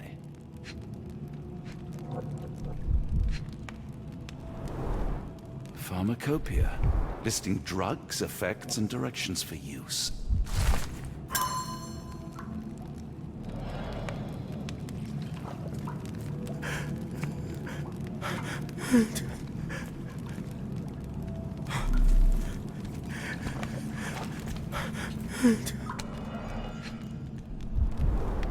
This is Dwale, induces sleep and relaxation. A gluey decoction. The smell is herby but sharp. It appears burnt, judging by the color. Salvia divinorum provokes visual hallucinations.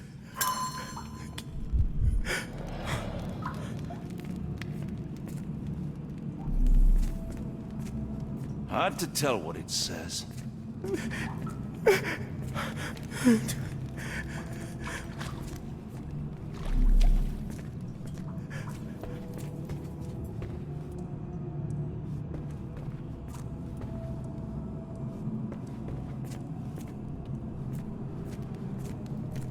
I just need a second, John.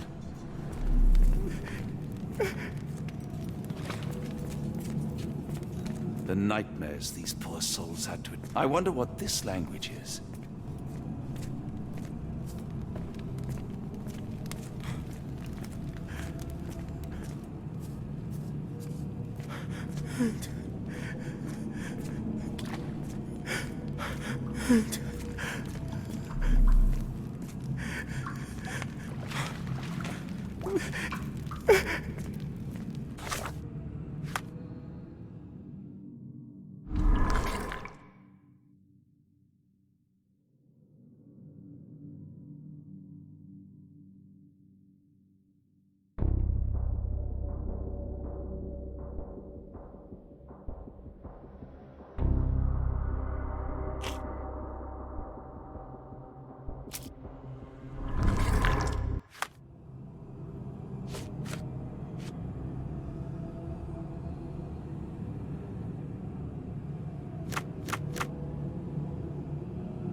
This should help soothe Arneson.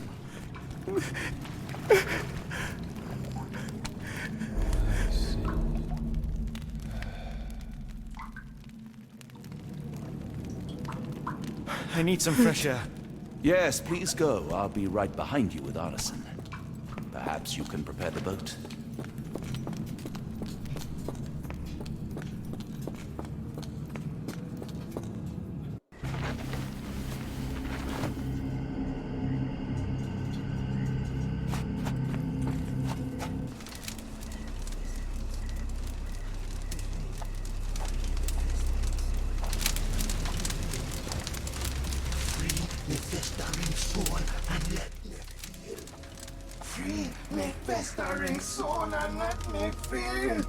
Eyes without purpose, and now see the truth.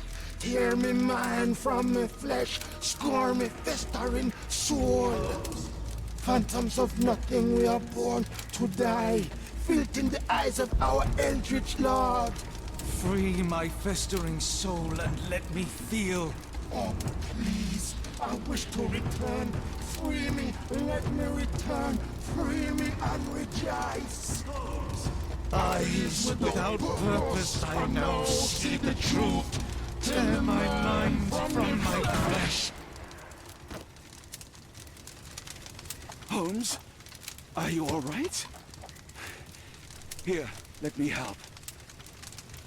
I'm fine. Holmes? Sherlock! What the hell were you doing? He almost killed you! I don't... You're right. Let's go, Watson.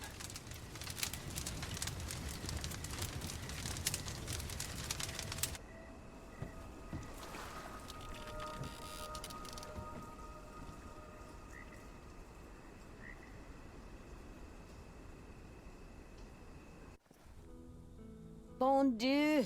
Still among the living. We are, though not for lack of trying by the sheriff. Well, he'd been telling people you died in the swamp despite his trying to save you. Crooked man. Through and through. Wait, is that Mr. Arneson? Yes, but he's not well. You know Lucy? Belle from the Nymph? That I do. Please bring her here. Mr. Arneson needs to see a familiar face if he's to have any chance of surviving. Power of the heart. I get you. Wait here. Errol? Oh, Errol! Reckon we should give him space. Farewells are painful. No, tell me that's not true. Watson? Mr. Arneson has endured a lot. Lost 4 fingers, a lot of blood, and some of his sanity. But with rest and tender care, he ought to survive those injuries, both physical and mental. Thank you, Johnny. I'll take care of him. Thank you for bringing him home to me. We'll be all right. Are you quite certain? Do you have the space? The resources? I will stay with him at the mansion. It is not a burden to take care of your love. His property is in quite a state. It may not be the best place for recuperation. Hush now. Champagne will see it sorted. Then it's settled. Hear that, Errol? Us living under one roof. Careful what you wish for. Oh, and champagne? I'm about sick of watching that sheriff run riot through New Orleans. We ought to talk. Funny. I was just thinking that grub did nothing to save your man. Together, I reckon you, me, and Errol have the sway to make some changes round here. I like the sound of that. Holmes, our boat. Oh, we must make haste. Farewell all. Take care.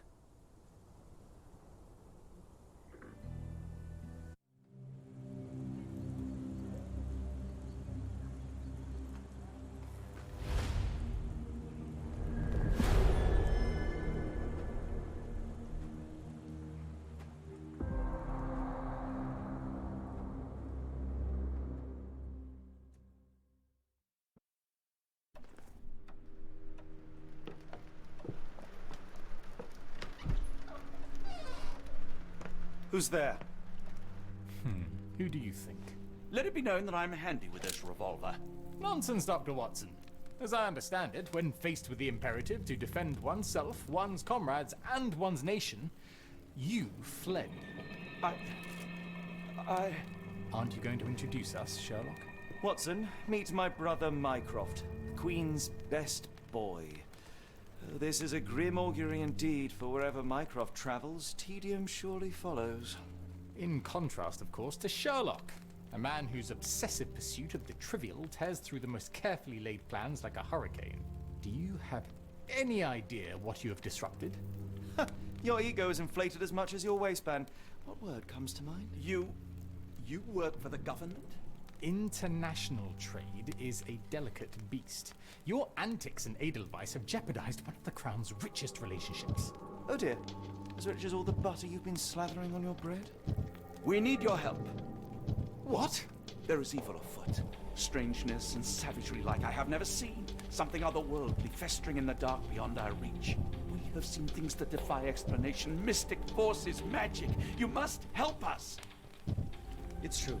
The British government does not invest its resources in the insane or intoxicated. Pull yourself together. I know men like you. Men like you grease palms, whisper in ears, start wars, and you send men like me to die in them. You and the rest of your corpulent cronies. Ha! Corpulent! That was it. Interesting, Sherlock.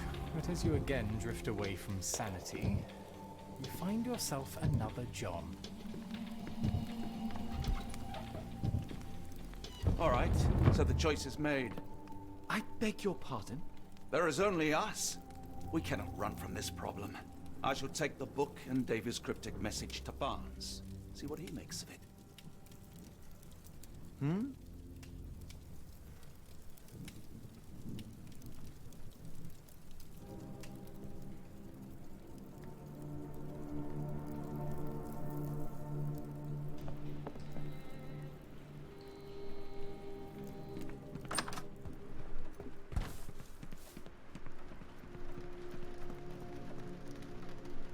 Another sinking near Scotland. By the Strand for all the details. Cool. Thank you, sir.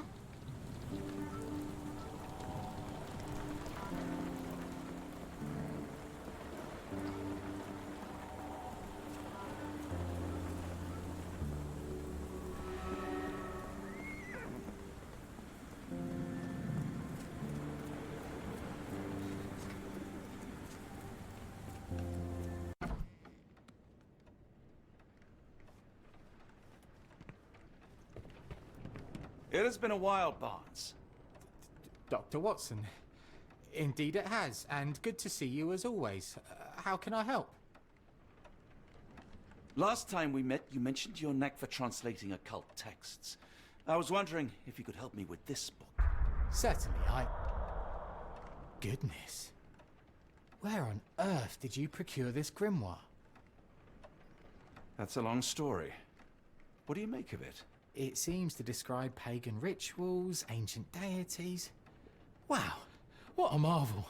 I can try and translate it for you. Just the pages bearing that symbol. This section, really. Entity of ocean or time. Oh my. Oh, already on it, as you can tell. If you can have it done at your earliest convenience, that would be lovely. Someone is full of pep. Oh, yes. Mr. Holmes, he was quite the inspiration. Last time you were in town, he offered me some stirring advice, which I have since acted upon. Holmes is nothing if not provocative. Indeed, the thorny truth is often hard to hear. But it did the job. And now my heart is full. I'm glad to hear it. Much obliged, Doctor. You take care. Barnes, does Stevenson's guiding light mean anything to you? Well, my mind first goes to Robert Louis Stevenson, an up-and-coming author. I've been following his work in the periodicals. Interesting man. I take it his literary pursuits are somewhat of a deviation from the family business. What makes you say that? He wrote a poem. Let me see if I have it still. Yes. Say not of me that weakly I declined the labours of my sires, and fled the sea, the towers we founded, and the lamps we lit. The labours of his sires. I wonder what they do. I have a book on great British families. If the Stevensons have achieved anything of note, they will be in there. Please, feel free to take a look. It should be on the shelves to the right. Much obliged.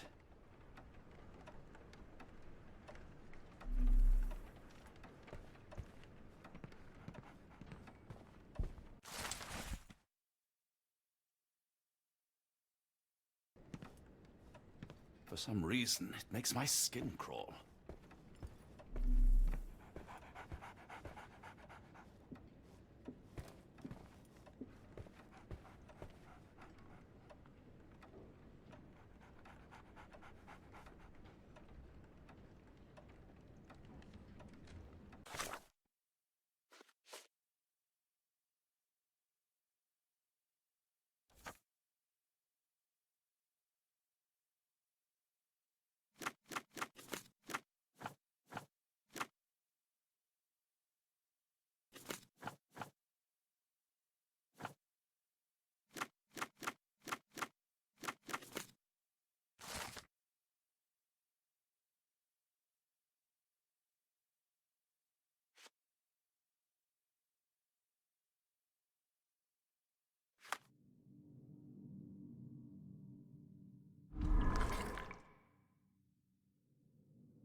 Say, do you possess coastal maps of Scotland? Indeed. Have you figured out what the Stevensons are known for? Feats of lighthouse engineering. You have my thanks for the book. My pleasure, Doctor. Do you need any particular part of the coast? Loch Harbour, West Coast. Right then. I'll unroll it on the desk. All yours. In the meantime, I will attend to my translation. Much appreciated.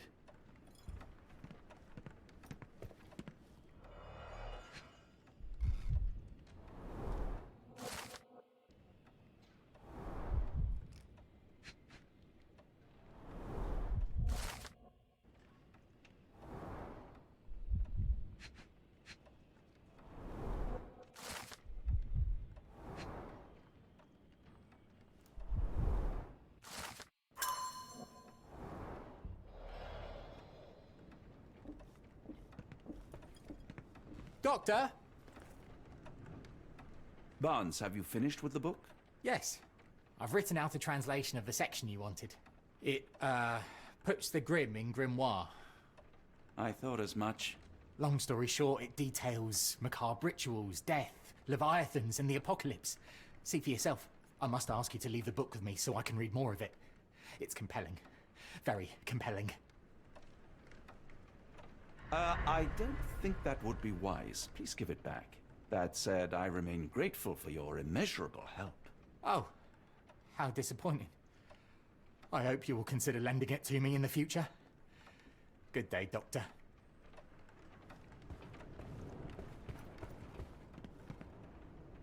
Mycroft, here to buy a book on fraternal dysfunction? The Holmes family is beyond counseling, Doctor. True, more deserving of scientific study. What do you want? I came to warn you. Perhaps you have a moment to... Sorry, I reserve Tuesday afternoons for time with friends. I'm worried about Sherlock. He's not well. You should know that he has had episodes in the past. Detachment from reality. He will need your support. Such gall. First you crush him under your boot heel, now you ask me to pick up the pieces. Your emotions are impeding your rationality. He needs to be distracted, diverted into something less harmful.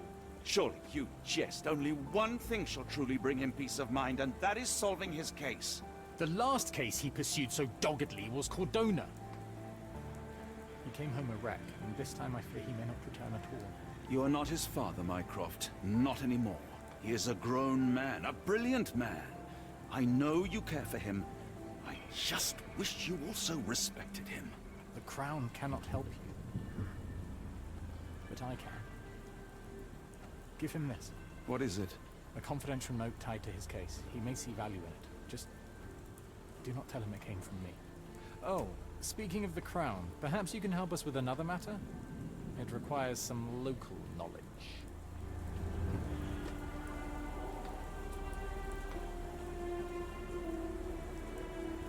I'm all ears. For your eyes only. Here is a folder with all the details.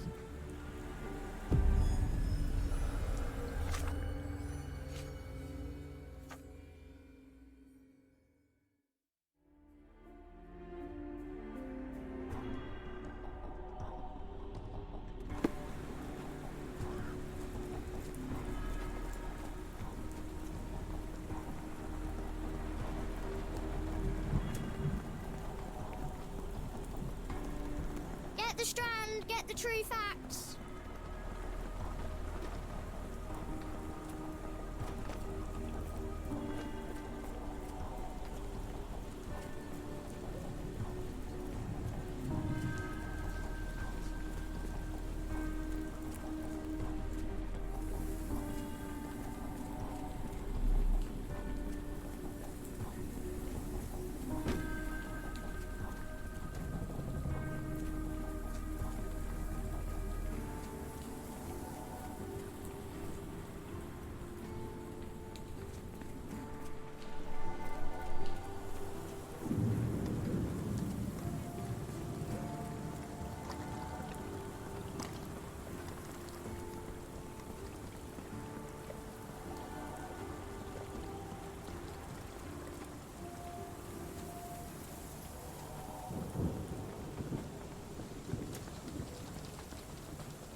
A wasp's nest. They might attack if someone draws too close or are otherwise provoked. Much like London itself.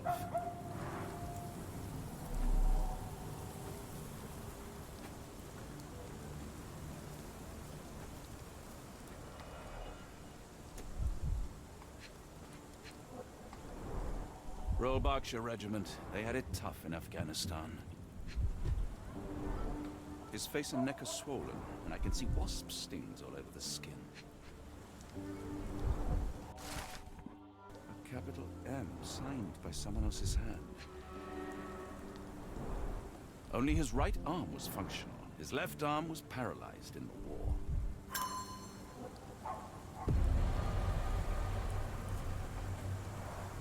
A map of possible routes taken from the embassy. I thought only Sherlock was capable of this kind of deduction.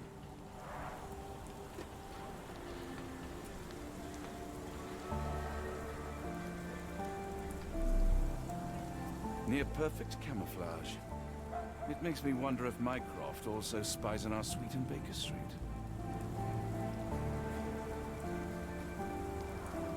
The spyglass was positioned to watch the windows of the embassy across the road.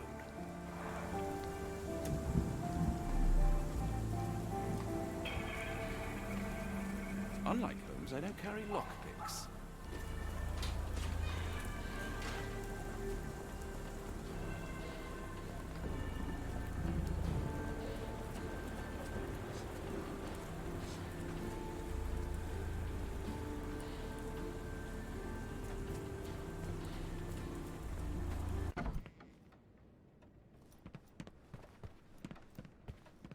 I'm sorry, I have bad news. Please do not tell me Hawke is a turncoat. Worse, I have found him dead in his wheelchair, out in the garden. How did he die? Exactly.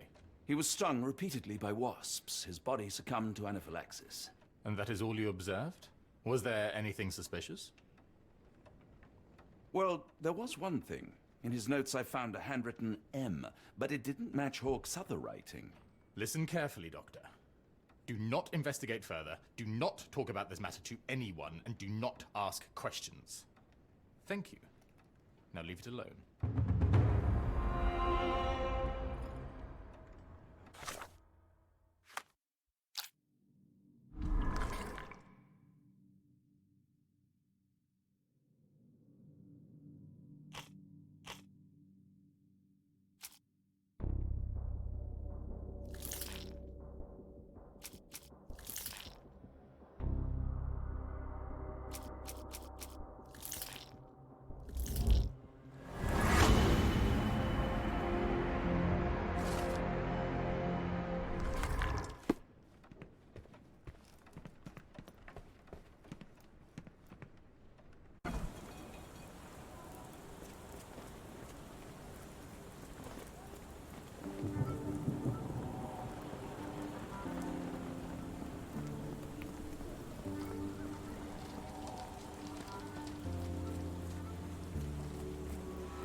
Holmes, I have the translation. But Barnes was affected by the book. Holmes? Watson? Did you hear me? Barnes was behaving oddly, but I was able to retrieve the book and his preliminary translation. I think we have a lead. Sherlock, what is it? I find myself burdened. It will come as no surprise that I tend towards obsession. Indeed, obsession oft grants me the insights that have become my stock in trade, but my greatest asset. Yet I cannot deny this nature proves as much a hindrance as a boon. It has cost me friends, colleagues, brothers. And despite my obsession as I contend with the matter at hand, no closer to understanding than when we began, I must conclude that I am of no worth at all. Without an answer, what use is the question? Sherlock, this is no time for despair. The book is real. Those men went mad. John, I fear that I am as mad as the rest of them. I bore witness to the same events that you did. I saw with my own eyes the inexplicable, the ghastly, and the unnatural. I can attest to their occurrence. So take heart, for it was as real as you or I, and thus we must persist. Lives hang in the balance. If you cannot see your worth, then trust in me, for I see it. And I know of no other man capable of putting this matter right. Thank you, John. Would that I possessed even half your courage. Pray tell, where does our journey end? Ardnamurcombe, Scotland.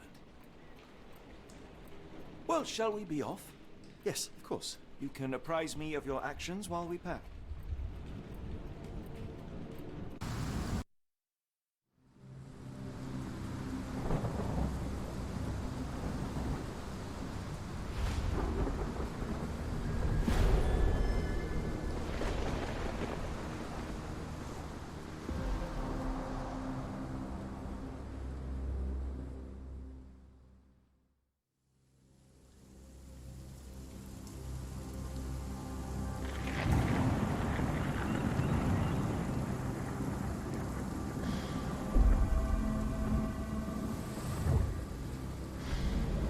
Holmes, if we don't make land soon, I fear we will join those missing souls.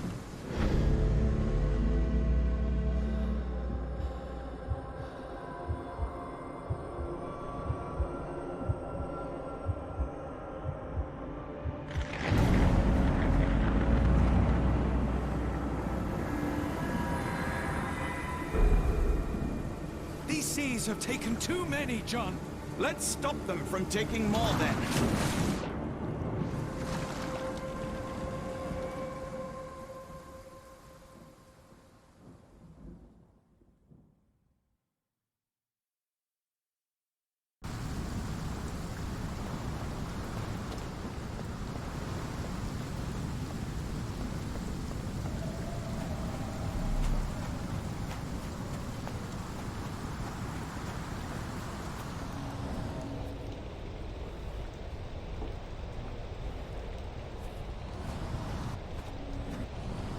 The door won't budge.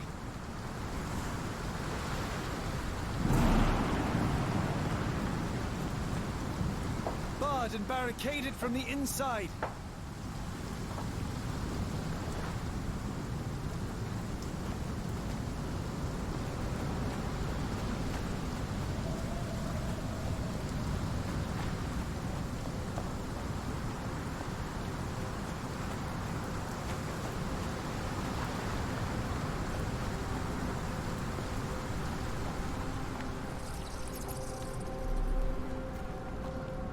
An old cannon, probably rusting here since the 16th century.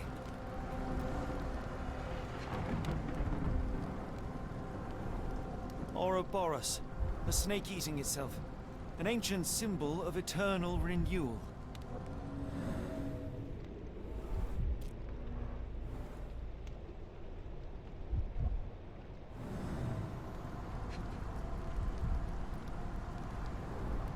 Fresh marks, something scraped along the stone. This door requires a very specific key.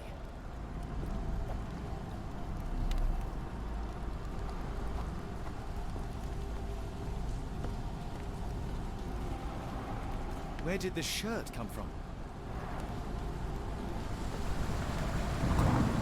Holmes, look! There's a body here! Not just any body, it's Ashmat.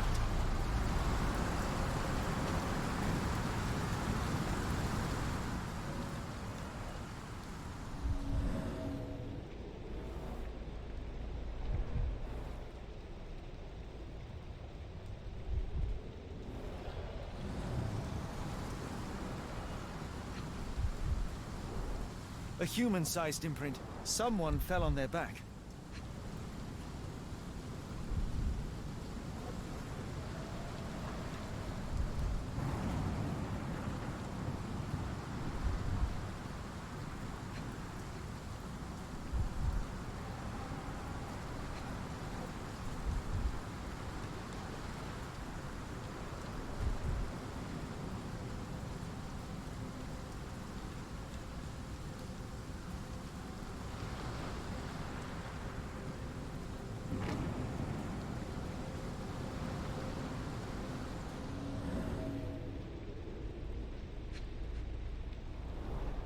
This branch was recently broken. The wood is still green.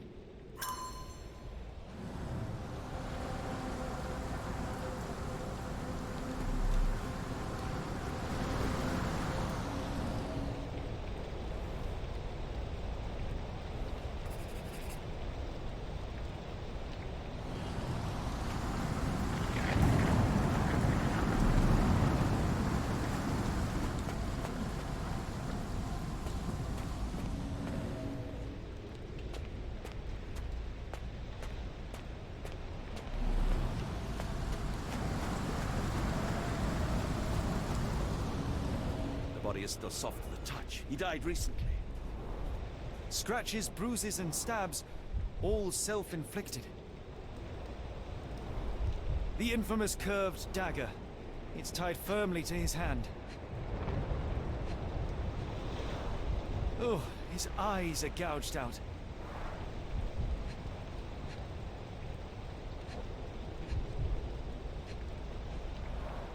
A broken chain. Something was attached to the end.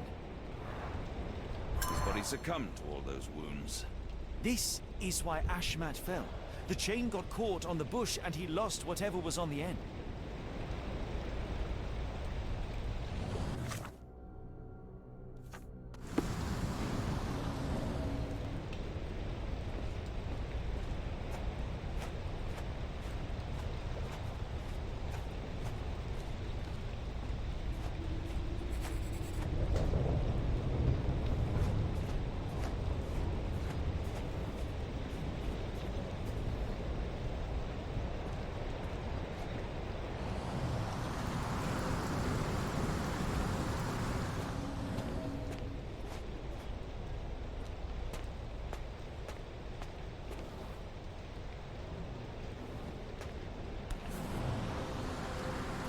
Interesting occult pattern.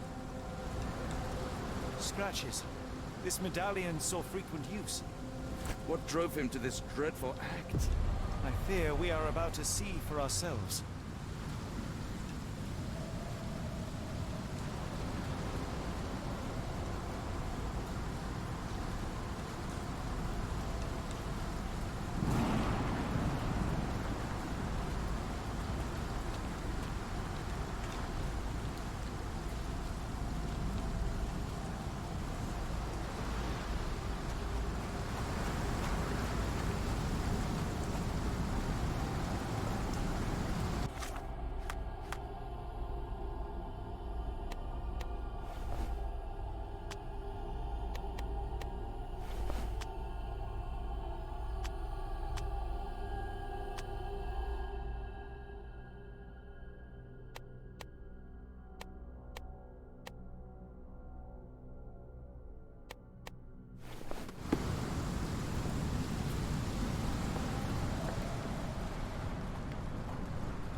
An obsidian heart. Masterful work.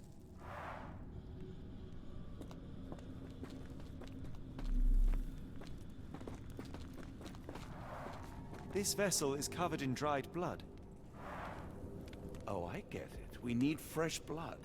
And no, I'm not volunteering. Fear not. I think Ashmat can help.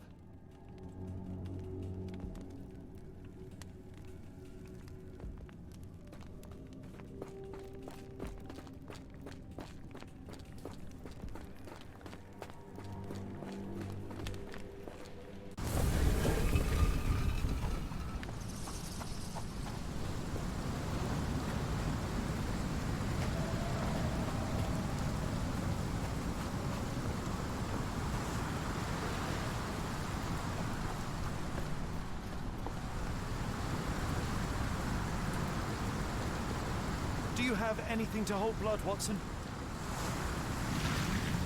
Fine. Take my flask.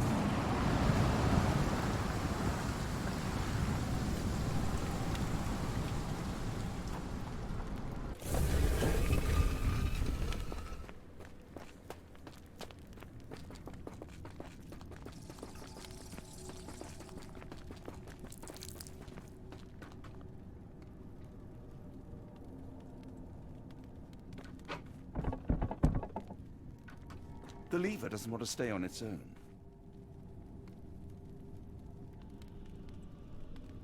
Watson, hold the lever for me. I must investigate.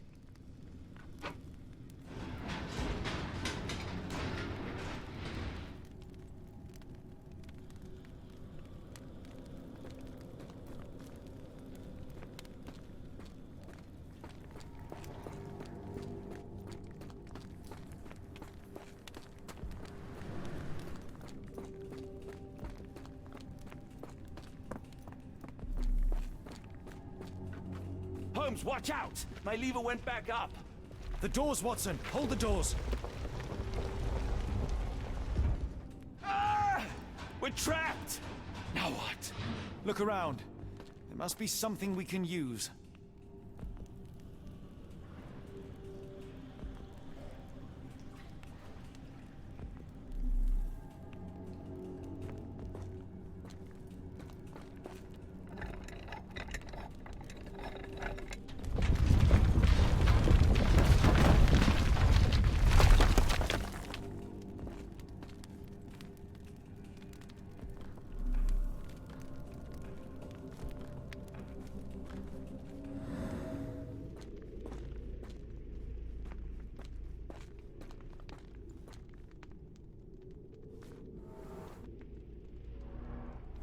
Those holes seem to have a purpose, but I won't risk my arm to find out what.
Be ready for anything, Watson.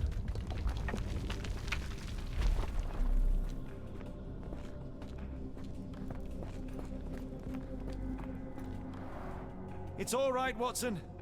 It's merely a chest with coins and a dagger, made of obsidian by the looks of it.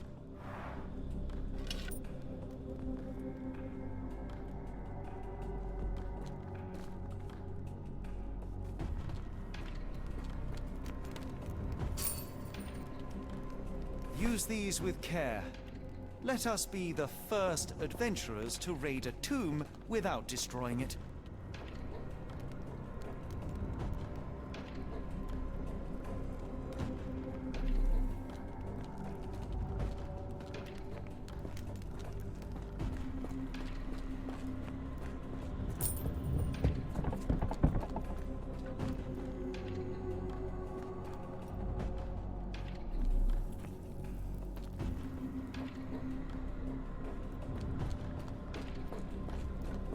Terrific. Now, onward before they close again. Let us hope our paths converge, Holmes.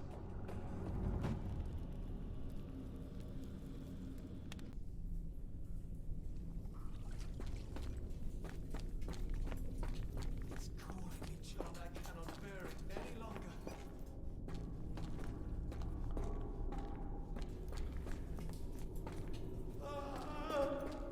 Holmes, speak up!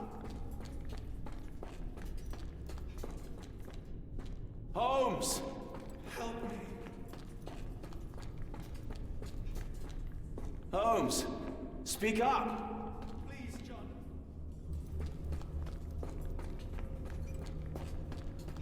Holmes! Help me.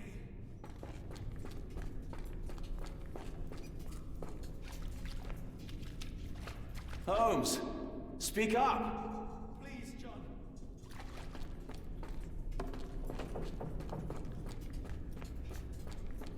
Keep talking! Watson.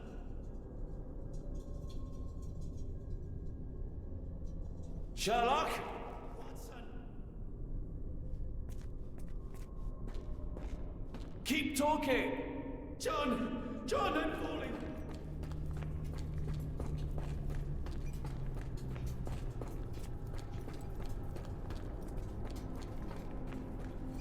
Sherlock? Watson! I'm coming! John! John, I'm falling! I'm coming! Please!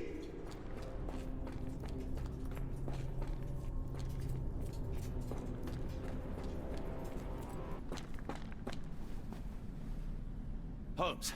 Holmes, come on, wake up! Thank heavens. What were you doing? What happened?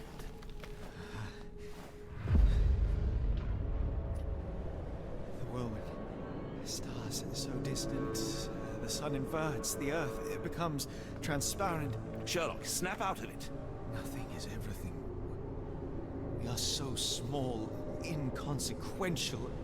A shadow in the dark. I think we best go back. You are not well, Sherlock. No. We are so close. We cannot... You asked that I intervene if I saw you cracking. This is me intervening. With every passing minute, another life is extinguished. We must stop. Rochester, we must end this. Ah, Sherlock, you almost died. Do not worry about me, John. You have other men to save.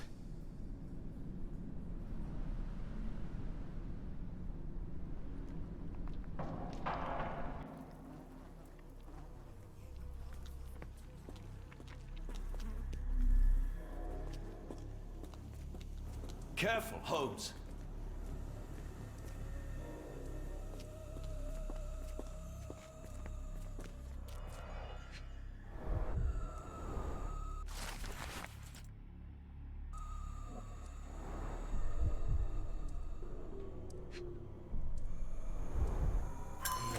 Yeah.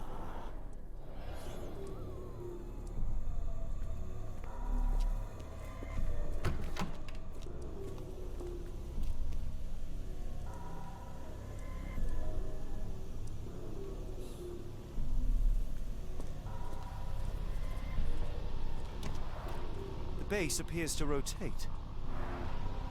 Hands off, Holmes. We have no idea of its purpose.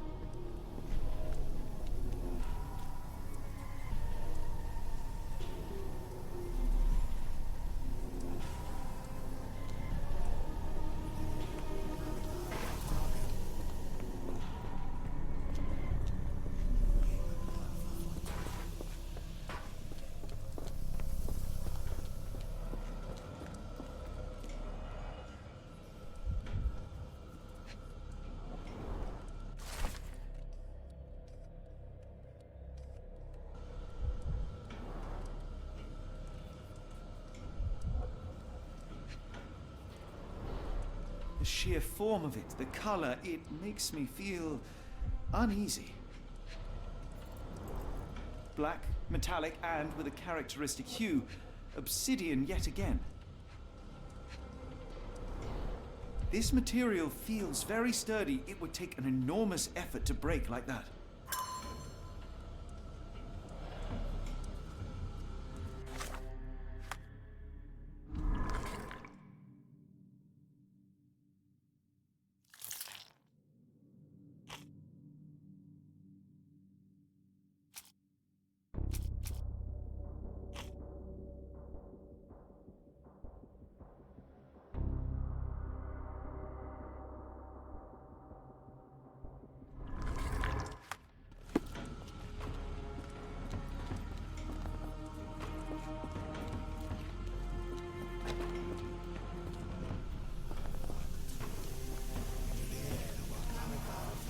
They are all entranced, captivated by the light of the lens.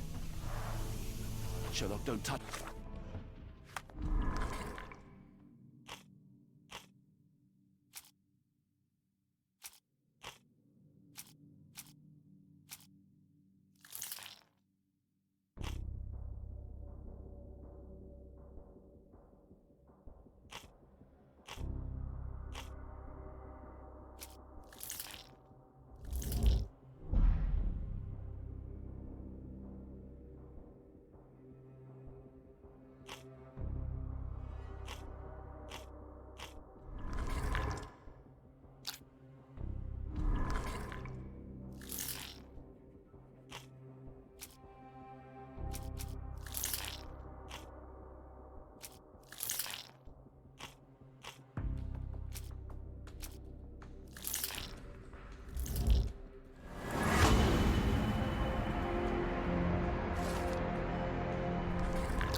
We still don't know what it is capable of.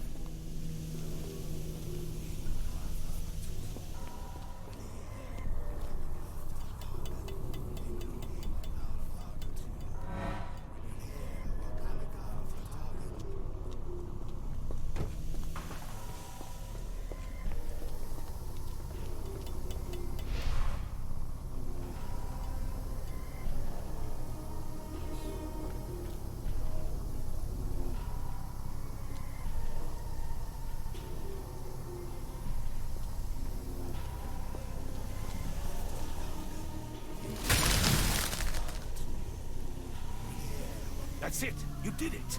The lens broke! John, the worshippers, we need to make sure... Of course, I'll see if they're all right.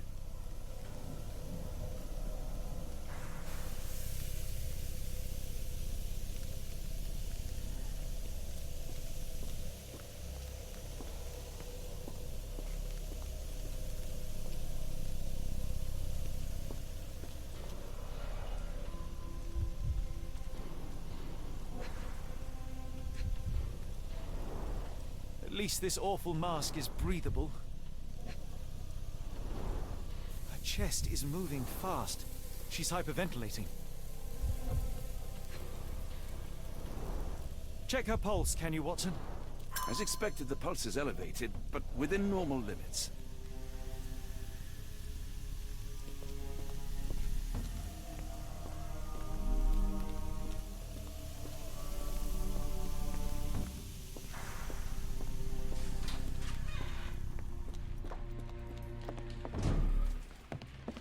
Stop there, shipmates!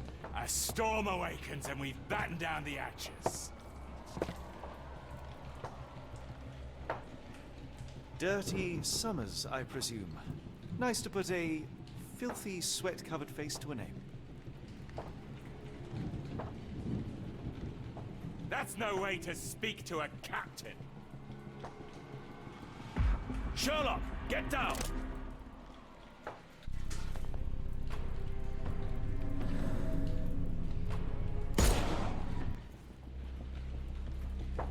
Watson, you killed him! I didn't have a choice. Well, what's done is done. If we do not stop Rochester, Summers' death will be but one of many.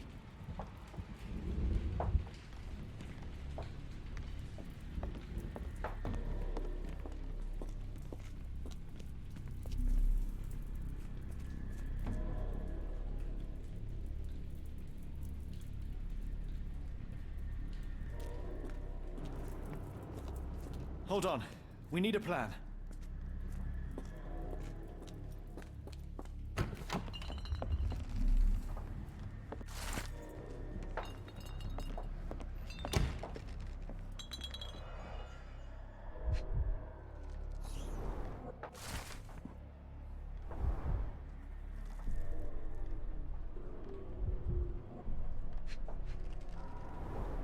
It seems they have placed beam emitters all over the main gallery.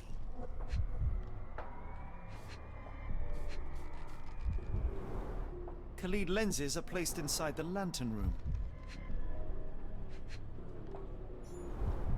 They modify the gallery and watchroom. One moment, Watson. I'll redraw this blueprint.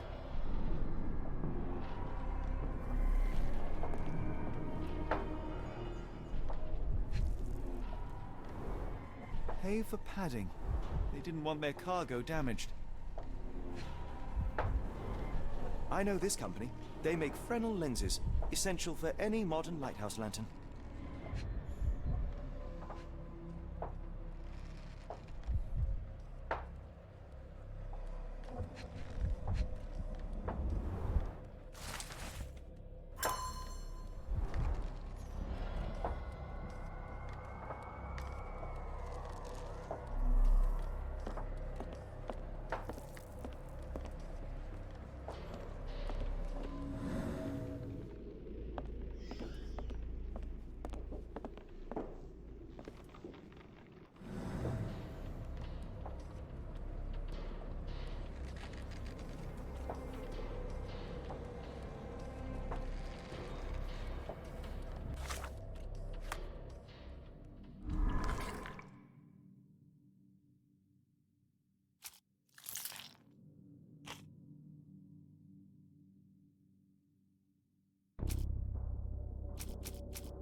We shall apply what we just learned, charge the Khalid lenses, and break them with the dagger. That should put a stop to this cursed ritual.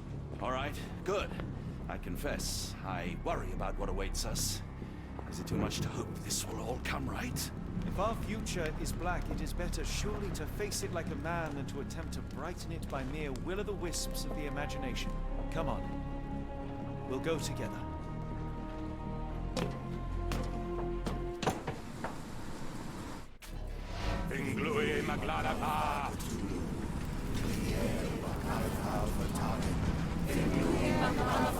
Look at them all. We have to help them. Watson, stop. Rochester will see you. What should we do? We get answers. Stay here, see to the lenses. I shall confront Rochester. He owes me the truth. Sherlock! Sherlock! Mr. Holmes, you are late. Was the path here not as you anticipated? You expected me? We've stood here before, Mr. Holmes. Another you, another me. Many years ago. I wonder what will happen this time. What? What are you talking about? Join me. Bear witness to the end.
You cannot bear witness to anything, Lord Rochester. You are blind.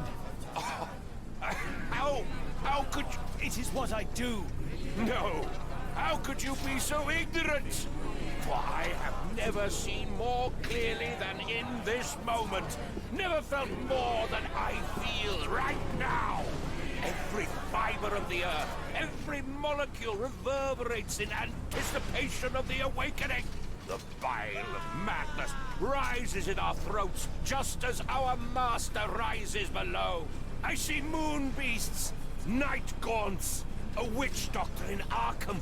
I see what the stars themselves are dreaming. I know more than any man has ever known. You are delusional. How did you do it? The compulsions, the visions, was it some form of hypnosis or no? A drug, perhaps, tell me. Bah! There is no ruse. There is no big reveal. It is exactly what it seems. You still fight so desperately against this truth, but you feel it too. Yes? Yes! You are mad. You have mistaken hallucinations for reality. Are you really want to talk, Mr. Holmes? Speak truthfully now. In the port, in the swamp, what did you see? Something beyond the capacities of my imagination. A world so alien, but so familiar. Yes, I see it too. In your mind's eye. Untold horrors lick their lips in the shimmering dreamlands as Sarnath sinks eternal.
It's completely broken. Interesting. This could prove useful.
What is the point? What are you hoping to achieve with all this slaughter? Do these people deserve such suffering?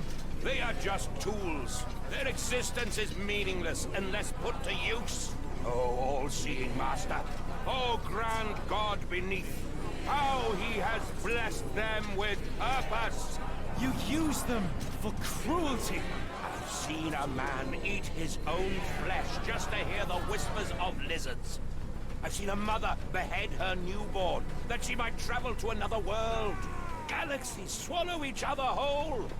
Light folds in on itself until nothing remains. You know not cruelty, Mr. Holmes. Cruelty is for such knowledge to be beyond the reach of so many. This is hubris delusion. You are Icarus flying too close to the sun. No, no. You misinterpret the legend, Holmes. Icarus flew. He reached heights no man had ever reached. One must imagine Icarus happy. He burned. Rochester plummeted to his death. And were you to ask him of his choice, he would have not a single regret. Every step I took was necessary. Every drop of blood a blessing.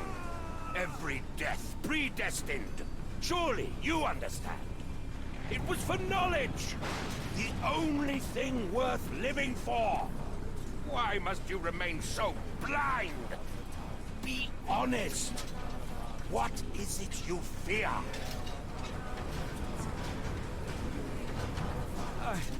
I'm afraid that it will cost me my sanity, much as it has cost you yours. There is no such thing as sanity. There is only the world as it is, and one's willingness to accept it.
You truly believe it?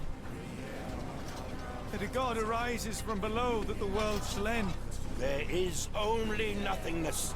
Only chaos and torture and endless time, stretching its wings, baring its teeth. It's preposterous. It's nonsense. It's... You've drugged me. The fumes in the temple, narcotics, a bad reaction. Oh, you're one of my false agents. This has the stink of my brother all over it. No, wait. Of course, I am dreaming in the asylum. In Black Edelweiss, tied to a chair. You are standing right here, Holmes, as you always do. You said that before. You said we had met, but I've never seen you before in my life. The cycle repeats. Old becomes new, and we remain pawns in the hands of a god. Submit! Submit to your inconsequence! It is unthinkable. It is undeniable. I cannot. When you have eliminated all which is impossible, then whatever remains, however improbable, must be the truth. Now, Holmes! Now is the moment! You know it in your heart! Say it! Say it! It's real. All of it, it's real.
Maybe your god is unstoppable, but you are merely a man. And I know how to stop you. What do you mean? What have you done? I have made a friend. Yeah!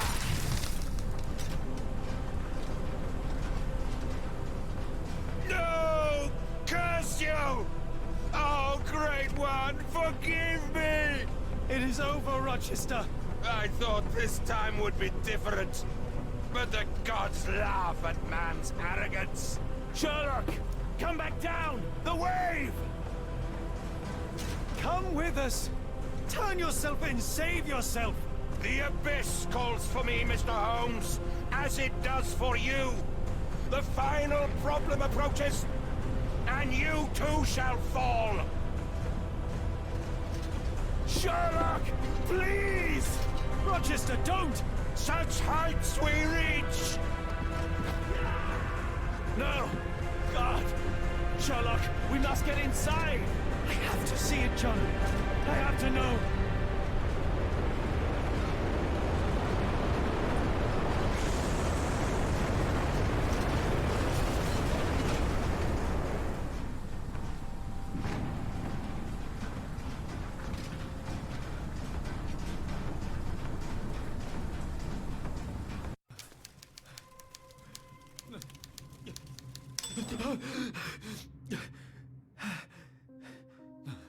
Apologies, did I rouse you?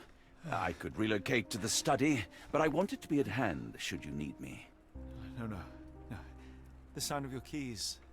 It is my tether back to the waking world. I find writing of our adventure helps me too. Perhaps at some point you could read it and tell me if it accords with your memory. There are moments in our journey that only you were privy to. Your encounter with Gygax, your visions with Light of the Abyss, your confrontation with Rochester. No. Pardon me? Do not publish it. It would be professional suicide. You would be a laughingstock, a fabulist, concocting penny dreadfuls for the unwashed masses. And I would no longer attract a distinguished clientele, but madmen convinced I could connect them to their deceased relatives or help them capture a fairy. Ah. It doesn't seem to get any better, does it? When I close my eyes, John, I am falling. Falling into a black abyss. It is endless and suffocating and unforgiving. I would give for a dreamless night. It's going to be all right, Sherlock. What is that? It will help you rest. No, not that. No.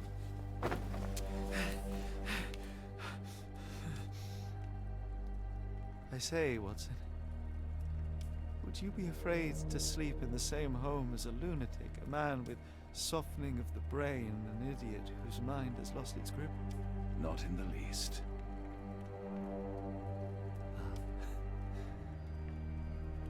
That's lucky.